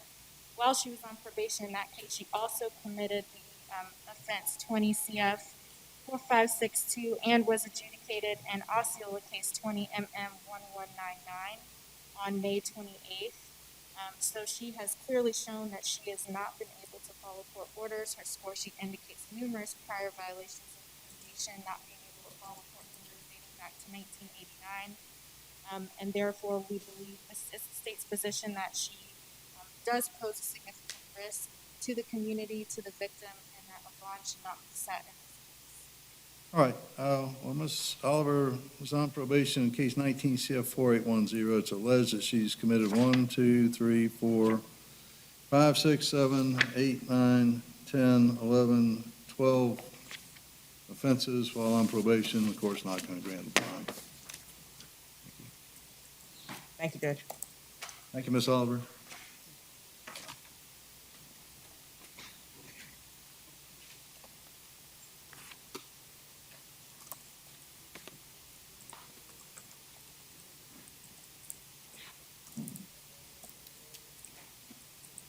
Okay.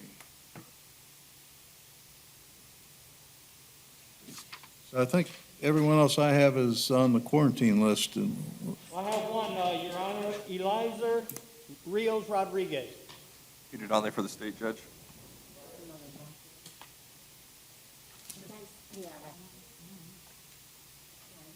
oh, it's another out-of-county case. All right. Mr.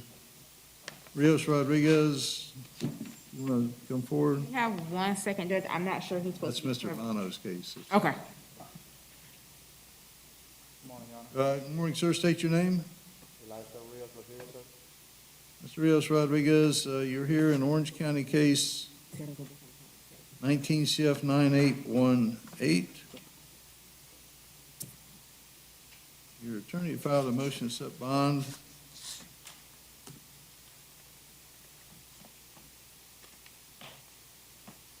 You're also here in case 19 CF 254, Orange County.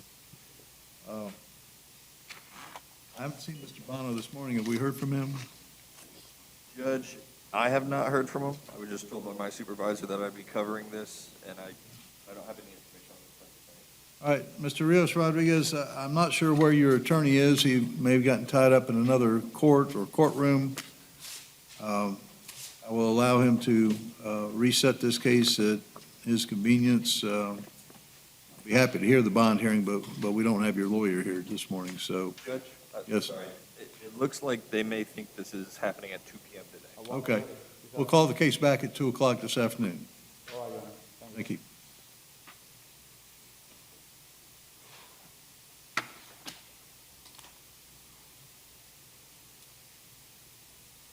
All right, then I think that's all we have until we get to the quarantine folks. Yes, sir.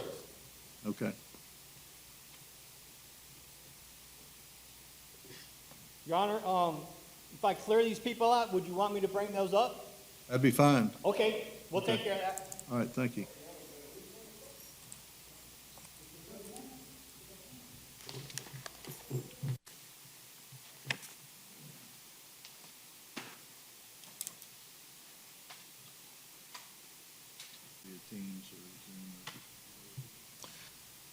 All right, do we have Marlon Curtis? Not yet? We're waiting on that phone one, sir. All right. Kevin Neff, you want to come on up? Morning, Day for the state. Serena Hernandez defense, Your Honor. Can we just leave him on the docket, please? Yeah. Good morning, Mr. Neff. If you'll state your name, please. Kevin Marshall Neff. All right, Mr. Neff, you are here today for a status hearing in case 20 CF 180. And at this time, we're going to leave your case on the trial docket for August 3rd. And Ms. Hernandez will be in touch with you to discuss with you what your options will be from there. Thank you.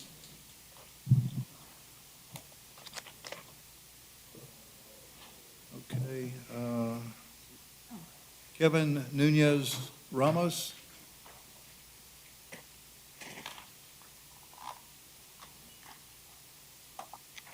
Good morning, sir. State your name, please. Kevin Nunez Ramos. Mr. Nunez Ramos, you are here for arraignment in case 13 CF 2846. You wish to waive the reading of the. Yes, Judge. Are we appointed? I don't know if, I think they were going back to PDAP, so I'm not sure if we're officially appointed, but we would, as a friend of the court, at least waive the reading of the charges.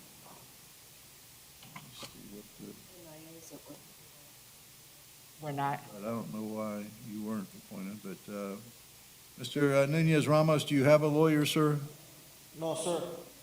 Can you afford to hire a lawyer at this time? I have no idea. I'm having my family trying to see if they can afford All right. a lawyer, But- but I don't know.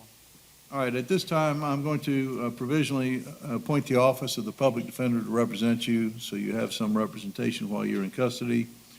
If your family hires another lawyer on your behalf, the public defender's office will withdraw. You were on probation in this case. The office of the public defender has waived the reading of the charging document, but as you know, you were alleged to have violated Condition 5 by, it's alleged that you violated Condition 5 by committing the offense of failure to report email address or internet identifier on or about June 16th of 2020. It's alleged you violated Condition 7 by unlawfully possessing or consuming K2 on or about June 16th of 2020. Do you understand what the allegations are, sir? Yes, I understand some of them. We'll enter denial, Judge. We'll accept the denial of the violations entered on your behalf by your lawyer. Your case is set for a violation probation hearing on August 20th. Status hearing is August 18th. Ms. Smith or someone from her office will be in touch with you very shortly to go over with you what your options are. Thank you. Thank you. All right, Reynaldo Olmo Cuadrado. You're elected on behalf of the state. Alicia Smith standing in on behalf of Mr. Almo Dorado. State your name, please. Ronaldo Olmo Cuadrado, sir. Mr. Mr. Omo Quadrado, you are here for arraignment in case 20 CF 207. You're charged in this case with possession of a controlled substance, specifically fentanyl in count 1. Excuse me, in possession of drug paraphernalia in count 2. Count 1 is a third-degree felony, which is punishable by up to 5 years state prison, 5 years probation, and/or a fine of up to $5,000.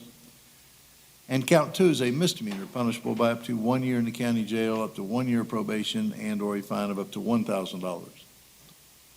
Do you understand what the charges are, sir? Yes, sir. Not guilty, Judge. Will accept the plea of not guilty. Mr. Omo Quadrado, your case is set for the August 24th trial docket, pretrial beyond August the 12th. Thank you, sir.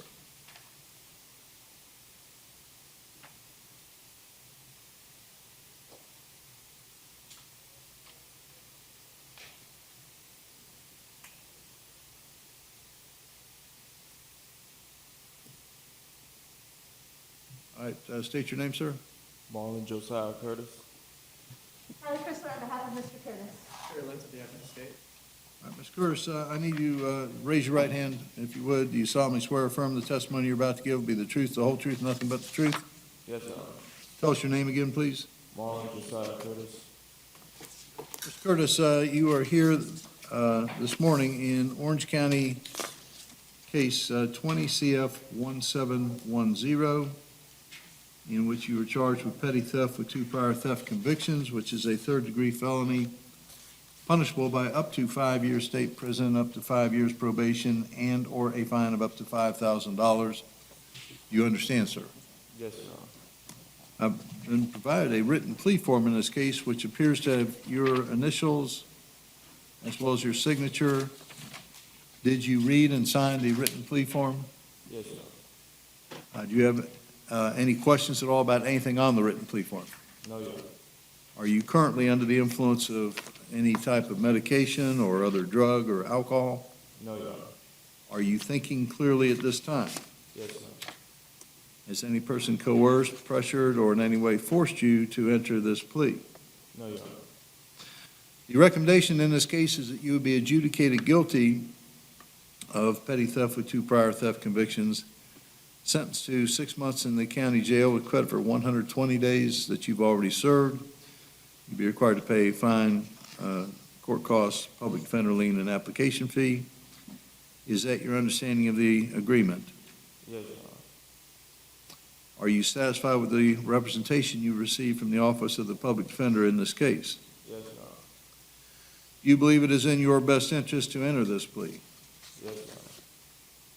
You understand that if you are not a United States citizen, entering this plea will subject you to deportation.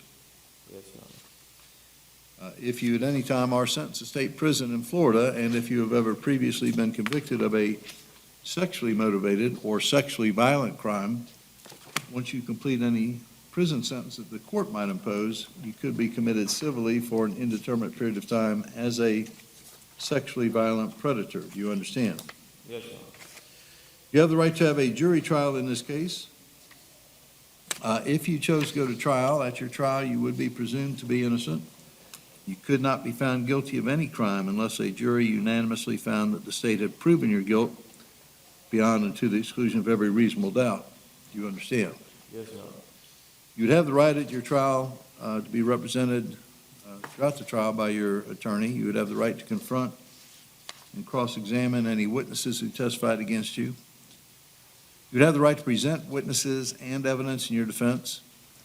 You are entitled to use of the court's subpoena power to require any witnesses you may have to be present at your trial.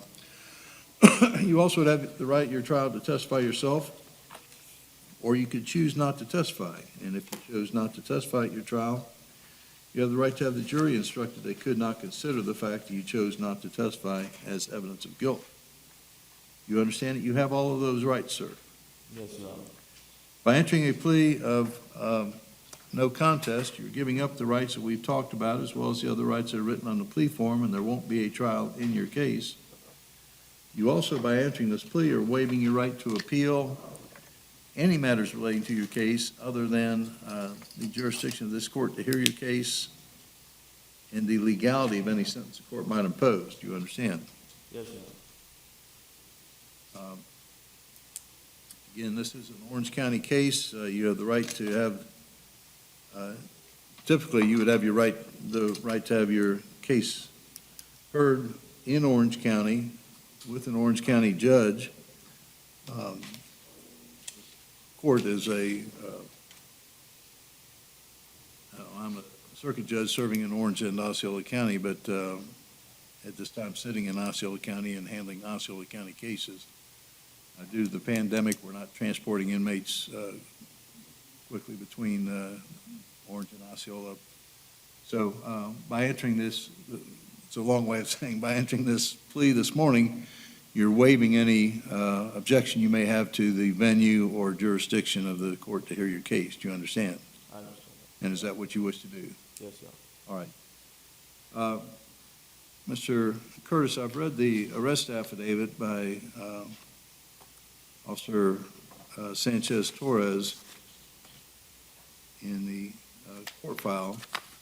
And state, would you be prepared to prove if the case went to trial that prior to March 5th of 2020, Mr. Curtis had on at least 2 occasions been convicted of theft or larceny? Yes, Your Honor. Based upon the arrest affidavit together with the representation of the prosecutor, I do find there is a factual basis upon which your plea can be accepted. I find that you are alert and intelligent, that you understand the nature of the charge against you, you understand the penalties that you're facing in this case, and you understand the rights that you're giving up by entering this plea. And I find that your decision to enter the plea has been freely and voluntarily made, and that you've had the advice of competent counsel with whom you've told me you're satisfied. So I'll accept the plea of no contest. Does the defense agree with the score sheet of 21.8 sentence points? Yes, Your Honor. Is there anything further to be said before sentence is imposed? No, Your Honor, I do believe that this was to run concurrently to the Osceola County case. Yes, Your Honor. All right, Mr. Curtis, at this time, you'll be adjudged guilty of petty theft with 2 prior theft convictions as charged. You'll be sentenced to 6 months in the Osceola County Jail with credit for 120 days time served. This sentence will run concurrent with any other sentence you may be serving. You're ordered to pay court costs of $415, a $100 cost of prosecution. The court will impose a fine of $250, a $100 public defender lien, and $50 public defender application fee. The money is ordered to be paid to the clerk of the court in Orange County. Now, when do you expect to be released? It was, I think, July 31st that I've seen on the paperwork that was sent to me. Okay. I'm going to order you to pay the money that's owed through the, to the clerk of the court in Orange County in this case at the rate of no less than $50 every month. You'll have until February 1st, 2021 to make your first payment. But don't forget to make those payments. Anything further with respect to sentence? No, Your Honor. Mr. Curtis, you have 30 days within which you can appeal the judgment and sentence was just entered in your case.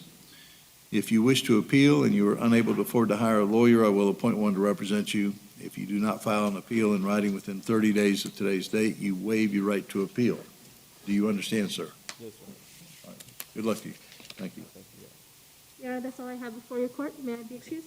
You may. I think that's all we have. All right, there will be in recess until 1 o'clock for